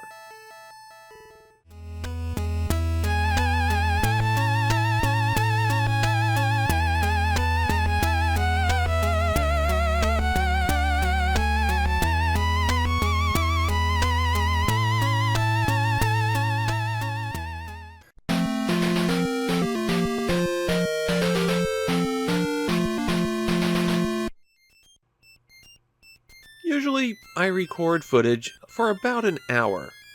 I've got a block of time I set aside every day, though these days I do sometimes skip one. And an hour usually gives me enough coverage unless it's a really long game like an RPG. At the end of an hour of Hikari Shinwa Paltina no Kagami, I had just completed the first stage. Not the first world, the first stage. And I'm not completely horrible at Paltina no Kagami. This is just a game that front-loads its difficulty to an extreme degree.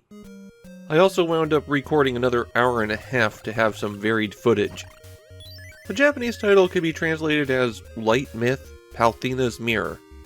And I know that in the past few years, Nintendo has changed the character's name to Palutena, but it is supposed to be a portmanteau of Pallas Athena, Greek goddess of wisdom. At least the main character is definitely Pit, not Icarus. But Icarus is in the game. The plot of Paltina no Kagami is that Medusa was mad at Paltina for some reason. Maybe something to do with turning her into a monster that petrifies everyone she meets. Anyways, Medusa turns Paltina's soldiers to stone, imprisons her champion in the underworld, steals all of Paltina's good stuff, and takes over Angel Land. You play as Paltina's champion, who first has to climb out of the underworld, slowly ascending until you reach Angel Land again and can stop Medusa. The game is broken up into essentially 4 worlds, though the 4th one is kind of perfunctory. Every world is divided up into 4 stages, with the first 3 being some form of platforming challenge, and the 4th one being a Zelda-like maze of rooms, though viewed from the side. A jumps, B shoots, and pressing start brings up a status screen. It just shows you your score and inventory, which are important, but not necessarily things you have to refer to constantly. The tricky thing in Paltina no Kagami is that there are several systems in the game that aren't very clearly explained, are absolutely required for you to work with, and in some cases require extensive grinding. Pit starts with nothing, which is what you'd expect for a hero in a video game, but every upgrade that you obtain makes the game dramatically easier. It's not that they alter the challenges that you're facing, though they do that too, and the challenges actually become easier. It's that the game starts out with the enemy placement and patterns at their most difficult, and then over the course of the entire game gives you tools to deal with it. It inverts the difficulty curve. The most obvious system that you'll interact with are the hearts. They act as currency in the game's shops. Hearts come in small, half, and large hearts, and those are worth 1, 5, or 10 respectively. Shops in Palthena no Kagami are very expensive. If you want to get a health recovery, it'll cost you around 200 hearts. You get 1 heart from killing a small enemy. And naturally, because of the way the game curves, at the start when you need those shops the most, you can't afford anything. Later on you'll start earning quite a few hearts, and it's still hard to afford things, but you're less likely to have to try to scrape cash together. Of course, if you want to regularly buy things from shops, you're going to have to grind. A lot. Of course, that feeds into the other 2 important systems. Pit starts out with a minuscule health bar. 8 ticks of health, and most enemies hit you for multiple ticks. The health bar can increase, and the way that you make it grow is through your score. When you reach the end of a stage, if your score is past a certain threshold, then the bar will grow. Now the stages in Palthena no Kagami are relatively long, and because enemies tend to spawn continuously, you're going to be tempted to just run by them. This is a bad idea. You need to boost your score, and to do that, you have to fight the enemies in the overworld. Not the ones in the special rooms, those don't give you score. You just need to boost that score as high as it can go. Otherwise, you're going to get frustrated by having that low health. So grind away. On the positive side of things, you get 3 save slots here, you can save whenever you get a game over, and every bit of your progress is saved, right down to your score. When you continue, only that first chunk of health that Pit initially has gets filled though. And recovering health is its own challenge. There are basically 3 ways to do it. First, you find or buy a chalice. These will be sitting out, they essentially refill 1 block of Pit's health bar. Second, you could buy a bottle or a barrel. These refill 1 block of Pit's health bar when he dies, and the difference between them is that if you have a barrel, then you can carry multiple bottles, though if you run out of bottles, the barrel goes away as well. So, more grinding for hearts. The other way that you can recover health is that you could find a hot spring and then sit in it for a while. Hot springs don't show up until the 4th stage of World 1, after which they become common. So that's another way where the beginning of the game is made extra difficult. There's one more thing that requires grinding, but also a lot more careful play. There's a hidden score function, and it goes up and down based on a few different things. And this score doesn't just increase, it goes up and down. Every time you fire an arrow, it decreases. Every time you kill a monster, it increases. Getting hit loses points, picking up hearts gets points. This score gets reset to 0 every time you finish a stage, but if it's high enough when you enter particular chambers, then the strength of Pit's arrows are increased, which naturally makes things easier. Basically, if you're on a stage where you know that one of these power-ups is available, you need to grind and be careful. There are other weapon upgrades that you can get from certain chambers where you're continuously attacked and have to survive for a short period of time. Surviving will give you your choice of one of 3 upgrades. Crystals that spin around you as a shield, a faster bow with arrows that go the whole way across the screen, or fire shots that add a fireball effect to your arrow. You do have to maintain some high health to keep these weapons running, and there are some enemies that can steal them from you. If they get stolen, you'll have to buy them back on the black market, which requires that you get a card first. Basically, a lot more grinding for hearts. On the labyrinth stages, the doors link rooms to the side, while ladders link rooms up and down. The ladders are a little bit flaky. You'll find these statues in the labyrinth, and hitting select will switch you to a hammer if you have any. Then you can break the statue and your hammer to free Icarus, and he'll show up to assist you with the boss, though he's totally useless.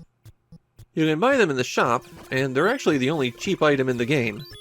Or you could find a harp on the regular stages, and that gives you a period of about 15 seconds where all of the enemies become hammers instead that you can collect. In the labyrinth you can also find a map, and shops where you can purchase a pencil and torch, which will draw out the links between the chambers and mark your position. Really not worth it. If there's anything that people remember from the labyrinth stages, it's these guys. Natsubi Sekai, or eggplant users. One hit from their shots turns Pit into an eggplant. You can't attack in that state, so you have to go back to the one room in the labyrinth where someone will restore him to normality. Naturally, this room is in an out-of-the-way location, branching off early on in your progress through the labyrinth.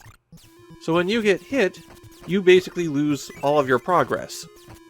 The path through the first labyrinth is 20 rooms long. There are 6 Natsubi Sekai in between you and the boss, and by the way, they are rather tough to take down.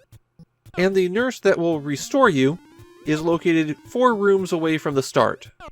There is a one-way path toward the end to get you back to the beginning, but what this comes down to is really intense frustration, as you have to do the rooms with them perfectly, or basically start over. There's a reason that they're among the most feared enemies in video games. There's one more purchasable item I haven't mentioned yet, and that's the Angel Feather. This will let Pit recover from falling off the stage, though it's very expensive when you need it. The first 3 stages in the underworld scroll vertically, but they're ratchet scrolling, so as the screen goes up, it can't go back down. And falling off the bottom is fatal. You only have 1 life. You're going to have to fight maneuverable enemies on tiny platforms where you just don't have any space. Pit can fire up, though not aim up then jump. You have to jump then aim up. Still, you just don't have any room to dodge. Something that you can take advantage of, though, is that the screen wraps, so that you can go off the right-hand side and appear on the left. If enemies are tracking you, and there's platforms that allow you to do this, you can take advantage of that to evade them, since enemies don't go off the edge of the screen. World 2 is horizontally scrolling, and as a result is much easier to manage. World 3 puts you back in the sky, going vertically, but by that point you can afford the tools to survive. There is one more system that depends on a hidden score, and that's what ending you get. There are 5 different ending graphics that change depending on how well you did.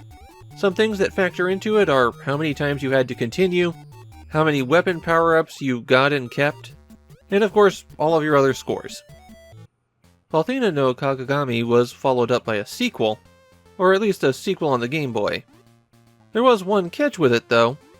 It wasn't released in Japan. This has kind of given Japanese players the idea that the game was very popular in the US, even though it had a very mixed reception in Japan. There's also the more recent game for the 3DS, but that's the entire series. As I said, this is a really divisive game in Japan. There are those who sing its praises, and those who think it's a real mess, which I think is kind of the reception it's gotten everywhere. And I have my own complicated feelings about Palthena no Kagagami. It's a nice looking game, it's got a wonderful soundtrack. I even think it plays decently if you look at it in very small slices. It's just there's a lot of annoyances here that make it really hard to love this one. A lot of, well, if you had done this a little bit differently, then this would have been fun. It's a game I don't mind going back to every once in a while, but not that often. And while I'm not begging for a sequel, if Nintendo announced tomorrow that they are making a new Palthena no Kagagami game, I'd give it a look. I just don't need to play the original again for quite a while.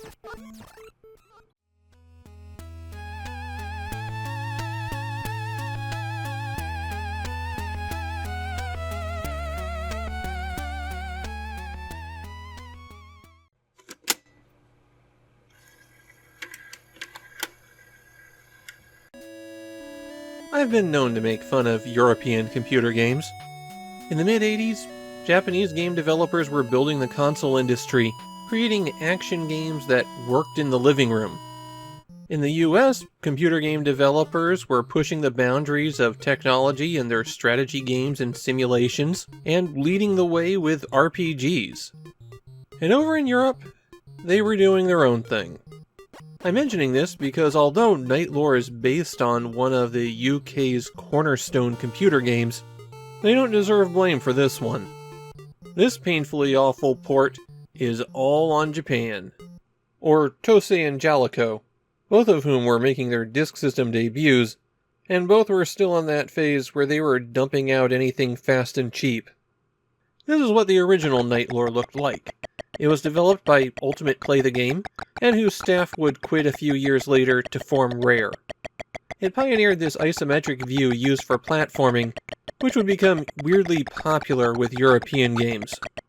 The concept behind the computer game is that you're a knight who's been bitten by a werewolf, and you have 40 days in which to make a cure by collecting random items from the wizard's castle and dropping them in a cauldron. It has a big 128-room map, and there's a bit of randomness in the items to keep you replaying. You have to do a bit of puzzle solving and platforming as you go. I think Night Lore is a bit rough to play, but honestly, for 1984, I can see why it caught on. I explained Night Lore to you so that when you see the Famicom disk system, you can understand how badly they murdered it. In the disk system Night Lore, you're some kid who's been cursed to turn into a werewolf. And to deal with that, you have to collect random items and return them to a room. Unlike the computer game, though, the environments are smaller, they're contained in a very tiny area, there's very little puzzle solving to be done, and the game actively makes it more annoying to play.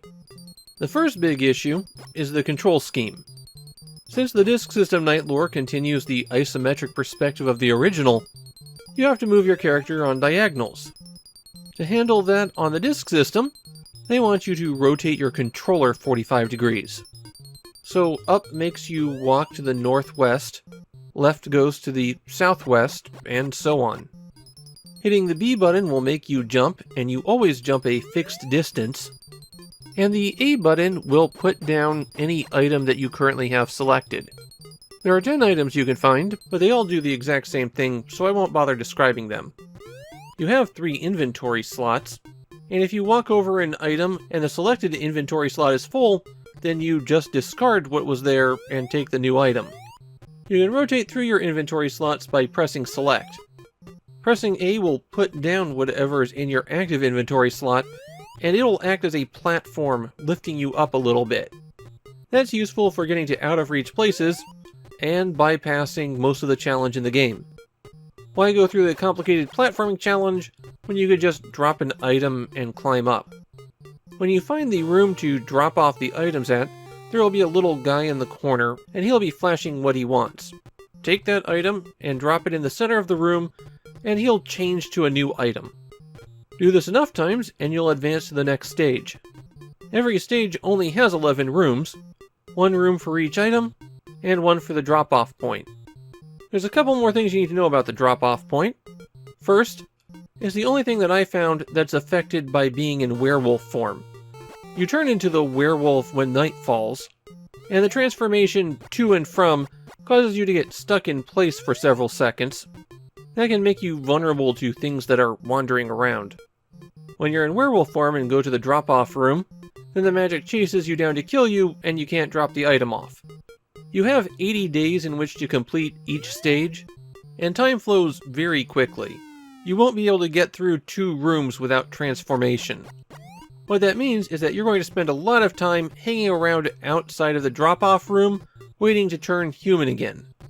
And sometimes you won't even want to go into the room while you're human, because you could wolf out before you get a chance to drop off your item. Another issue with dropping off the items is it makes the rest of your inventory disappear. So no stocking up on things and dropping off multiple items at once. You have to backtrack and go through these same rooms over and over and over again. The same very boring rooms. There are some traps that are very poorly rendered. Most things sitting around on the floor will kill you. Even stuff that looks kind of harmless will kill you. And the long rectangles marked out on the floor are conveyor belts.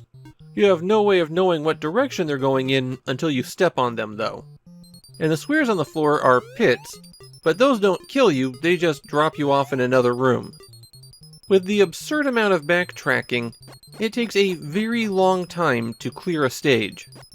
15 to 20 minutes is about what you could expect. There are 9 stages total, and you can save your progress by ending things when you get a game over. But this game winds up being excruciatingly long. There's one more nasty trick it can pull on you when it comes to collecting items. After the first stage, one of the items can get replaced with a warp. If you need that particular item, then you have to go into the warp, and the warp will take you to the previous stage, where you have to pass through all of those rooms again, and collect the needed item there, then return through the warp, and drop the item off in your correct stage. It's just an excruciatingly dragged out situation. The monsters that you'll encounter have weirdly inconsistent behaviors, sometimes reacting when you get close, sometimes not doing anything, and sometimes changing their patterns after the first time they move through the room. It's hard to do anything with consistency here. You have 5 lives, but it's easy to chew through them if you get into a bad spot. Unsurprisingly, Night Lore is not well regarded in Japan. I mean, it's really not well regarded in Japan. A 1989 poll in Daibouken, a book published by Family Computer magazine acting as a guide to games, rated Night Lore as the worst game out there. Now, I wouldn't put it dead last. I can think of other Tosei Jalico joints that are worse. But it is really bad. I mean, it's so bad, it made me compliment a UK computer game. It's hard to get much worse than that.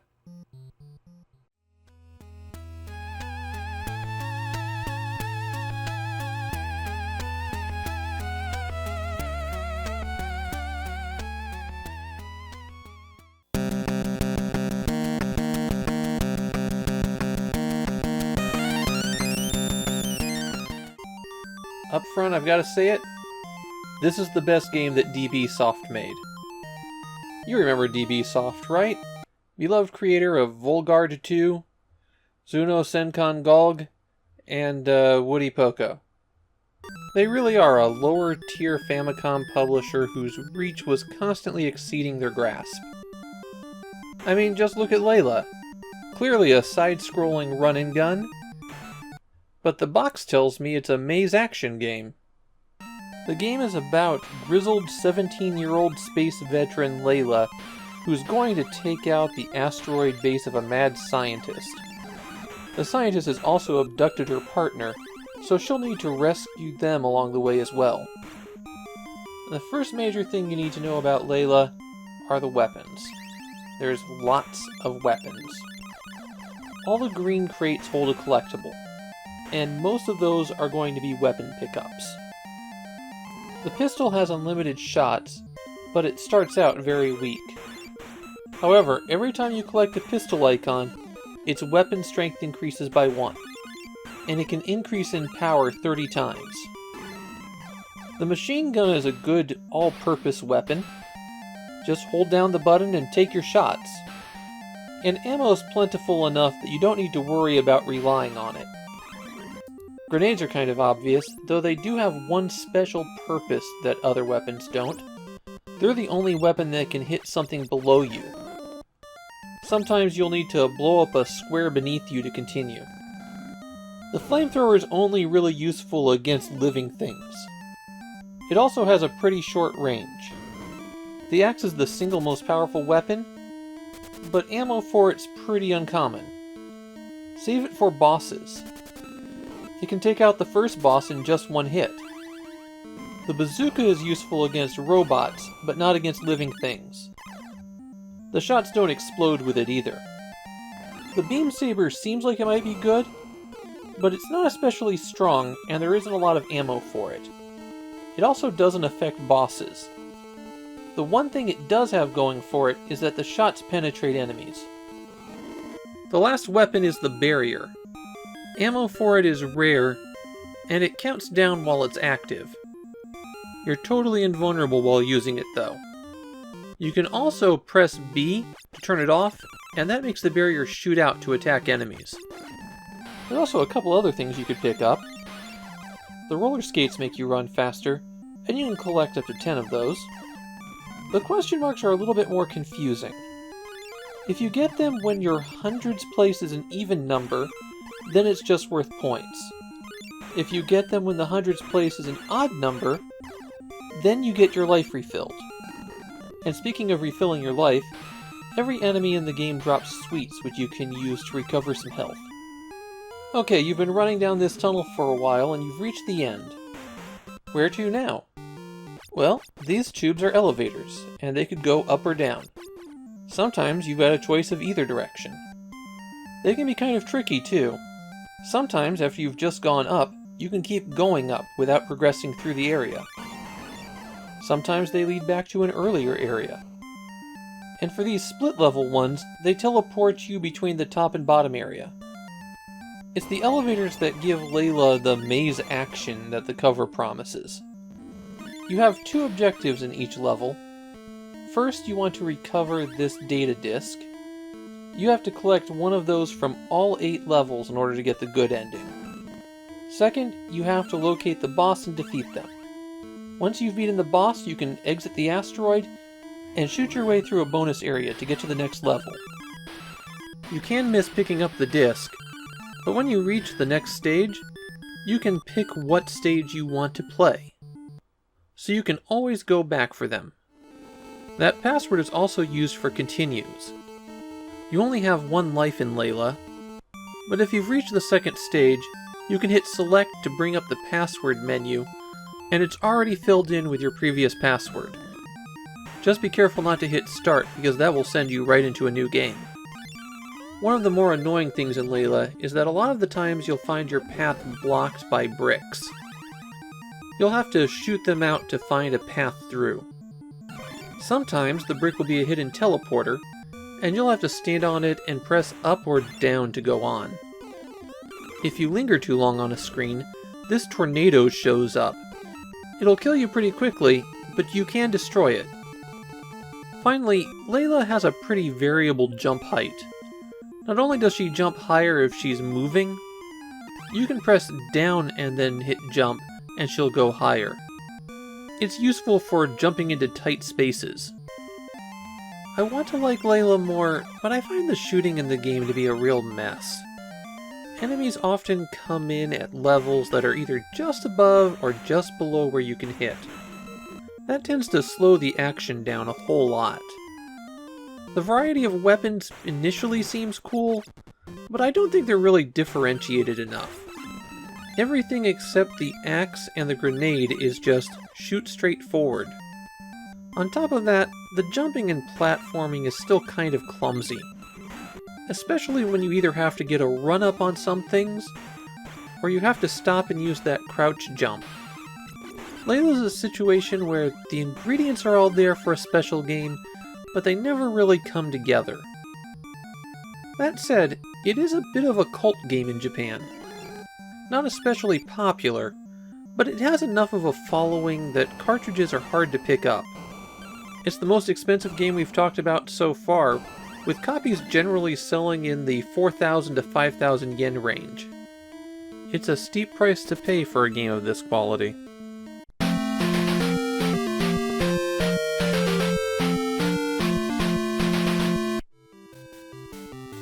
There's this pitfall that game designers who don't have a lot of experience can often fall into. I've brought it up a few times in these videos cataloging 8-bit games. It's the idea that you should make your game as expansive as possible. Cities have thousands of buildings, and so having thousands of buildings in your game city is more realistic. This doesn't work because you're just creating a lot of noise for the player to sift through, and unless your gameplay is absolutely amazing, it's not going to be able to support players going through thousands of options. Gieta Princess is probably the most egregious example of this that I've come across. There's a ton of stuff in this game, and almost none of it matters. Gieta Princess is the second of Imagineer's Wavejack series, a set of 3 absurdly overproduced games that were intended to be multimedia experiences. Inside the elaborate box, you've got the instruction manual, a police notebook for jotting down information about your investigation, A fold-out map that only has some roads and broad geographic areas laid out on it, and you'll have to mark any important locations as you find them. The backside of the map is a poster of Yasuko Tomita. She plays the titular princess in the audio drama that's included on a cassette in the box. She also sings the game's theme song. The plot of the game is that Princess Kiara of Arabia, and I'm pretty sure that's an intentionally salacious pun in Japanese.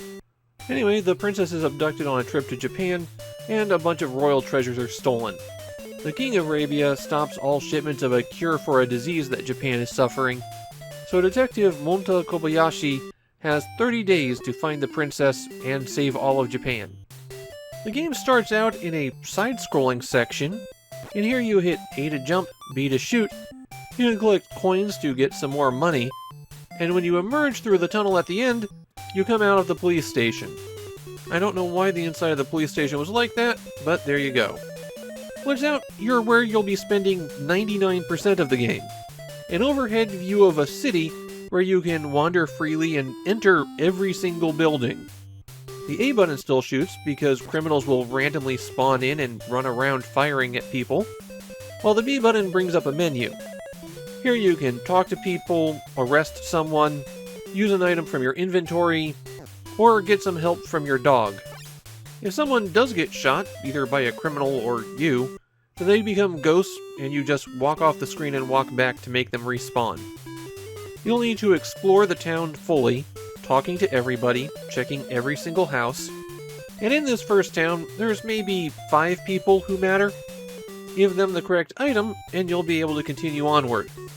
You can also find plenty of shops where you can buy food to restore your health, or potentially spend money frivolously on something that will clog up your inventory. There's also lots of other little locations, like a school where you can learn English, a gym where you can train and increase your maximum health, and your apartment where you return at night. There's always a clock ticking, and at 10 o'clock at night, you go home and fall asleep. Something to be cautious of is that you do have to eat from time to time, even if you're not hurt. If you don't eat, then you lose health. Your investigation can be pretty expensive, so you have to earn money by catching criminals. Mostly you do this by having your dog sniff around a house, identifying that there's a criminal inside, going in and then pressing the select button to bring up the menu, because the B button will just close the dialogue screen, and then arresting the person there. You drop them off at a police station, and you get a small amount of cash. Another aspect of the game that you have to be cautious of is that there's some characters you have to yell at. And I mean you, the player, have to yell at them. This game sometimes uses the microphone on Controller 2, or at least it's on Controller 2 if you're using an original model Famicom. I'm using an AV Famicom, the revised version, and it does not have a microphone, so I couldn't continue the game. If you do want to save your progress, you have to go to a store, buy a floppy disk, and then use the floppy disk. So it costs you some of your money in order to save. Make enough progress, and you'll unlock additional sections of the game. There are 5 map sections of the size that you're seeing here. And then there are a very small quantity of side-scrolling areas, like the one that the game starts with.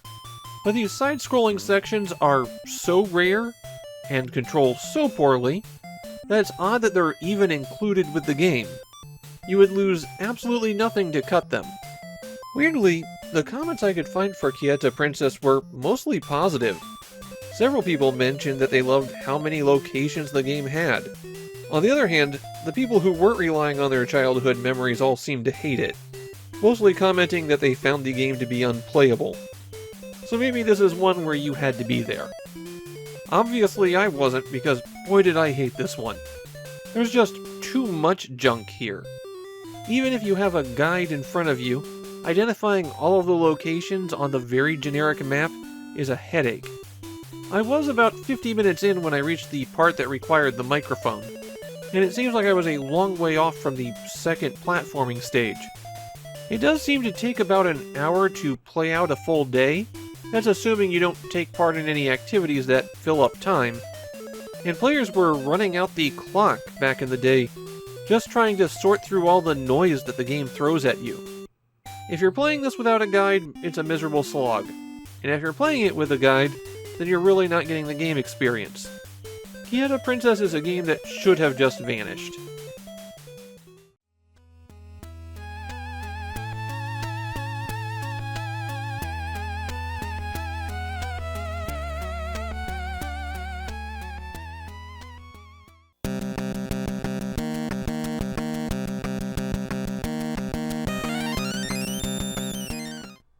Before I get into anything on Cosmogenesis, look at that box.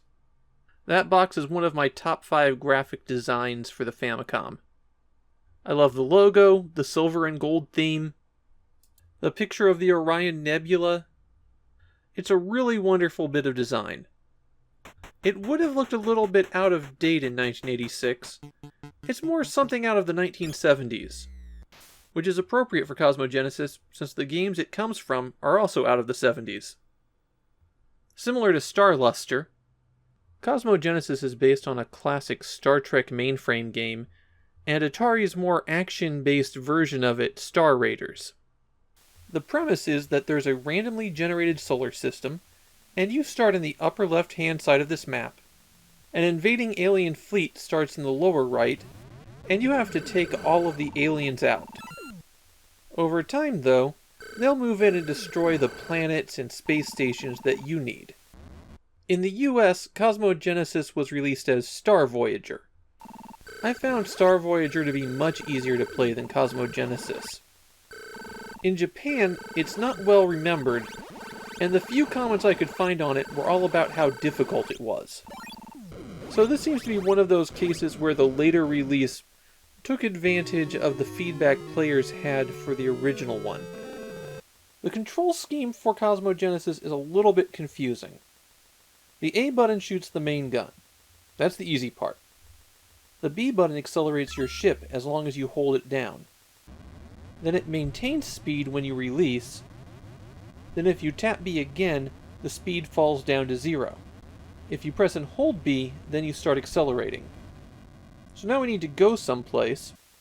Hit select to bring up the map and ship status screen. You choose what sector you're targeting, and then hit select to go back to the pilot view. On the status screen you can also turn on the shields. They consume a lot of fuel, but prevent your ship from taking extra damage when you're shot. The best choice is to turn it on when you reach a sector with enemies. You can tell the shield is up because the screen turns green. Okay, we have a targeted sector. The crosshair tells you what sector you're aimed at, so don't move after you've selected one from the map. Now you accelerate until you're in the red zone, and then the upper left bar starts filling with red spots. Each of those represents a sector that you're going to jump. When it matches the range given at the bottom of the screen, accelerate again to max to initiate the warp.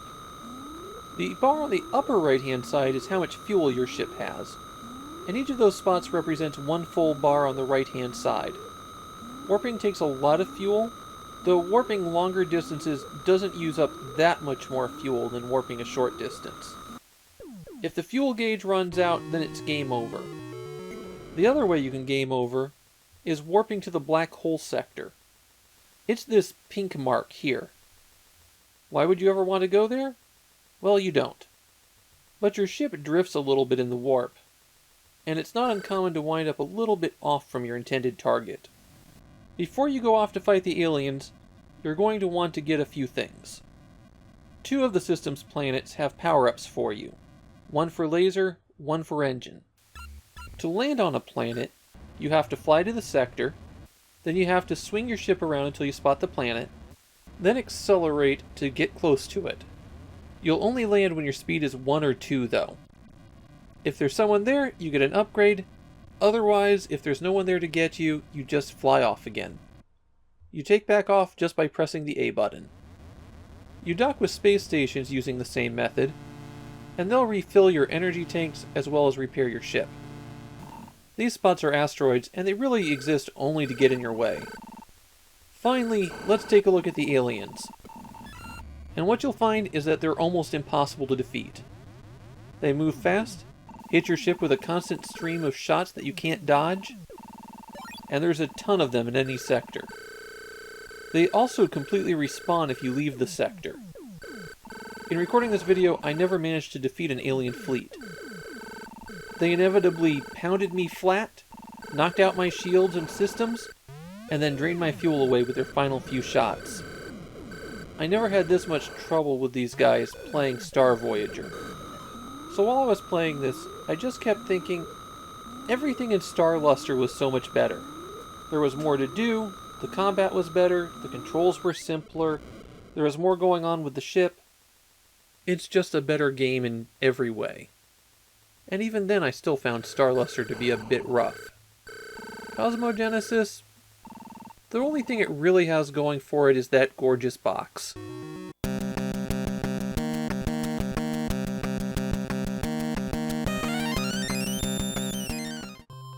Family Trainer Running Stadium has been the worst game for me to get.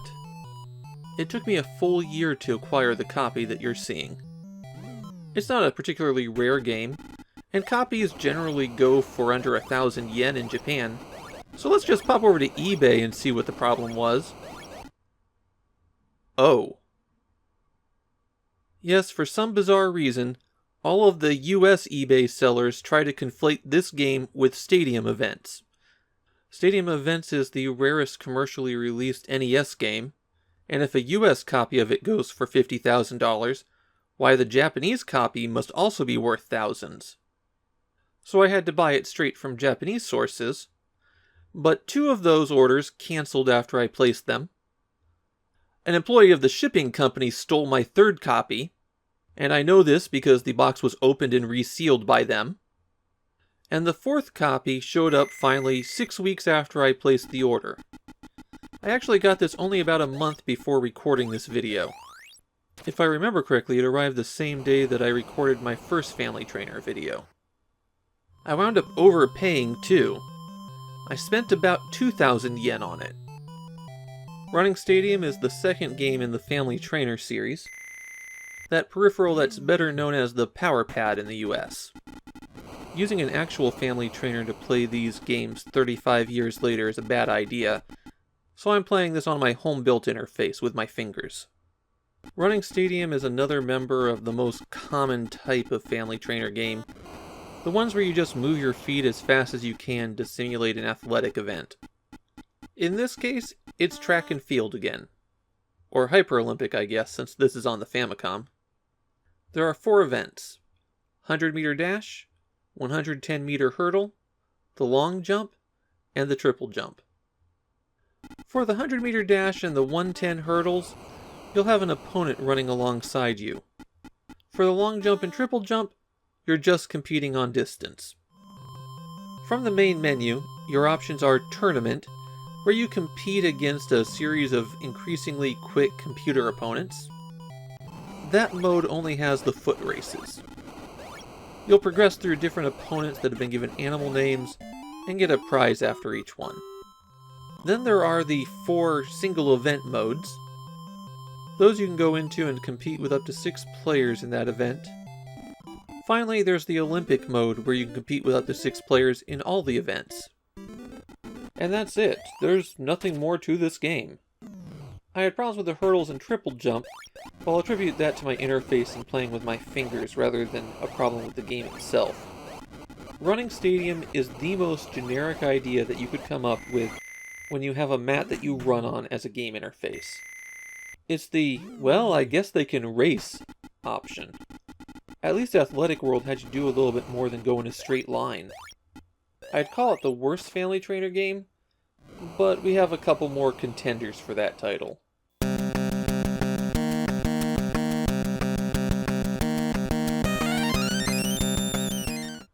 I'm going to be up front on this one.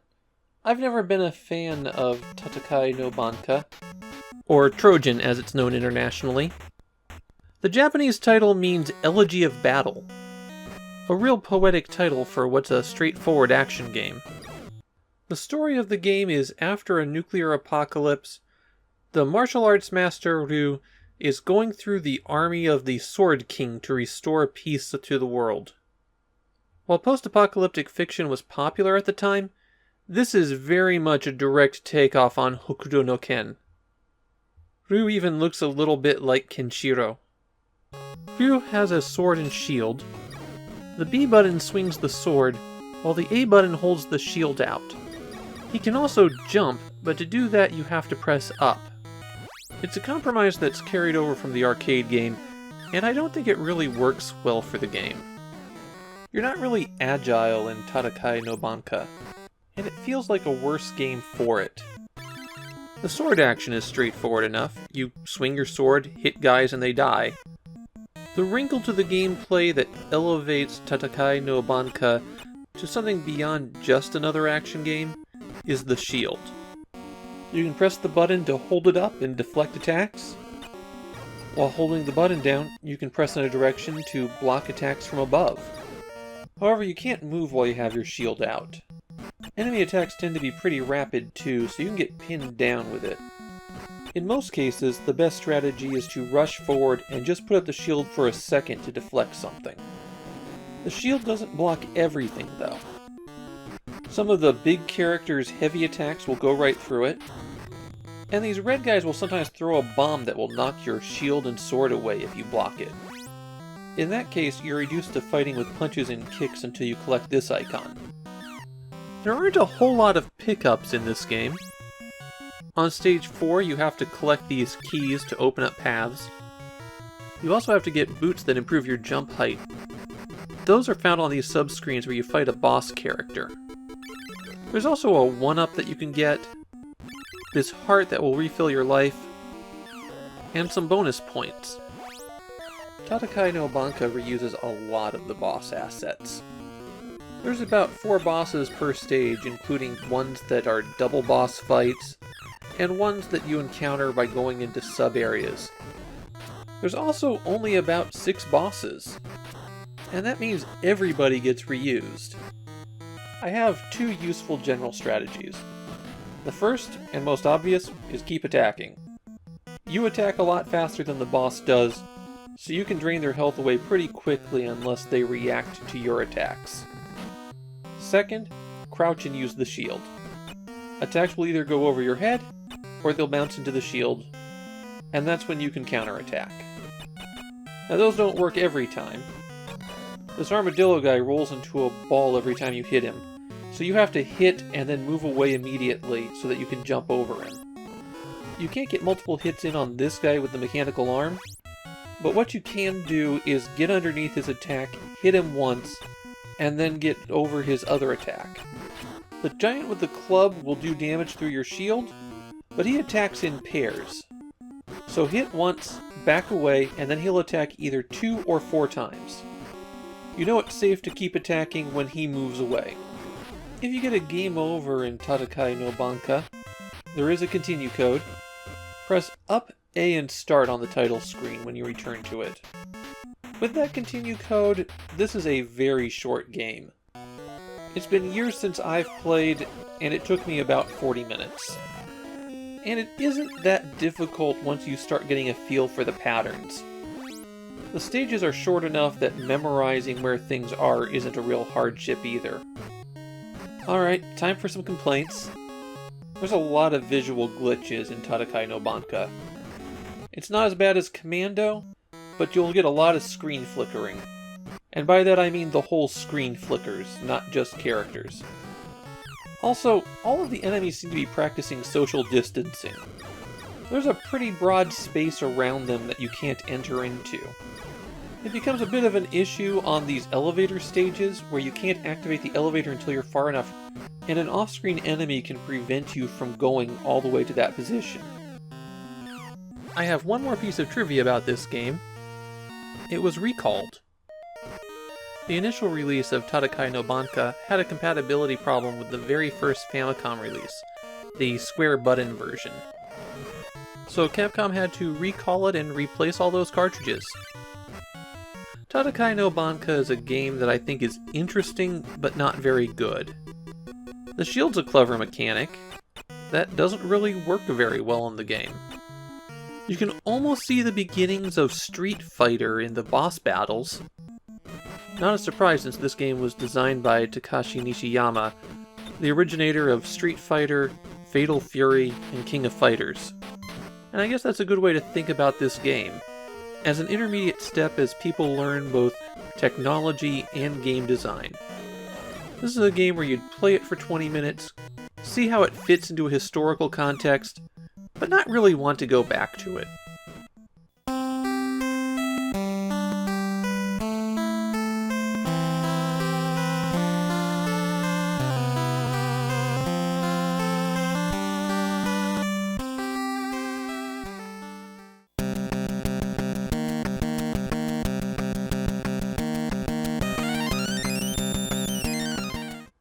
When I'm recording footage for these videos, as I approach the hour mark, I start looking for good stopping places. Having too much footage can make editing these a real pain, since it makes it hard for me to find the highlights. On Seikima 2, though, as I approached the hour mark I hadn't died, so I decided to keep on playing until I got a game over.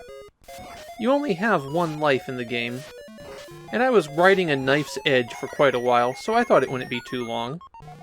I went out to about an hour and 20 minutes, and I'm glad, because I got to the final boss. I hadn't done that before, and the final boss in this game is amazing. We'll save that twist for a couple minutes still. Before we get to the game though, I have to tell you who Seikima 2 is. They were a very theatrical heavy metal band from the 1980s. Outside of Japan they toured as End of the Century. Their name could be very loosely translated as Sacred Famine Devils.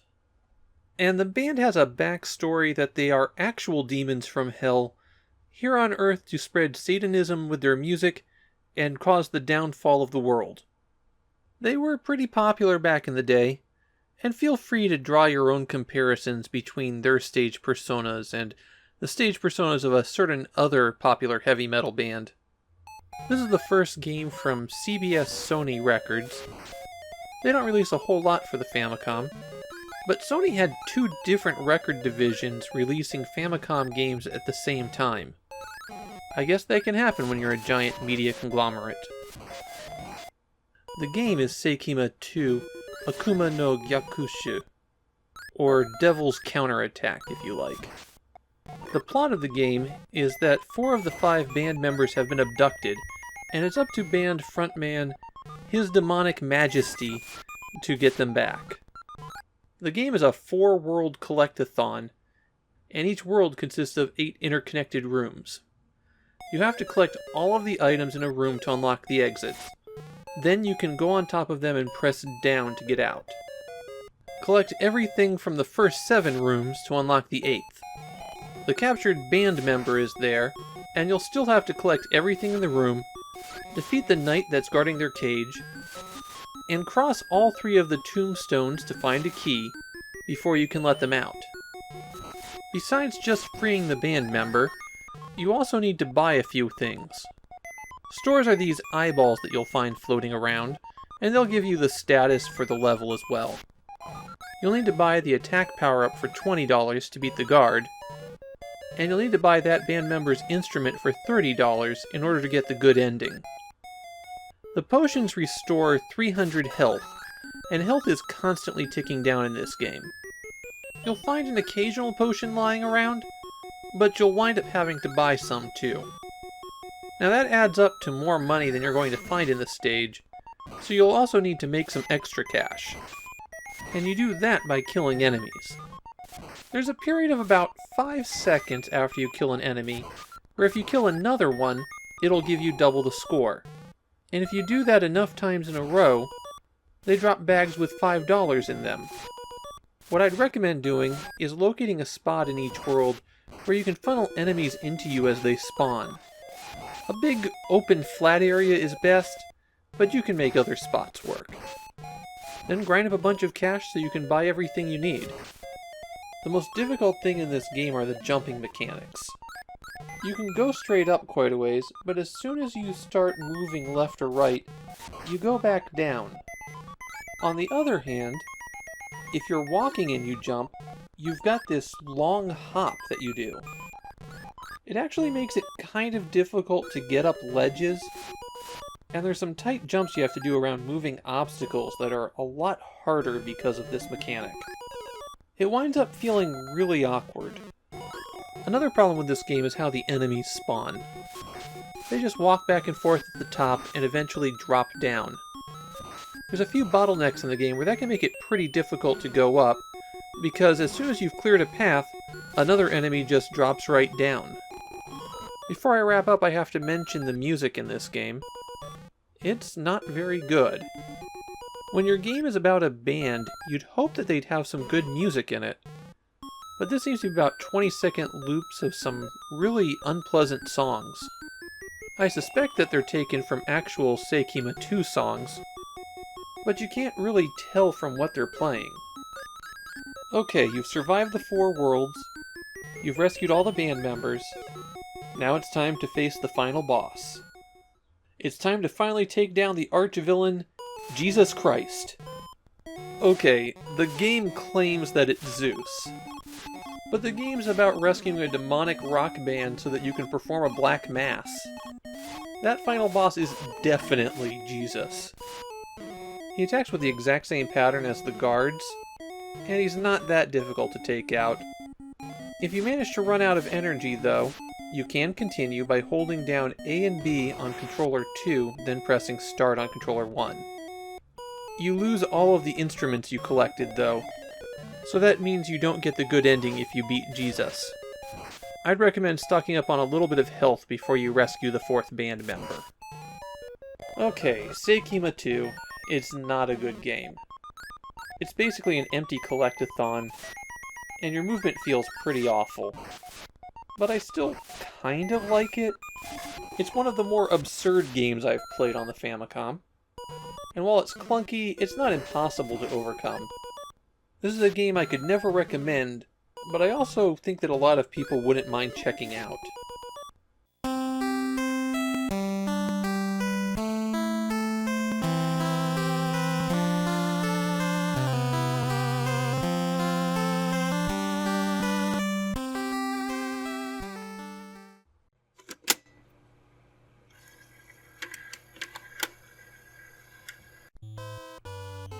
You know what's better than Mahjong? Mahjong with a very tangential connection to Journey to the West. Professional Mahjong Goku has an elaborate backstory, and none of it is present in the game. This is the first game by Chat Noir, a developer that I would be shocked if you ever heard of. They almost exclusively made Mahjong games, and Professional Mahjong Goku was their flagship series. These days, Chat Noir doesn't make a whole lot of games anymore. They make Mahjong engines, which they sell to other companies so that they can retheme them as whatever game they like. Mahjong is one of Japan's great gambling pastimes. Picture a card game, replace the cards with tiles. Then you want to build a hand of sets and runs, either drawing from the pile or picking up what your opponent discards, and whoever gets a complete hand first can go out. In Japan they play Riichi Mahjong, which has a very complicated set of rules for completing hands and scoring. Journey to the West is one of the major pieces of world literature, a Chinese novel about a monk who's traveling to India to get Buddhist scripture. But the standout character that everyone remembers is the Monkey King Goku, who joins the monk on his journey, and whose trickster ways both cause trouble and get them out of it.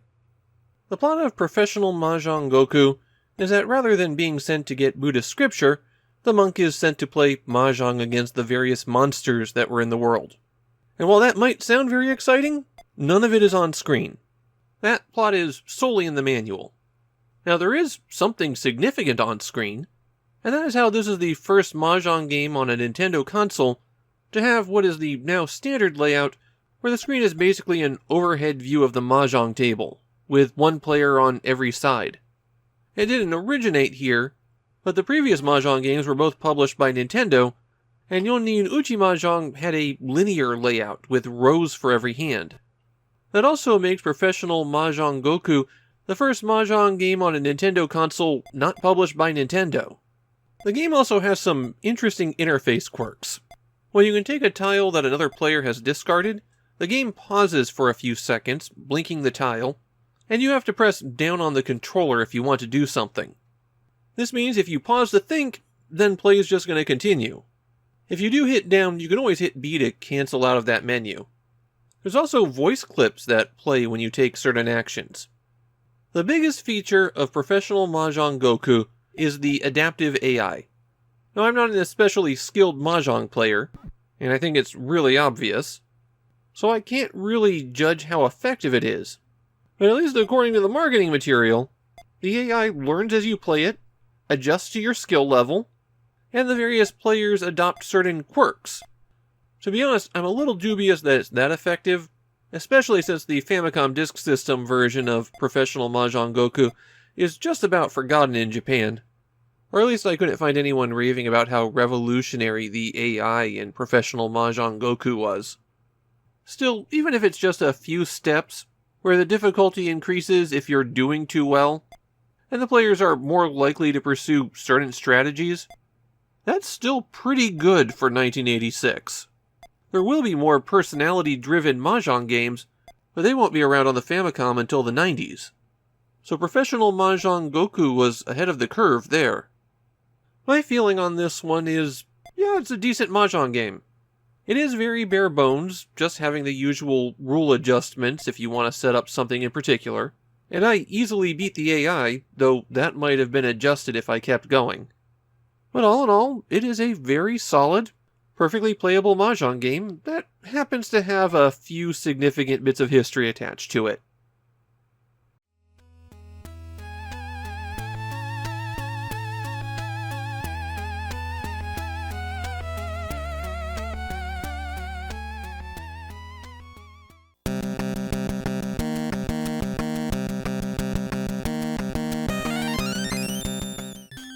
We finally reached the end of 1986. December 26th is the last day of releases, and it brought 3 games. 2 that I like a lot and happen to include peripherals in the box, and 1 that is considered one of the worst games on the system. I'm going to kick this off with a game I enjoy. Crazy Climber can be a tough game to get into. It's got a distinctive control scheme, and if you don't know about that, you won't even be able to move. If you do know about it, you still might not be able to move, because climbing requires understanding a few things about the game. The original arcade game dates from 1980. It's a game I happen to enjoy a lot, and not only because I'm the only person who can get themselves on the high scoreboard at my local arcade. Like all early arcade games, the concept is simple. You're a human fly scaling a building.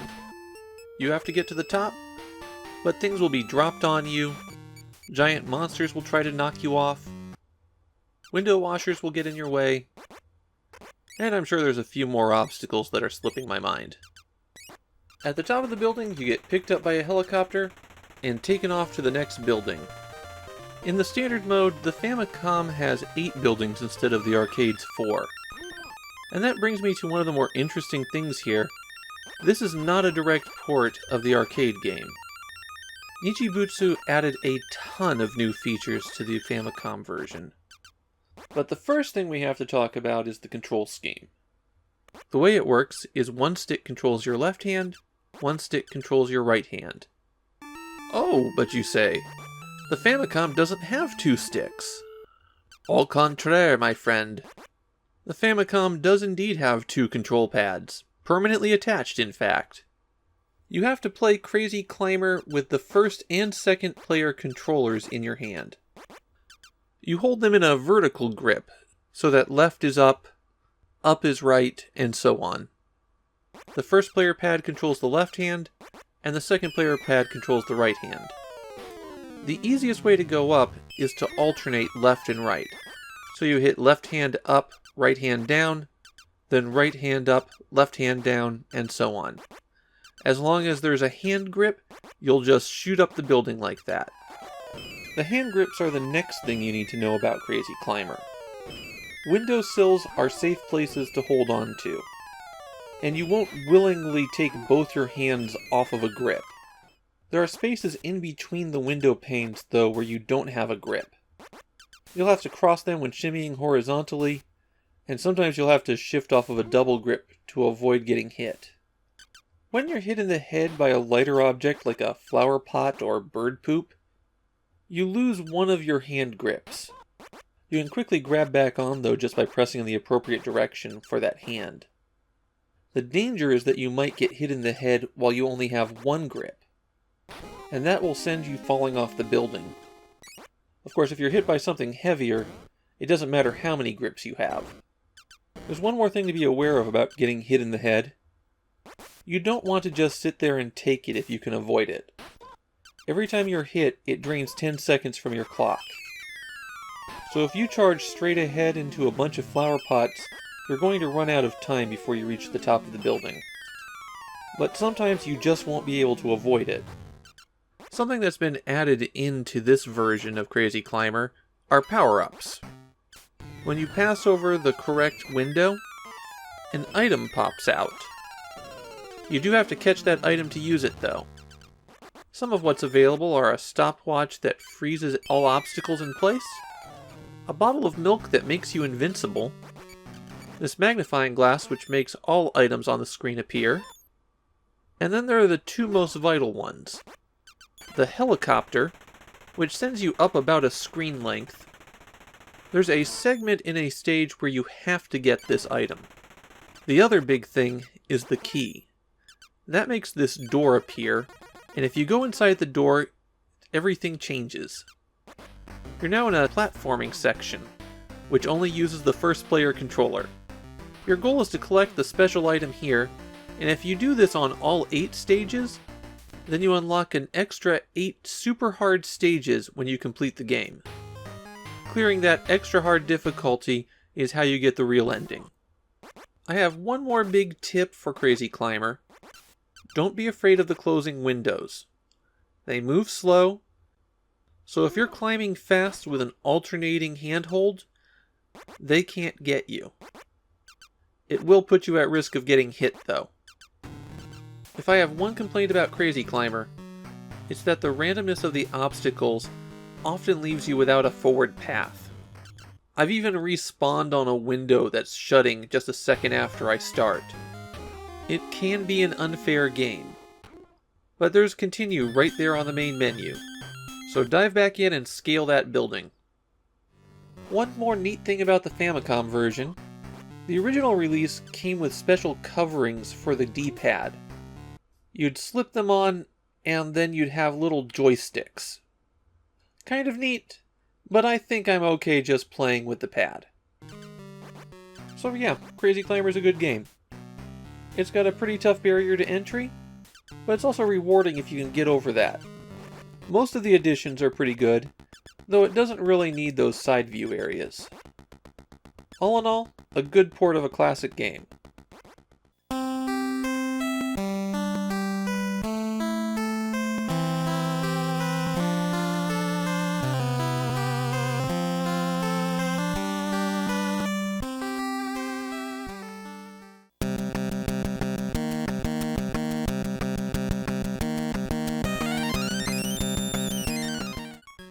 In Toki no Tabibito, we have a game that is utterly infamous in Japan, and effectively impenetrable to anyone outside of it. And I'm not just talking about the language barrier. This is a game where there's cultural complaints about it, and those are things that aren't going to travel at all.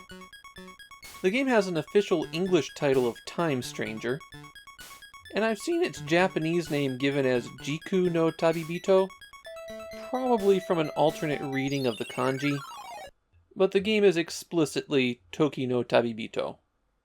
As for what it's about, well, we have to travel back in time a little bit, and by a little bit I mean 6 days.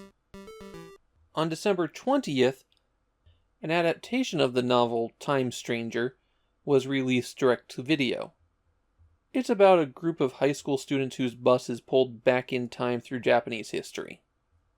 The game uses the movie's poster as its cover art. It also has nothing to do with the movie. That girl on the cover doesn't appear in the game. The game is about a completely different adventure of a side character from the movie. In the game, time cop Kudajima Toshito decides to go back in time and prevent nuclear war in his era. To do that, he needs to change the focus of world history. And how do you change world history? Well, by answering yes and no questions from Sengoku-era historical figures.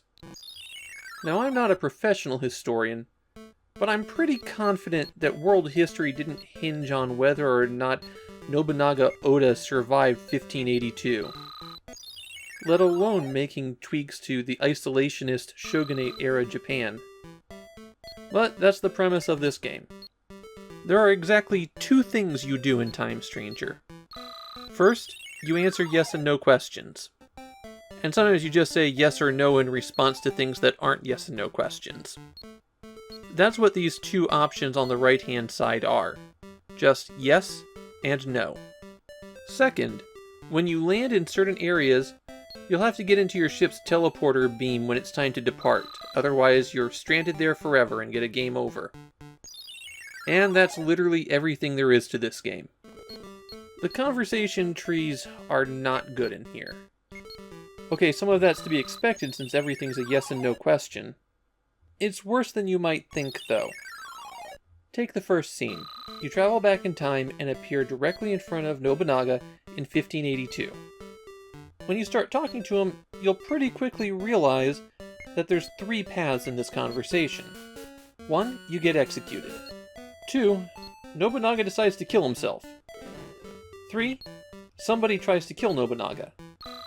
Your response to those two events determines what path in history you're on. And there's 5 paths in total. You could end up in a history dominated by gold, a history dominated by love, a timeline defined by power, or a world that's obsessed with food. There's 2 more endings as well. One where you fail to change anything and nuclear war still happens, and one where you thread the needle and everybody lives happily ever after. Well, let's get back to Nobunaga, because you're going to be seeing this scene a lot. You follow the correct branches down the tree to get to the end of the scene, and then you go through a red time warp. Red warps always mean that you're progressing the story. That will drop you in 1592 Osaka Castle. And depending on your choices in the previous scene, you're either meeting with Nobunaga or Hideyoshi. Now you answer more yes and no questions. Get the answers that you need, and you'll go through a red warp again. But if you screw up, and it's not always clear how you're screwing up, you go through a blue warp. Blue warps always take you backwards to try to adjust history before you reach that point. So now you're back in 1582, talking to Nobunaga, and having the exact same conversation tree that you had the first time. Starting to see what the problem with this game is? After a couple of times, you'll already have seen it all, so you'll just be pressing the buttons to get through these scenes. You don't always go back one step when you go through a blue warp either. You could be 4, 5 layers deep into the timeline, and go all the way back to this Nobunaga scene. That 4-digit number on the right-hand side is how much fuel your time ship has. Theoretically, if you reach 0, then you get a game over. In practice, you're going to stumble across one of the they just kill you endings, long before you run into that. There's no saving your progress or continuing in this game, so if you do get a game over, you have to start all over from the beginning. On the other hand, once you know a conversation tree, you can fly through it in about 10 seconds. So completing the game takes less than 10 minutes when you know what you're doing. Keep going and you reach these scenes where it's kind of a side view. You can walk around inside them, but it doesn't do anything. Just hit the A button to start the conversation, answer the yes and no questions, and then once you've navigated it, walk into your time ship's teleporter. The writing in Toki no Tabibito is renowned in Japan for being pretty awful. Since every character has to wind up asking you a question, it makes the conversation pretty awkward. There's a lot of, "I'm going to do this, is that okay?" lines in the game. It's also looked down on for its depictions of historical figures. Nobunaga, for example, offers you his wife in exchange for his life. Everybody has some wacky characterizations, though, to justify the timelines. There's really no reason to ever play Toki no Tabibito.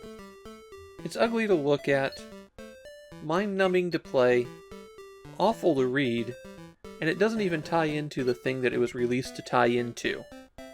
The only thing this game has going for it is its infamy.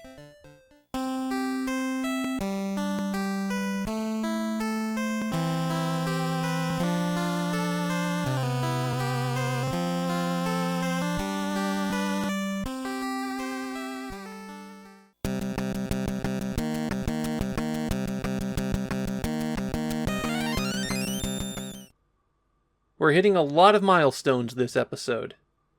The final game of 1986. Almost half of the episodes I've done have been 1986 games, so that feels like a big transition. This episode also marks the exact halfway point of the year. I've been doing this for a full 6 months daily and haven't missed an episode yet. Honestly, that's better than I thought I'd do. And I don't see any signs of slowing up. My buffer is still pretty deep as I record this in early May. In fact, between the point that I record this and the time that I edit this episode, I'm taking a week's vacation. So no sign of burnout yet. I've also just moved on to my third bin for Famicom games. That's not really an accurate measurement of progress since my boxed games aren't stored in those bins, and there's some that are doubled up due to alternate versions. But it still feels like a lot of forward momentum. That's a lot of preamble. Let's get to the game itself. Arkanoid is one of the all-time classic arcade games. It's built on the same bones as Atari's Breakout, but vastly expands it by adding a multitude of stage designs, power-ups, and enemies. But even with all of that, the game is still very simple. Destroy all the blocks on the screen by knocking the ball into them. If the ball goes off the bottom of the screen, you lose a life, so you use the paddle to keep it going. Bringing it to the Famicom posed a challenge, though. Arkanoid is dependent upon an analog control, a dial. It gives the player precise control over where the Vaus is, the Vaus being the name for their paddle, which is also a spaceship. When the ball gets up to high speed, you pretty much have to have that kind of precision. The Famicom game allows for digital control using the classic gamepads, but the game also came packaged with an Arkanoid controller. It's not fancy, it doesn't even feel particularly well built, it's just a dial and a fire button. However, it turns this version into an absolutely amazing port. Easily one of the top arcade-to-home conversions on the system. The whole game's here, and it's really hard to tell the difference between this and the arcade version. When you start the game, the stages are simple enough. There's some bricks, you hit them, and they go away. Later on, the game adds in gold bricks, which can't be destroyed, and the level layouts start requiring some more tricky shots to get. I actually think that's one of the bigger weaknesses in Arkanoid. When some of the stages only have a few bricks, but you have to get a very precise shot to get those bricks, it winds up being more frustrating than fun. But with the 33 stages in Arkanoid, there's enough variety that it won't slow you down. When you destroy a brick, a capsule may drop out of it.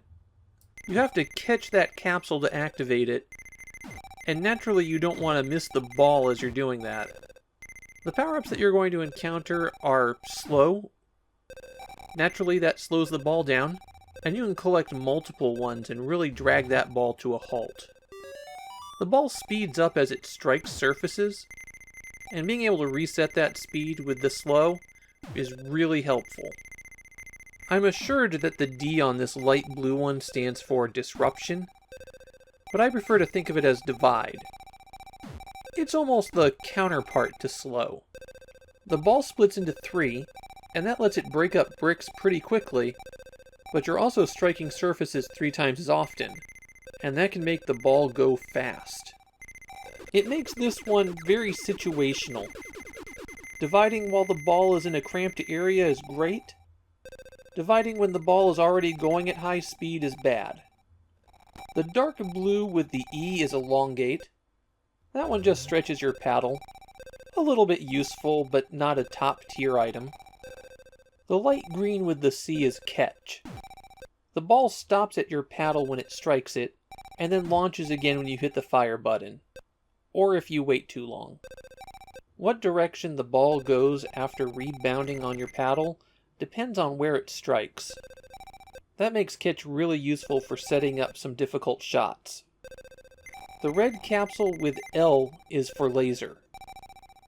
It's a fantastic power-up, but one that's likely to get you into trouble. With it, you can press the fire button to shoot a laser, and that laser works just like the ball when it strikes a brick. It can be a little bit tricky to fire away and stay underneath the ball. The real advantage of laser is breaking up large clusters of silver blocks. They require several hits to take out, and the laser is perfect for dealing that. You're also going to run into stages where the laser is totally useless because gold bricks block everything. The gray capsule with the P is an extra life. Finally, the pink capsule with the B, I'm told stands for break. It opens a door on the side of the arena that lets you end the stage early. One tip about the capsules, they always appear from the same bricks. You can use that to your advantage if you're hunting for a power-up. Really quickly, the enemies don't do a whole lot in this game. They mainly serve to get in the way and deflect the ball from a path. I find them to be helpful in redirecting the ball about as often as they hurt me. There's two useful cheat codes in Arkanoid. The first is the continue code. When you get a game over, on the first player controller hold down A and B and press select 5 times before pressing start. The other trick is the level skip. When a round starts, and before you launch the ball, hold down A and press start. That will end that level immediately and take you to the next one. But it's only good up to level 16. I have one negative thing to say about Arkanoid, and it's a biggie. It's not the best paddle game on the Famicom. And that's because Arkanoid 2 was released on the Famicom. There's one more weird thing about Arkanoid. It's the first Taito game without a number on the cart. In this case, though, Taito numbered the box. I wanted to end 1986 on a high note, and this is one of the highest. This is one of the best action games we've seen on the Famicom so far, and I just think it's a delight to play. Well, just as long as you have the special controller.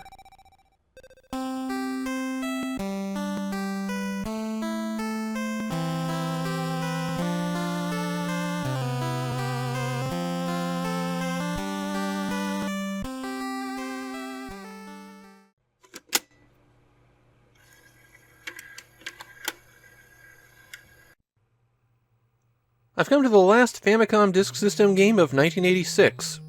34 releases, and that doesn't sound like much because, well, it isn't. But I also think it's very clear that Nintendo didn't allow anyone else to have access to development hardware. So all of those third parties got started very late. Now, Electrician is a weird game for the end of 1986. Just on the Disk System, there's been Metroid, Akuma Joe Dracula, and Zanuck. Games are becoming more complex. There's more things to do in them, more complicated game mechanics. Basically, video games have almost completely stopped being about score. And here comes Electrician, with gameplay that wouldn't have been out of place among mid-tier arcade hits of 1982. Electrician was originally developed for Atari 8-bit computers by Synapse Software, one of the powerhouses of early computer game development, though by the time this Disk System port was released, they were dead.